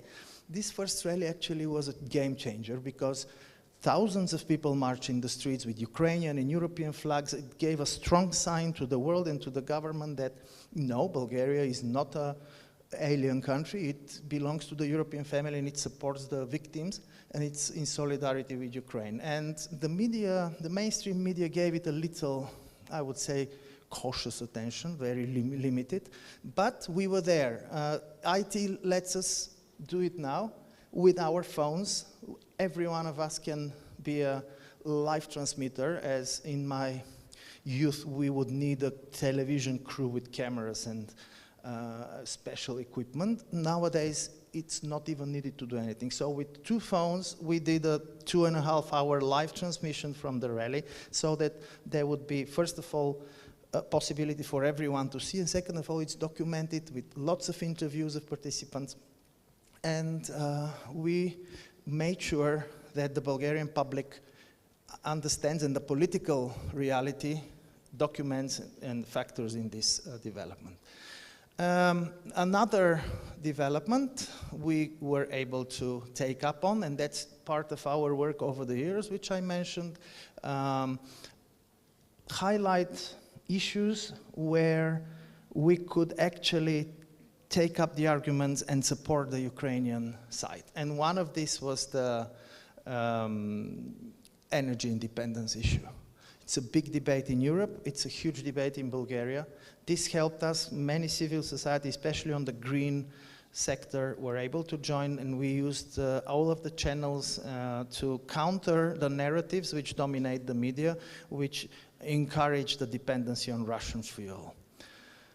And the last similar example I will show is quite surprising to us. One of the fields we were engaged over the years was tobacco control. Again, for a number of reasons, Bulgaria is one of the countries with highest number of affected people and so on. But what we realized from our Ukrainian partners at the European conference is that actually tobacco companies such as Philip Morris are still staying in Russia, and their incomes and taxes are funding the war effort. So our investigative work in Europe and in Bulgaria is possible to pick up on this. And also the role of Russia's VTB bank, which is known by some investigative journalists as KGB's bank, in privatizing Bulgarian tobacco monopoly. And that would, as you can see, expose many connections in the political establishment and in a way respond to the needs expressed by our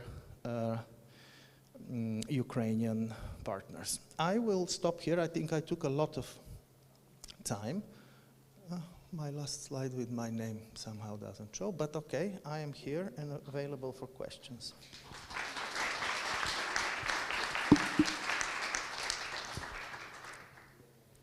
Thank you so much, Pavel. So you've both posed some very put a lot of interesting information on the table. We do have a few questions from Slido, so I'll start with those before I get into mine.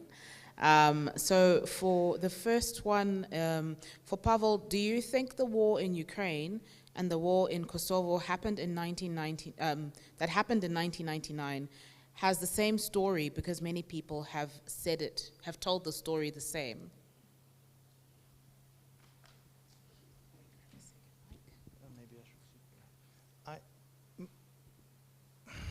No, it's certainly not the same story. First of all, the war, we're talking about the Yugoslavian war, was a war involving several countries over almost 10-year period. I sincerely hope the war in Ukraine will not last that much. I hope it will be soon, over much sooner. The connection there, which is clear, is the propaganda and inflicting of nationalism and intolerance in society as a state politics instrument, which is what was being done in the late 1980s, early 1990s in the former Yugoslavia by its government. And this is the other difference. The big country, as Yugoslavia was, fell apart under nationalism, while at this moment in time, it is obvious that Russia is attacking another sovereign and independent country. So this is a very long and difficult comparison, which I am not prepared to go into greater details, but I think there are certain, as I said, certain lessons and certain cautions we need to take from the previous war as civil society and use them instrumentally now. Right. Thank you. Samuel, maybe you can take this one. Do you see any cohesive digital outreach effort? It's okay, you can use this one. Do you see any cohesive digital outreach effort by Russian new diaspora against the war?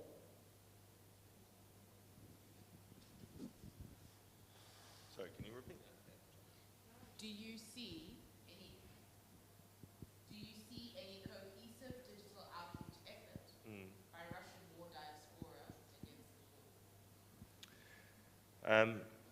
It certainly exists. Whether it's coordinated and cohesive is a kind of another question. There are opposition voices that are, vocal and accessible to those both in Russia and outside of it. It's just that the space in which they exhibit and experience within Russia is getting smaller and smaller, and that will continue to happen by the looks of it. May I also pick up on this, please? Of course. I think it's... we do have a speaker waiting online, so... Okay, just very briefly. Yes. I think this is a very important question. We have experienced in the last few years before the war, and especially since the war started, a great number of activists, civil society, environmental, human rights defenders, who are now effectively being pushed out from Russia. And as we heard, again, 30% of Russians do not support the war. Now, to what extent and how this projects into the digital reality, we need to probably investigate a bit more. But this is our best chance to engage with these people, and one of the, as I said, one of the areas of activity is using the internet to not lose them, those who are still in Russia. Thank you. Joining us is Tao. Tao, can you hear me? You're muted at the moment, I think. I hear you, although a little bit muddy. A bit far. Is that better? Sorry, I didn't catch that. I guess it's not. Well, is this volume better for you? Do you hear me? Yes, we hear you. Thank you. Please Should go ahead. we jump to the presentation, or am I in a sort of waiting room? No, please start your presentation. You can start. Thank you. I will share my screen now. And hello to everyone who's with us here. Thank you for the opportunity to present to you today. If you can see my screen, is that the presentation? Is that up with me? Yes. Amazing, thank you. So I would like to talk today a little bit about a project called Backup Ukraine that me and my partners have recently launched with UNESCO, Polycam, and Blue Shield in an effort to digitally preserve the cultural heritage of Ukraine. And I want to talk about this project in the context of digital activism, specifically in times of distress, or in this case, in warfare, and how this can serve as an example of how we as digital communicators can put the action back into digital activism through a suite of technologies best encapsulated by the term extended reality. So this is Backup Ukraine and the progressive potential of extended reality. And first off, I will talk a little bit about the context for this project that is born out of this insight from Blue Shield that destroying a country's cultural heritage is the fastest way to erase its national identity. So the destruction of works of art, of monuments, of historical buildings is not just a worry for museum workers or for historians. It's intimately bound up with a country's sense of self and its sense of national coherency. So in that context, when you look at the 26,000 cultural heritage sites in Ukraine that has been identified via satellite, and you see the amount of potential damage that happened just in the first few weeks of the war, we see that not just as a form of collateral damage, but as something that could potentially be much more of an act of war against the culture, like a conceited effort to undermine the national sense of identity of Ukrainians.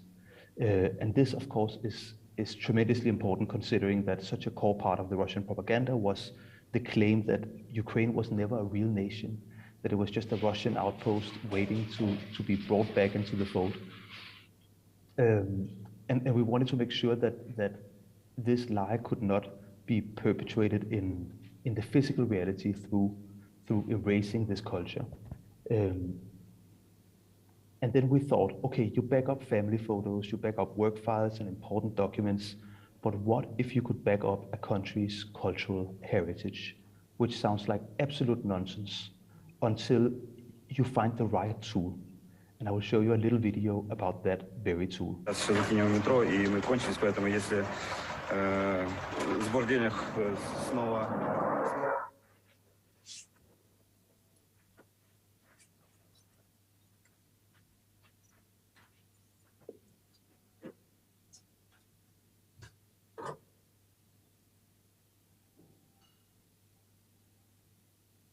What we're seeing here is an attempt by Putin to wipe out. UNESCO is incredibly concerned, of course, and will be holding a special session. And there is great fear that Russia will try to simply wipe it out.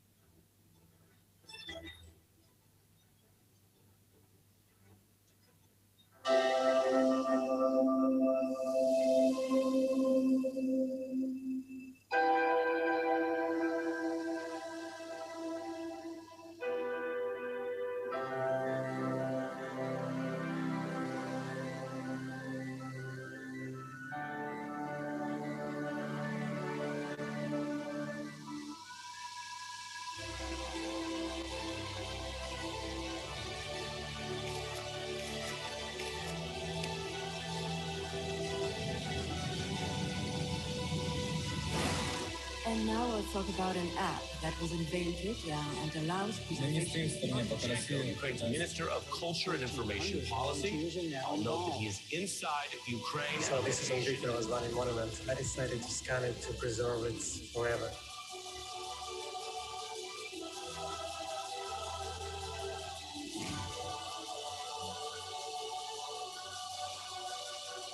These monuments, they define us.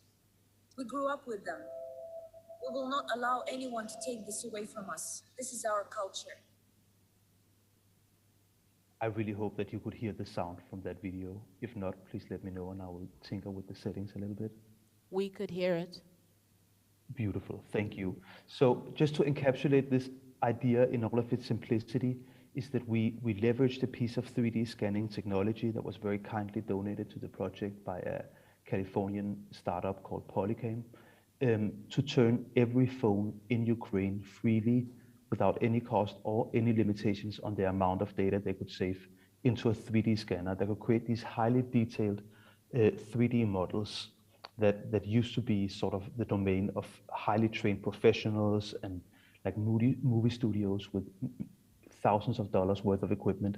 This can now be done by anybody with like a minimum of training in order to create these indestructible virtual copies of the statues and the monuments and the cultural sites of Ukraine before they are destroyed. And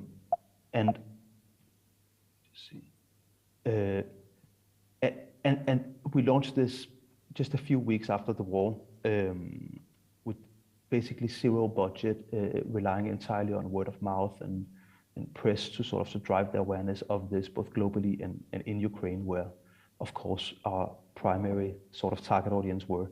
And it fared pretty well. We went from 0 to over 6,000 downloads in the first 2 months. And these people who downloaded the app to preserve their culture, together they have amassed a collection that rivals in size the entire sum of sculptures acquired by the Museum of Modern Art in New York since 1993. So it's quite a sizable archive that we have so far. And the story went worldwide. It hit CNN and BBC and all of these. It's still building, still growing, but this is where we currently are with the project. And of course, this is not something we've been able to do all by ourselves. We had the support of Polycam, who generously donated sort of the engineering resources to adapt the tool that they had and create a new format that was usable in the war and that also followed all the security necessities that museums have, for example, about never revealing the location of their stored collections. We had UNESCO and Blue Shield who went in and sort of lent their credibility to it, so people understood that this was a serious project, and that everything that people captured would be stored and preserved at the highest level of data and of security and quality and openness. But also a big range of both local architectural firms like Skyron and Pixelated Realities from Ukraine. The Heritage Emergency Response Initiative were really helpful in connecting us with local volunteers and local authorities and making sure that people could get the permits and the press cards and things that they needed to go into more threatened zones. And this whole range of different cultural institutions who lent their way to this and helped spread the word and get the word out on the ground. And as you see at the bottom, there's a bunch of press that really helped get this off the way and make this possible with like an absolutely shoestring budget. And we're not done. We're still exploring sort of the possibilities for how to evolve this in the future. One of the things that we're looking into is recreating 3D models from things that are already destroyed, like this church that you see on the right-hand side that was one of the wooden tverskas that is on UNESCO's World Heritage List that was hit by a missile about a month ago. The Russian army got to that before we did, so we do not have a copy of it prior to its destruction. But what we found out is that we can lift the data from existing drone captures and feed them to the same algorithm that powers the Backup Ukraine project. And now we are sort of engaging with really strong and well-trained drone community in Ukraine to get access to this kind of data so we can recreate things that are actually lost to history already in high fidelity 3D quality. Of course, at some point also the war will be over and everything that we've captured has to be put to good use. Backup Ukraine will have to become Build Up Ukraine, and we're looking into different ways for how the scans can contribute to recreating these cultural monuments and sites. Part of what we're exploring is actually 3D printing replicas of statues directly from the scans that we have down there, so we can create a one-to-one copy without having ever been near the original statue, using the data that our volunteers have captured. And then lastly, we're in talks with a couple of different cultural institutions around the world for how to bring this project worldwide, which was UNESCO's original intention. Was not just to help the war in Ukraine and help the Ukrainian population and culture, but actually use it as a pilot project for how we can create sort of like a digital Noah's Ark, collection of all of mankind's sort of cultural works throughout the world. And I think what we've shown with this project is if you can make it happen during a war, you can make it happen everywhere. So putting that a little bit behind us, when we look back at this project and see what we can learn from it and sort of what this proves in the broader context of digital communication, is that as an industry, we have been historically all mouth and no hands. So like the majority of you, I'm trained in communication, which means that I primarily think in messages, I think in audiences, and as much power as there is in that in a well-crafted message, the problem with that is that the endpoint of that is always a prompt. Like we can only ever change what's inside of people's minds, and then the actual change will have to be led by them afterwards. So traditional communication stops at the inside of the minds of our audiences. And when we look back at this project, we realize that's actually not how we've been working at all. We haven't acted as communicators. We have acted as facilitators. And rather than thinking in messages and how best to word them and frame them and bring them to the right people, we have thought in tools. We have made this tool available to a group of people and then let them take it from there, which also means that we no longer think about audiences. We're not trying to push this to people. There's very little sort of media push in this from our hand, but in attracting volunteers. So our audience becomes collaborators. And finally, what that allows us to do is instead of prompting them to do something, we are enabling an actual action. So you could say that the digital has set foot in the real with a project like this. We're no longer just talking to people about what they have to do. We are creating an infrastructure that allows them to take action directly. And I think this is a very, very interesting turning point for people who, like me, work in digital communication.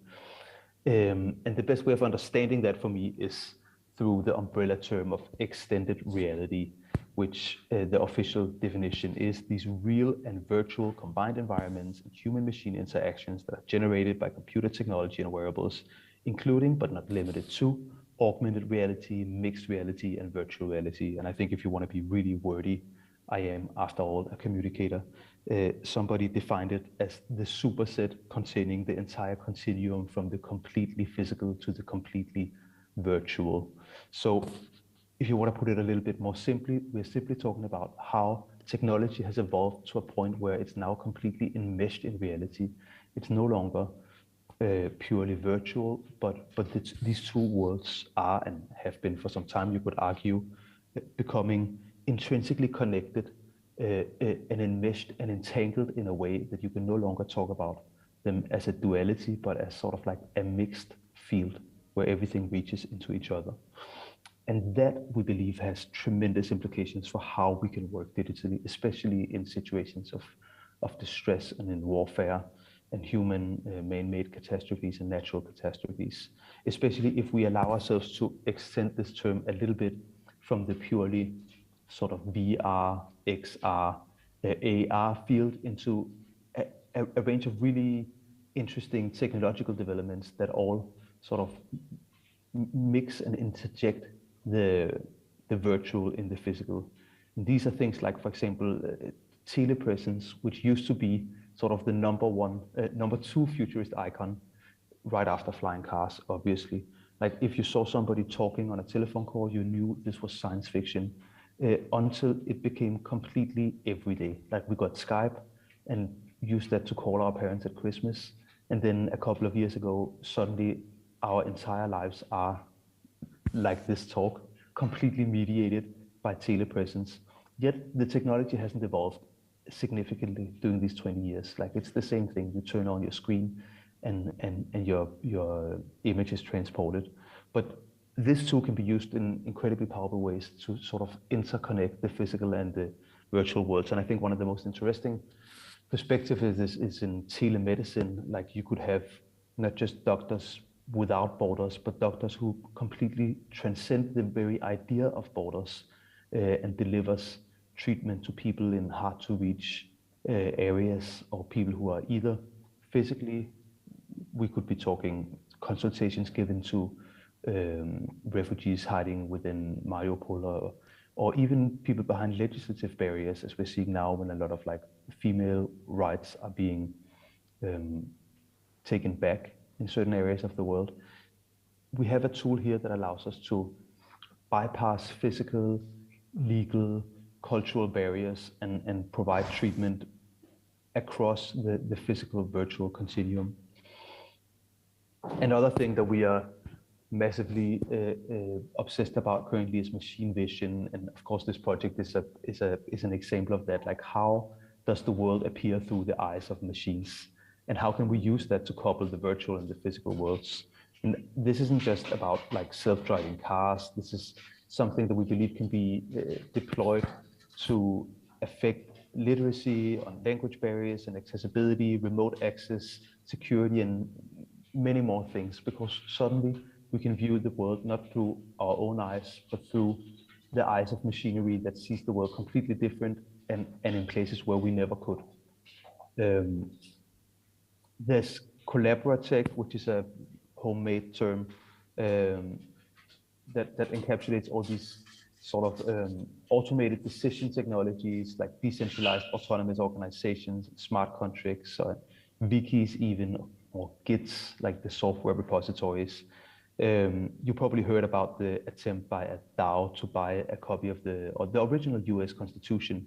And as impressive as that was, like this was an act done in completely automated concert by a decentralized autonomous organization.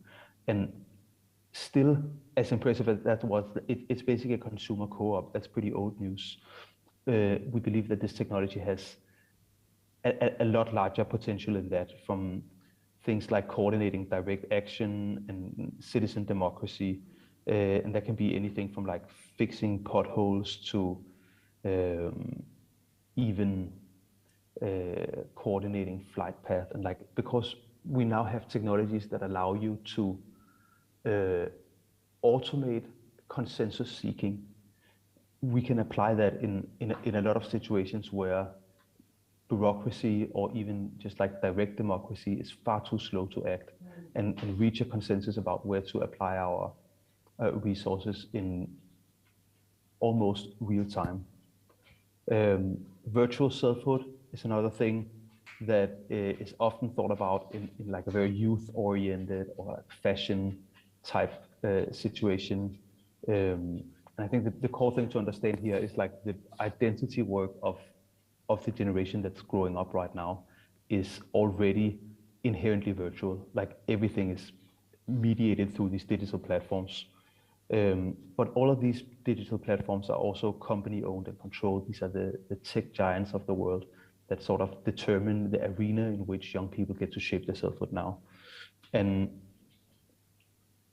in a larger context, we find it incredibly fascinating to explore how giving this generation tools to DIY, to take ownership of their own online personality, their own expressions of selfhood, can spark not just a creative revolution, but a political and an identity-based one. And finally, of course, the last sort of technology that I think is worth considering for you and for us in the context of creative deployment in catastrophes is unmanned aerial vehicles. This was a DARPA level technology just like 10 years ago, and now it's like the third most popular Christmas present in the developed Western world. So this technology reached like mass saturation at completely unprecedented speed, and suddenly put it within the reach of the general population. And I think in a war context, there's so much going on that's not on the front line. Like we hear about the Predator drones and all of these kind of like very war-attuned ones, but let's remember that the war happens 80% behind the front lines. There's everything from like supply lines, documenting war crimes, and all of these things that happen in the background, where ordinary people and their consumer-grade technology can create something. And we have teams collaborating with the Ukrainian government, for example, to meticulously document infrastructure damages such as the Irpin Bridge and other destroyed territories. I think this is just one sort of application of that, where the biggest breakthroughs, of course, arise when we combine these different methodologies. So, like when we combine, for example, telepresence with unmanned vehicles, or even like the decentralized autonomous organizations. You can imagine, for example, setting up a system that would take citizen sightings and then use that to inform the flight path of reconnaissance vehicles. So you can have a very direct sort of link from micro observations on the citizen level, and then use that to inform macro actions all the way up to sort of like military intelligence levels. And we think really in combining these things, this is the avenue of this creative, out-of-the-box thinking that has a really, really huge potential in the future. Dao, I'm so sorry to cut you off. We're running out of time. I don't know whether you can hear me. We are running out of time, but then I will jump to the conclusion, which is that through creative applications of extended reality in its broader sense, we as digital communicators can put the action back into digital activism. We do that best by connecting courses with technology, because as we've seen in this is all driven by the goodwill of volunteers. Like, you need people who are heavily devoted to a project. So it's not enough to have an idea. You need to have a course, you need to have something that people believe in and that they're willing to go to great length for, and then connect that with the relevant technology. Then you can go really, really far. And of course, also one thing that we learned is that in order to scale these kind of endeavors, you need to connect partners, networks, and volunteers. So the biggest learning for us has been how much the support of traditional sort of actors in the field, one, mattered, but how much they could do when they were connected to the right networks and to the right technology and to the right people. And finally, of course, the thing to consider, if this is an avenue that you want to go through, is how we can connect the virtual and physical in new and unexpected ways in order to impact the real lives of people, not just change their opinions and prompt them for action. Thank you for your time.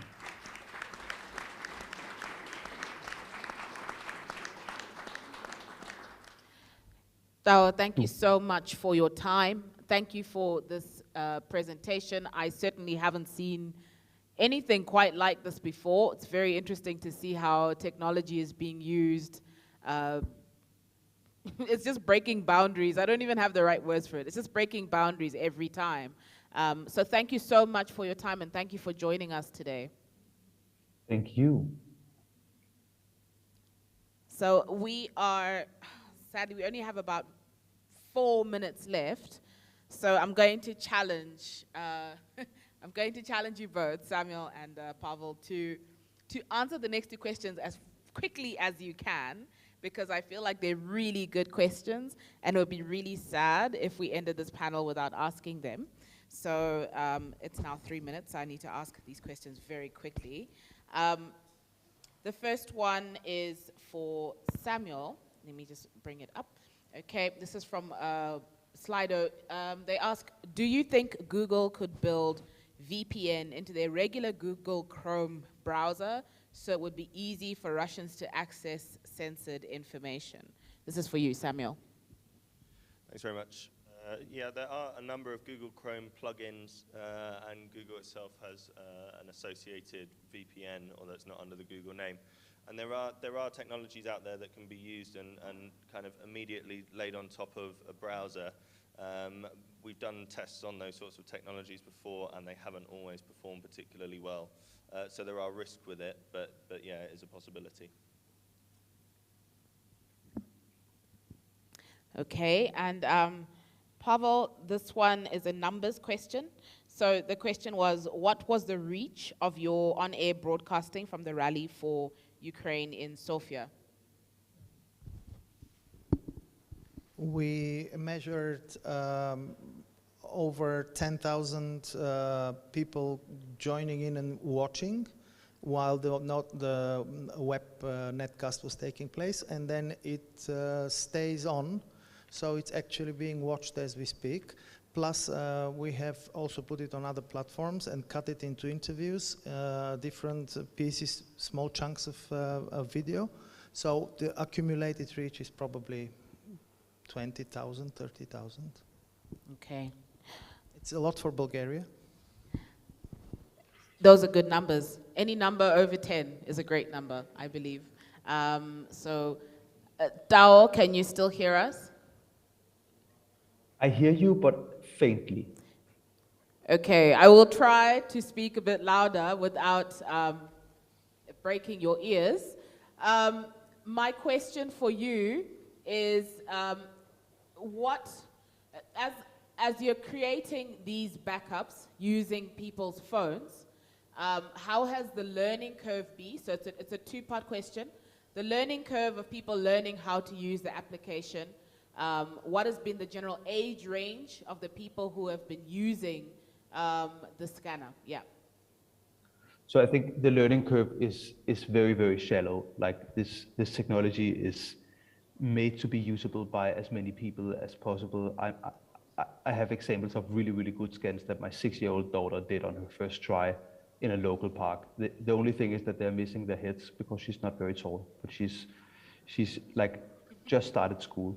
And so I think that speaks to the ease of application. What we're seeing from our volunteers is that after the first 2 or 3 scans, they rarely make mistakes anymore. So if there is any sort of like faults, like any errors in the scans, it's due to physical circumstances, like the sun has too much glare on that day, or they simply can't reach, like my daughter, if they're trying to scan something really big.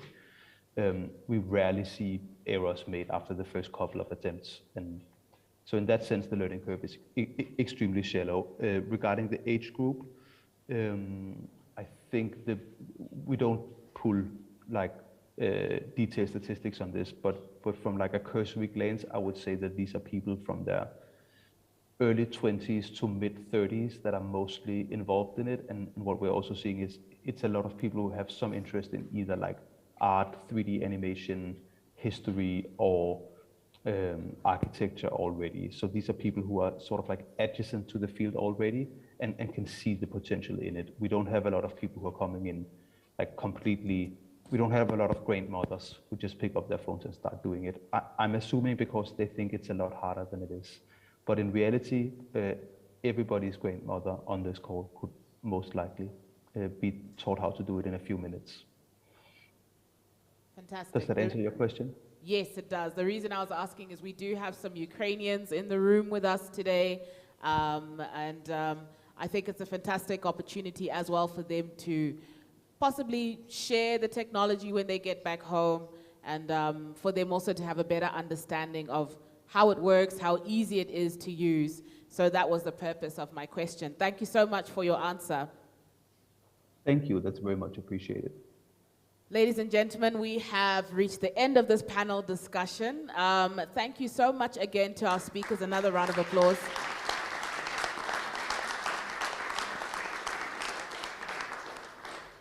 We will now take a 10 to 15 minute break for coffee. And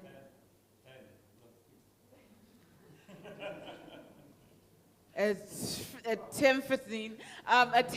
10-minute coffee break.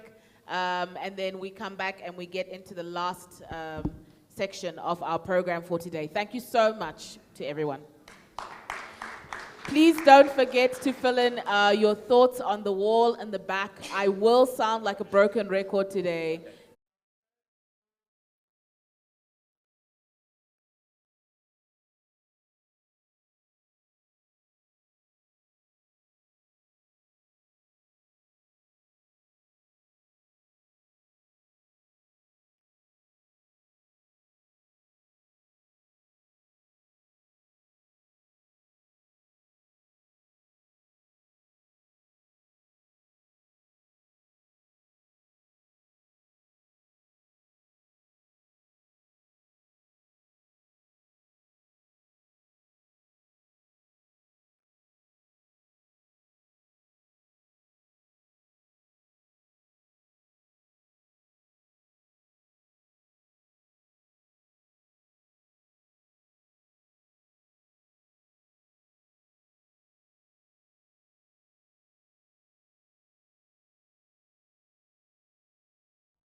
Ruth Cronenberg, which is Executive Director from Free Press Unlimited. Ruth will speak actually about how and the work done in order to support independent media in Ukraine. I will just highlight here that we as DCN in April, we have supported independent journalism crowdfunding initiative from European Journalism Center, and I'm looking forward to hear Ruth. Ruth, thank you for being with us. Thank you all. Thank you for being here. I always do this wrongly, so just on this one.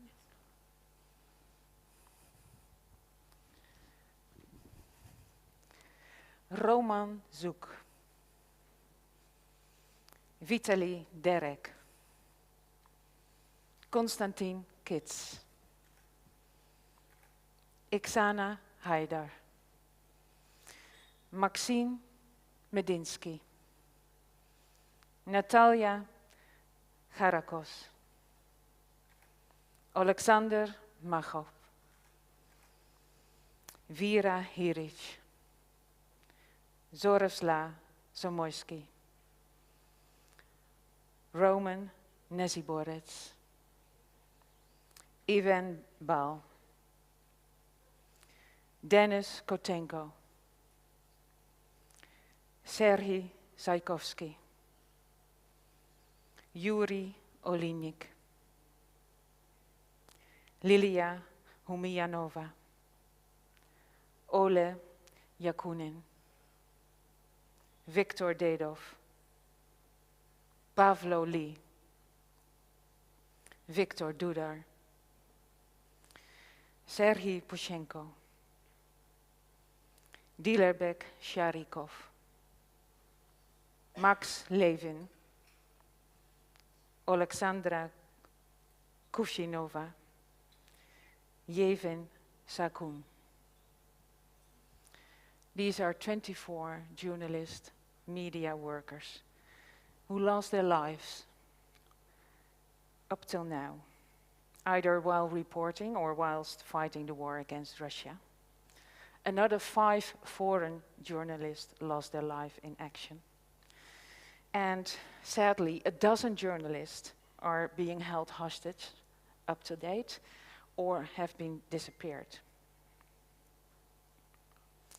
International freedom organizations like Free Press Unlimited are doing everything they can, but of course we could not prevent these killings. But we were able to support over 1,000 journalists in Ukraine by supporting them with emergency kits, ballistic vests and helmets, because that is actually what we, Free Press Unlimited, stand for. We work to ensure that reliable information remains available worldwide. It's our mission, therefore, to support journalists in order to maintain the steady flow of free information, reliable information, fact-based information, trustworthy information, globally, but especially nowadays, also in the Ukraine. During a war, it's even more paramount that there is a free flow of independent information available. And one of the key lessons actually that Ukrainian journalists learned during the first invasion of Russia in 2014 is that the lack of the on-ground coverage and gaps in the documentation of war crimes is actually only strengthening disinformation narratives. Since the war, a lot of independent media outlets, luckily, have seen a rapid increase in the terms of engagement, especially when it comes to number of views on social media. Also in other countries in the region, like in Moldova and Georgia, we saw that independent media statistics actually were able to push out Russian state propaganda from the top position as popular news channels, which was previously the case. Still, the Russian authorities and their allies in neighboring countries continue to pressure the free and independent media, and anyone actually who spreads an opinion that does not coincide with the state. And sadly, since July 6th, and that is new, the Russian-occupied region Kherson actually was blocked from YouTube and Instagram. And this is curious because YouTube actually is still active and operating in Russia itself. So what does it mean? Is it a kind of a further step to create a vacuum information in occupied regions? Actually, we must acknowledge that that is the case. It means that independent newsrooms, actually, who used to rely on ad market sales and subscription models via social media, now have to apply for bridge funding to organizations like Free Press Unlimited. But the need and the demand for that bridge funding is far too high that we can come up with. More is actually needed. In the first weeks of Russia's invasion, big tech, actually all the big tech companies like Meta, Instagram, YouTube, TikTok, Telegram, Twitter, they sprung into action to respond to the pressure from Western governments to regulate the information circulating on the platforms. And actually, they did. They announced that they would intensify efforts to cooperate with the Ukrainian government to mitigate Russia's information warfare. And those efforts include especially the creation of the so-called escalation channels, by which the platforms prioritize the moderation of content, which is flagged by so-called designated partners. And one of them is the Ukrainian Center for Strategic Communication and Information Center. It's an official Ukrainian agency established on the Ministry of Culture. So since the outbreak of the war, this center has regularly sent to the big tech companies data sets with contents and profiles that violate the terms of service of the platforms. And indeed, in the beginning, the big tech responded. They regulated and they took action. I'm behind with my slides, sorry. These are some of the actions that they did. However, especially as time went by, there are very important gaps in the platform moderations, and that need to be addressed. So therefore, I want to actually slide in the term proactive moderation. That is, to my opinion, the only way that they can and will be effective. It has become apparent, I think, nowadays, that measures to limit the spread of disinformation, they are not enforced by the platforms, especially not when sources of the pro-Kremlin narratives are not from official Russian accounts. And we see that actually when they are coming from Russian embassies,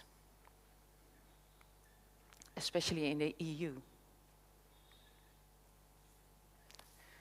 As the war is lingering on, Russian pro-Kremlin propaganda has evolved. And in contrast, the big tech giants have grown less responsive to the emerging developments. The Washington Post actually recently published that many of the requests to the platforms seem to be going unheeded, and especially to Facebook. I quote Mykola Balaban. He's the head of the Ukraine Center that I mentioned before. He mentioned, when it was the first month of full-scale Russian aggression, the big tech were very proactive and they were very interested to help. Now, they are avoiding even to make a call with us. Equally, given the fact that YouTube still remains one of the few social media platforms, we heard it earlier, currently still operating in Russia. It has become a vital source also of information for the citizens in Russia. But at the same time, we see that more and more channels who are actually publishing anti-Western, pro-Putin, pro-Kremlin videos, they remain undetected and unmoderated. In Ukraine itself, around 26 million people are using Facebook on a monthly basis. 26 million on a total population of 44 million. So that means that the media actually inside Ukraine depends heavily on Facebook to get their information out to the public. At the same time, these newsrooms and the media are flooded with graphics, with images, with footage from the front line of the war. And of course they want to use it. It's newsworthy, it's vital, it's of the public interest. But the editors, they simply don't know what is allowed to publish on platforms like Facebook or Instagram, because simply the platforms never made any attempt to identify key controversial topics and provide additional guidance to publishers on how to treat these topics on their platforms.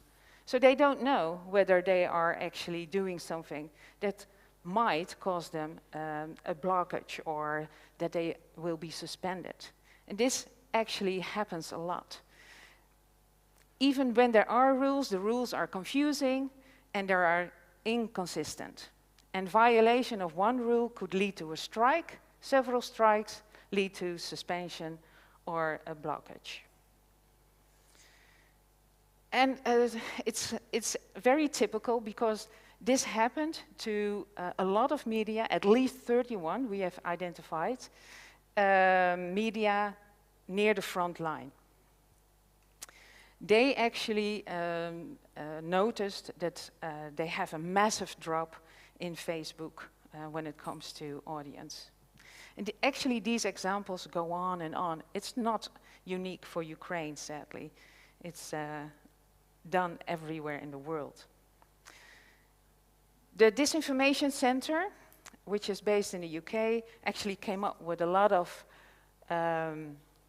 recommendations, which I will not repeat here. You can see it on the screen. By the way, this is one of those requests of a media who mentioned to Meta that they were blocked over 40 times and never received any answer.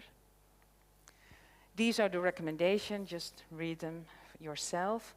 I would say, yes, these recommendations are very important and very good, but put them in place everywhere in the world and not only in the Ukrainian situation. Because what we witness actually now, we have seen already during the coup and aftermath in Myanmar, but we have also seen it in countries like Nicaragua and Eritrea. So, given all this, sorry, I want to go back to this picture. I would like to take the liberty to rephrase famous words of a US Supreme Court justice named Hugo Black. He said these during the famous case, New York Times versus Sullivan. And I want to rephrase this related to the social media platforms. After all, these platforms have taken up the position of a supra-state.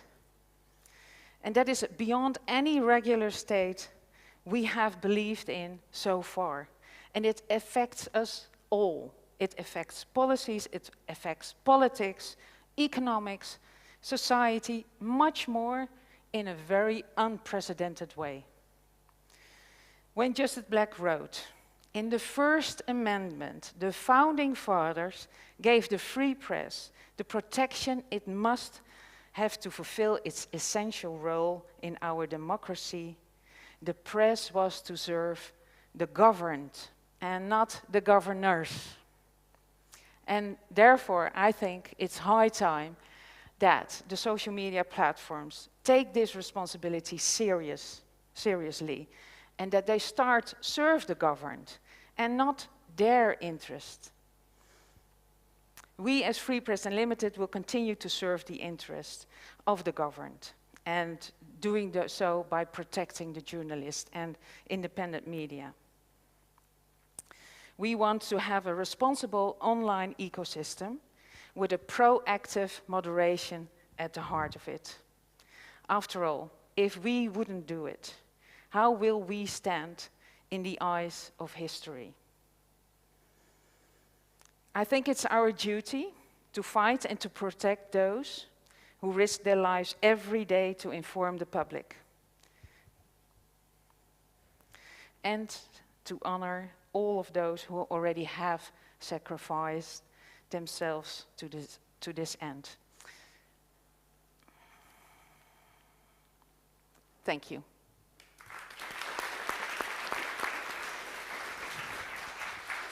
Thank you. Thank you, Ruth. There is a question from Pavel, which was among the previous speakers, that he points out that no vest and helmets can save journalists when oppressive leaders, East and West, target their existence. How shall we save journalism? It is his question. Journalism or journalists? Journalism, he asks. To invest more in independent media itself. I will just, my question is related with the following story. I was moderating a panel with war correspondents from Greece covering Ukraine. And one of them said a very interesting thing. He said that there were people that stopped him in the street and asked him what you were reporting. It was true or dictated by your bosses in order to gain support for Ukraine, etc.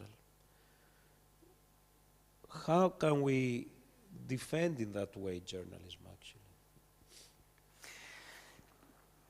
Yeah, it's of course very difficult, and sadly the independent media has decreased over time. That goes with the same pace that press freedom worldwide is declining as well. Social media also has a very important role to play in that. They use and or misuse independent media. Media had to, the whole business, the old business models were gone, and media, especially the little ones, the small media, had to reinvent and start all over again, making new business models, and a lot of them have failed. So they have to turn to other ways of income, which is of course logical. Doesn't mean that independent media is still, and also journalism, should not, they actually need our support, especially from the Western world. Okay, so here comes two questions. First one, what is going to be the day after media landscape in Ukraine? Secondly, to what extent independent media can survive? Because usually their economics are not to that extent that can sustain their viability, actually. I think it's amazing that in the Ukraine are still so many media outlets active. It's sad to see, of course, that near the front line media are blocked.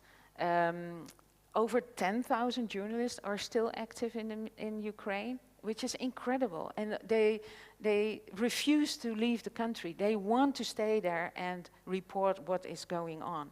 So a lot of initiatives, also the crowdfunding source that you mentioned, including our organizations, but also a lot of other organizations, are there to support the media. So I think, especially now during the war, but also after the war, there will be a media landscape in Ukraine.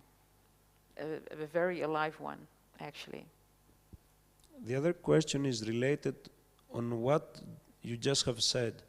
To what extent professional journalists can build upon the experience gained from covering the war, from civil society, let's say, journalism. In what way and how this type of reporting can be integrated into a more professional scheme? Yeah. That is something actually that we see now, that there is a huge demand from Ukrainian media to, and especially journalists, to have trainings on how to report, especially during wars. They were not trained for that. They realize it's necessary, but they need proper training for that. And that is where other organizations come in. Of course, there are a lot of especially in eastern Ukraine, a lot of journalists who have, sadly, in the last 8 years already, a lot of experience with war reporting. So that is luckily shared with the rest of Ukrainian media. War reporting is also important not only because of its special skill, but also because of documenting war crimes. Yeah. Yes, I think that this is an important element, witnessing journalism, in order to document war atrocities. Right. And my final question is, do you think that what have taken place in Ukraine has given the chance journalism to reinvent itself and also prove that it still works in for media reporting? Absolutely. Even, you know, I would say even more. During conflict and war times, people are so much in need for information. So, yeah, absolutely. We actually work in over 50 countries, and we also work in so-called media dark areas. You see where there is conflict, where there is a lot of need for independent information. So it's still very, very important. Yeah. Thank you. Yes, yes, please.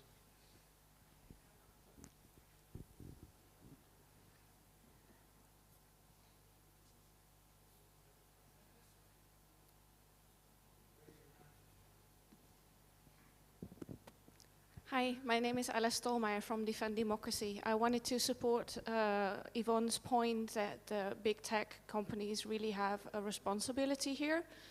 I think they have blood on their hands and they should acknowledge their responsibility and they should be held accountable. And would you have perhaps an idea how we can, as democracies together, push the big tech platforms to take a more responsible role? Yes, actually I do. But it's, I think, first of all, the Ukrainian Center is a very good initiative, and I think it should be followed by a lot of other democratic countries.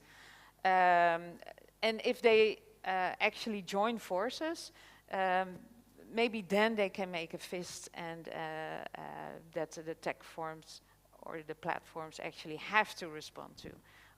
Also, I think NGOs, journalists, but also human rights defenders organizations, Democrat organizations actually also should unite in this, come together, and now they are able to mention that it are incidents and they get away with it, but it's not the case. It's actually systematic. It's done and it's happening everywhere in the world.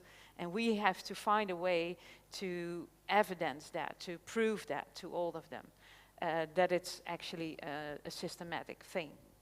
And then they are not able to ignore it anymore. But in order to do so, we all need each other in this. We cannot do it on our own.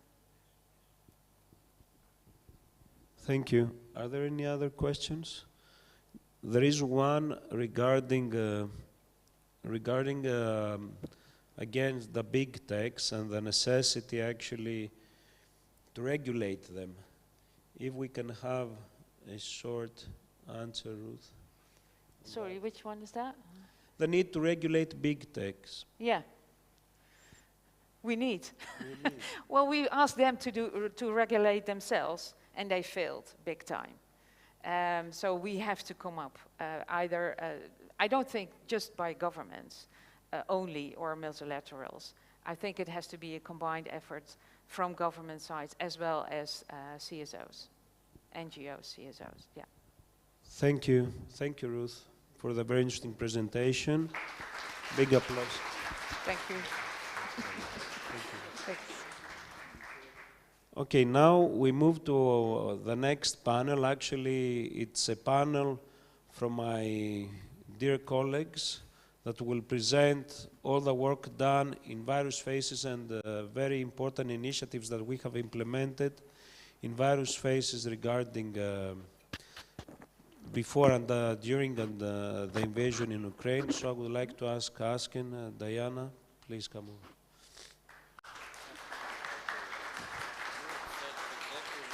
Mariana as well. Yes. So it's a bit peculiar to be a moderator among friends, so I will just pass the floor to a very dynamic part of DCN. Let me start from Mariana. And I will start, hi everyone, with Askin. Thank you. Hi everyone. First of all, let me thank you everyone for being here with us for such an important discussion, such an important event. And as we start, so we will have our Julia also with us soon. So how Influencers Hub Ukraine started. So we did a pilot in 2019 with 2 media boost events for journalists. And as a pilot was very successful, and we managed to engage a lot of journalists and digital and media activists in Ukraine. We have thought that we need a bigger thing in Ukraine, and we have submitted a big project to US Embassy in Ukraine for Influencers Hub Ukraine. So successfully enough, we got the support, and we got a partner in Ukraine, America House Spaces, and the COVID started. So everything that was Influencers Hub Ukraine, which was about impacting the future of emerging influencers and media practitioners in Ukraine, and we were supposed to have various events in different cities in Ukraine. Everything went online. So the Influencers Hub Ukraine was about to engage the community of digital practitioners and media practitioners of Ukraine, to bring them together for sharing their experience with each other and to collaborating for a better impact. So fortunately enough, so the team, with the help and the support of the CN team and our team in Ukraine, we managed to launch the project. The project started with a big research project on disinformation in Ukraine and digital influencers in Ukraine. And we did one of the first hybrid and online conferences. The conference was successful with hundreds of online participants and engagement with the prominent Ukrainian media practitioners and experts. And we started the incubators. So what are the incubators? So the incubators are for selected participants, and these are very active, engaging and interactive program of education, of experience sharing among Ukrainians with invited international guests and local speakers. So the first incubator that we did was with the digital and media practitioners. And among those, we have, I'm hopeful that you have met already our first winners, Anastasia, who is with us now, and Yulia is joining us. What the Incubator 1 produced, it produced very impactful digital tools and digital platforms that the participants submitted to us, and they, with our support and our mentorship and expertise, so they managed to implement those. The second incubator that we have designed was for teenage emerging influencers, digital influencers. And again, we got amazing teams of teenagers coming from all over Ukraine in and bringing their expertise and their tools, YouTubers, bloggers, Facebook activists. And we got it as successful as one, the war broke. So again, as you see, so Influencers Hub, Ukraine has had so many challenges. And so with the third incubator, which Polymedia has managed and has managed this very successfully, I will pass her so that she tells more about what we have done during wartime and what we have.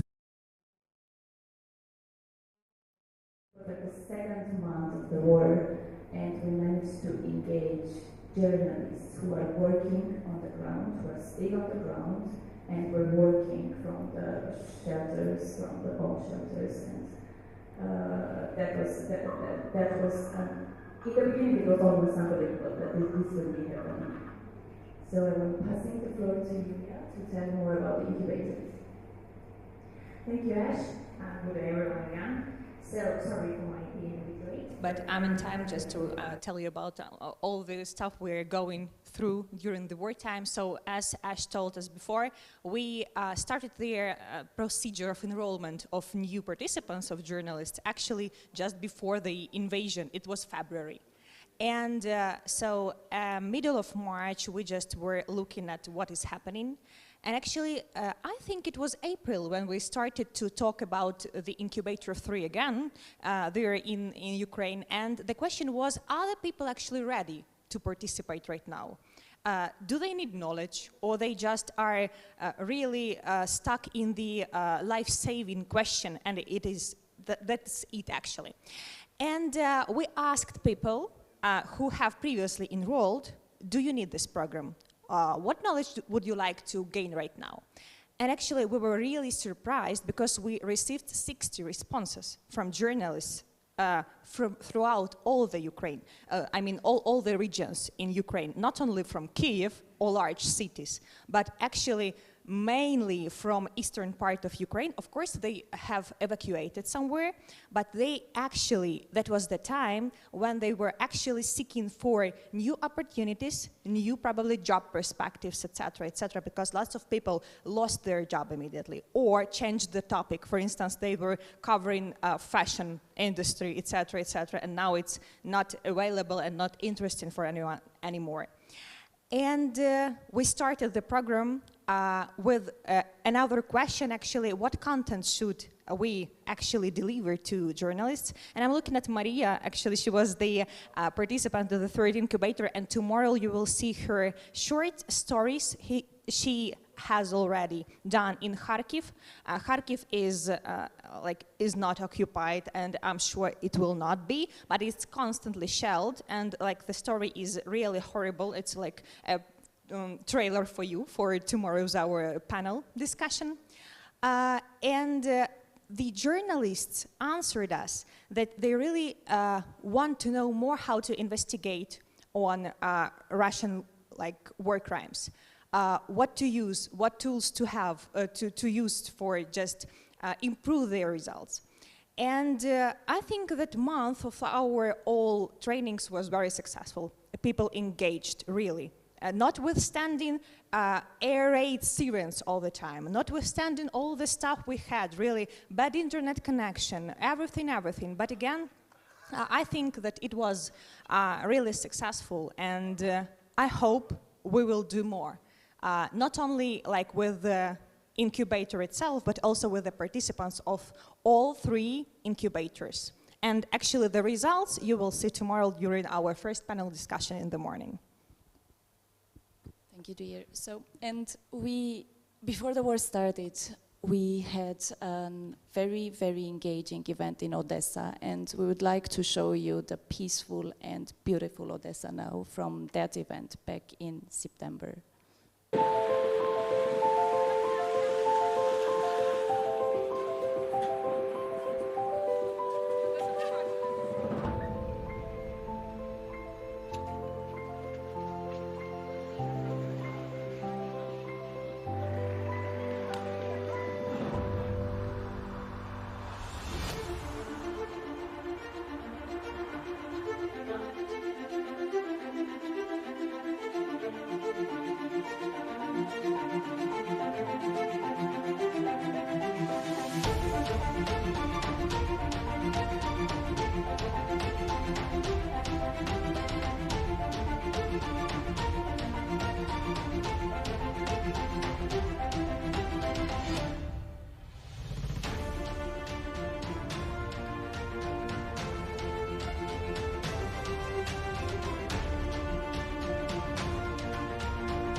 And with this, I would like to say that we are definitely going back to Odessa. I hope very soon. We are going back to Lviv. We are going back to Kiev. We are going to discover more and more beautiful Ukrainian cities. And I'm sure that Ukraine is going to win this. One thing.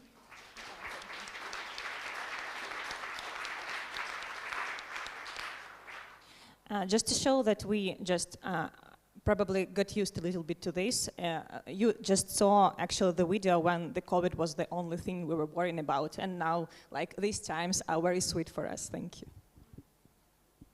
Unfortunately, indeed. And now from hybrid, we will go digital. This is our digital campaign. Since the invasion in Ukraine, we launched as a DCN Global a user-generated multimedia campaign. In fact, we were from the first time in constant contact with our DCN Ukraine community. We asked them to share their stories. We wanted to highlight the civil society perspective. So we received hundreds of stories in various content formats, like videos, opinion articles, photos, and all these stories were highlighted and were updated daily, on a daily basis, on our social media accounts, and we also created a special website edition in order to gather all this content as a war journal. In order to, we wanted to, let's say, show another perspective of people, of ordinary people who live and their lives were depicted and affected by this war. And yes, we received digital diaries, visuals, quotes, graphics, visuals. You can check all this content at dcnglobal.net/humans for Ukraine. And after that, we took another initiative, a quite innovative initiative. We launched an NFT collection with kids' drawings. We again asked for help to our community in Ukraine, and we collaborated with Voices of Children. It is a charity with a mission to help every child who has suffered from the war. So we converted all these kids' drawings into NFTs, and there is an auction, and all the funds and all the proceeds will go to this charity, Voices of Children. Last but not least, we organized a surprise birthday party for 2 refugee kids from Donbass. Polina and Dimitri had the chance to join us and to create an online birthday party with kids and their families from all over the world. It was a very emotional moment for all of us, both for kids and for all of the DCN team. And Julia described a lot about Influencer Hub, Ukraine incubator for journalists. It was a very impactful course, to be honest. And now I will pass the floor to Diana. Thank you so much. So we might confuse you with so many projects we did like in a few months. But the story and the message behind all of them is the power to adapt of DCN team. And as soon as a disaster happened, we adapted all our projects to that. And the story I'm going to focus on is a project together with my colleague Teodor Tiță, who's standing behind his glasses in the room, who created last autumn in Romania, and in which we joined my knowledge of working with teenagers for several years in Romania, and his knowledge of journalism, 20 years of journalism behind his back, and created the future of journalism, of what we think it is. Because we discovered that the mainstream media is not talking to teenagers at all, especially in Romania, but I would like to push it further than that. And there was a huge need for that. And when the war started, that created a huge gap in communication between the press, which would only talk to adults in a very patronizing and very well-knowing way, and the teenagers who didn't understand why their parents are forcing them in Romania to make a passport, or why their parents are taking out money at cash machines, at ATMs, and what's happening, and who's Russia, and who's Ukraine, and what's wrong with the world. So we started explaining it. We're not talking to adults, we're talking to 16, 24 years old. We're not making them journalists, we're making them to transform journalists. We are trying to send a message to all school media everywhere that their age is coming to an end because the new wave of young people is not listening to them anymore, is not reading them anymore. And we felt the need to fill in that gap and to be the voice that explains the war to teenagers. And we in Romania were one of the biggest voices, if I'm being modest in the name of my team, if not the biggest one, to talk about that. And with the opportunities we created in Influencers Hub Ukraine, with our partners from Ukraine, we created it in the hub. We extended the team and we added 2 correspondents from Ukraine to the Romanian team, Anastasia and Anna here in the room, and also from Republic of Moldova, a very, very troubled place since the war started. We added two young people we knew, Ion, who is also here in the back, and Rafael, who's not here because he's still not able to travel alone, and we're looking forward to do it. So we adapted. And this is what we do. We're not talking in old forms of media. We're only on Instagram and only on TikTok and on Twitch and whatever other platform appears. So this is the power of adaptability of this team, as I told you. And starting it in a volunteer-based, in less than a year earlier, this is what we managed to do. We reached on TikTok, which is a very weird platform for most adults. We reached over 1.7 million young people, Romanian content. And that with very, very few money. So it's possible. But the thing is that we need to take our heads from our conservative ways of seeing the world and looking forward and listening more to teenagers than preaching to them. And looking who will be the ones who will read, as we were talking earlier with Elise, who will read New York Times in 5 years? Are people who are now 15 gonna read, like just start reading newspapers or journalism projects? No, they won't. I'm sorry to disappoint some people probably. So we need to talk to them, because if we don't talk to them, on TikTok there's someone who's talking to them, Russia. Very strong, very well adapted, because they understand something we refuse to understand, that you need to adapt the way you talk to the public you're addressing to. So this is just the beginning, and I would like to go to the next slide. That's just a small part of the team, but more of them are in the room, and I would just like to ask them to stand up and for you to give them a round of applause, because they work their asses off.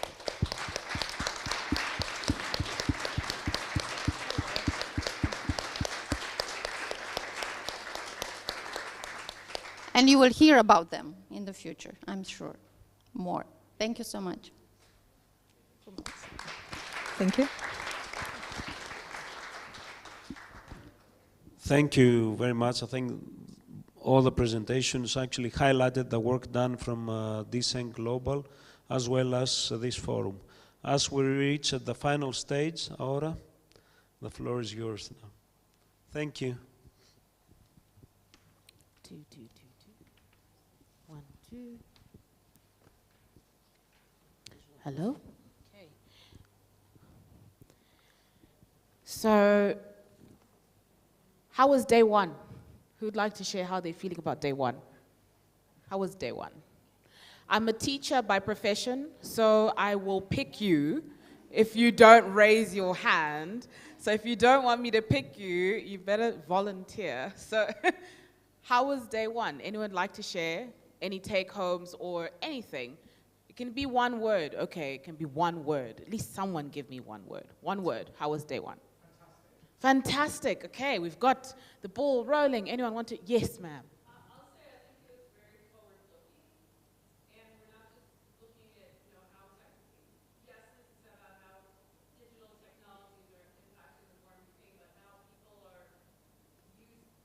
innovative. I think one of the words that we could look at today is really innovative, and what was exciting to me was, yes, there was some depressing news about what Russia's doing with disinformation, but the inspiration of Ukrainian people coupled with, I would say the inspiration and the spirit of the Ukrainian people coupled with the innovation. I have a pretty loud voice, so I'm sure you can hear me. The innovation that we're talking about, whether it's with building bridges or whether it was from the presentation we heard about Vice and the backing up the heritage, or what Diana and her team did, and what the DC Global folks are doing. I think it's innovative and adaptive and forward-looking, and that's how you're going to beat Russia in the December. Thank you for that. Very insightful. It feels like you took away a lot from today.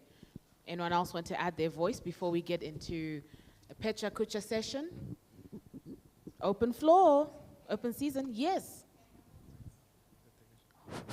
That was a very active day, and I really want to thank for this brilliant organization, for all speakers.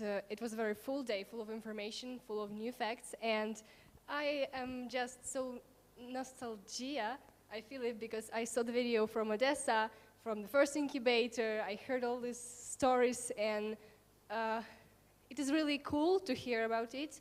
And I'm really excited that DCN, even now, is helping Ukraine and doing everything they can to do it. So I'm really grateful and looking forward for the next day.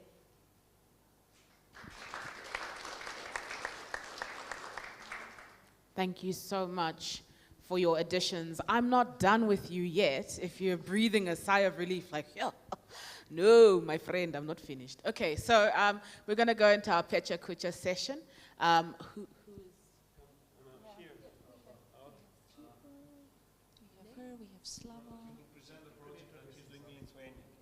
All right, so you'll introduce yourself to everybody, and please be nice, everyone.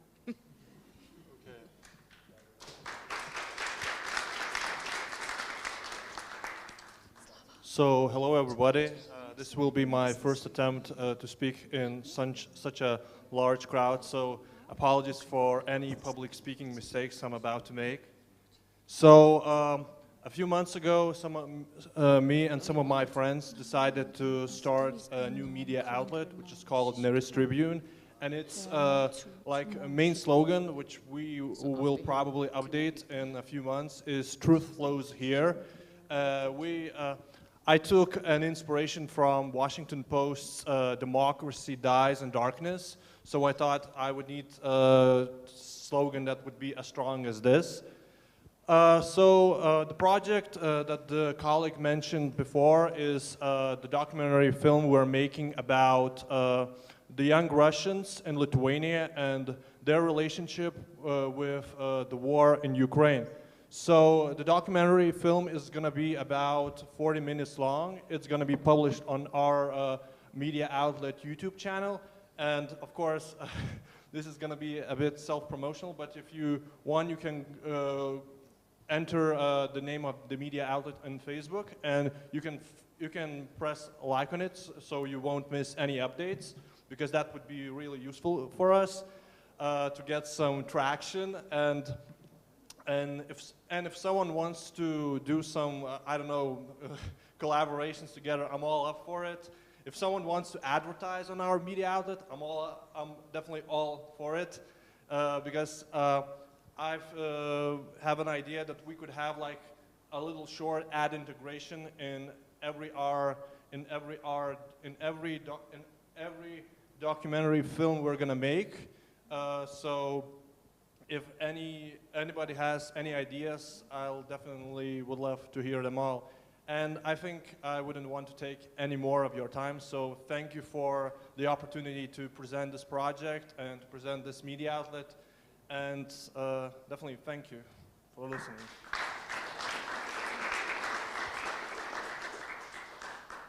Thank you so much. I hope you took down that link, those of you who were watching. So if you didn't, you know where to find him and ask for his information. Okay, we're going to have one more Pecha Kucha. And I really want to say your surname, but I also don't want to embarrass myself on the internet. So I'm going to say your first name, if that's okay, and then you can teach me how to say your surname. So Irina is coming up next to give her Pecha Kucha. Please give a round of applause to Irina. Hello to everyone. I want to present our project, and I'm work to this project like a visual manager. This project has the name postostopvar.in.ua. Idea of this project happened in the mind of a teacher of Ukrainian Catholic University, and I'm graduated from Ukrainian Catholic University as well. That's why I was implemented of this project too. The main idea of this project that we are not a media, we are resources, and these resources where we publish it short every day. One short messages, which are the most important agenda setting in this war, and how you can see on the presentation, we use graphics as well, because sometimes of course in our digital modern world we need to use this instrument like a visual attraction. That's why we found this methods. And if you want, for example, use it, you are welcome just to pick message and share this through. And what I want to add to that, the most important, that we translated messages not only into English, for example, yeah? We translated messages more than 25 languages in the world. And we are all volunteer, And we will be really happy if somebody, for example, want to enjoy us. Thank you. Slava Ukraini. Thank you so much. Up next, we have Anna, who needs seconds. Okay, so that means it's you and me again. So we've decided that since today went so well, we're going to add an extra speaker, and we're likely going to finish at 6:30. And I know you're also excited about this. Wow. I'm just joking. We're not finishing at 6:30. We're going to have Anna. You ready? Okay, we're going to have Anna, and then we're going to share some details about our awesome dinner tonight. So, Anna, the floor is yours. Hi, everyone. Thank you so much for giving me opportunity to present some project of a civil society in Ukraine, the Institute of Innovative Governance. I work for this organization. Sorry, my voice goes down. So we were focused on cybersecurity and data protection before war. We are still doing this, but when the war started, we decided to shift the focus and help people affected by war. So our organization, we developed a digital platform. It's a coordination center. It's in Ukrainian right now, but we will translate it in English soon. It's a digital platform that helps Ukrainians affected by war, mostly vulnerable groups of people, refugees, IDPs, people with disabilities. Our lawyers provide legal aid and consultations for these people. So since the beginning of war, we received like hundreds and thousands of messages and requests for help. People who lost their homes, families. Like it started like every morning I received calls with people and say, I lost my family. How to recognize a body. It was terrible to hear all the stories. And we decided, okay, we need some platform so people can reach, send requests, and our lawyers help them. So it's just initial platform. You can see like you can help, receive help or support. You also we are looking for inclusive and accessible transport and accommodation for people with disabilities, because it's really hard for them to find an inclusive accommodation or transport. In Ukraine, it's difficult to find it, but when you're abroad, it's easier. We have many partners abroad, so we help with it. So it's just a platform, and also we are looking for partners if you're willing to help or to be a partner and spread information. I would be really happy to talk to you and to cooperate. We also, in organization, we collect evidence about all the atrocities of genocide and war crimes committed by Russians. So we have our team, and they are now in the east part of Ukraine, and also they're filming, and they are filming comments of people affected, people being tortured, and so then in the future we can address and send this comment to the ICC. And if you really want to help, I will be happy to discuss it. So it's our platform. You can also spread and talking to our influencers among your social media channels, so more people can get support and receive the information. Thank you so much. Thank you, Anna. That brings us to the end of day one. Congratulations to the team for a successful day one. And a special thank you to our technical team that's been very patient with us and our inability to use the microphones. Thank you so much. Thank you to my co-moderator. Yes, clap for them. To my partner in success today, Nikos Panagiotou. Thank you.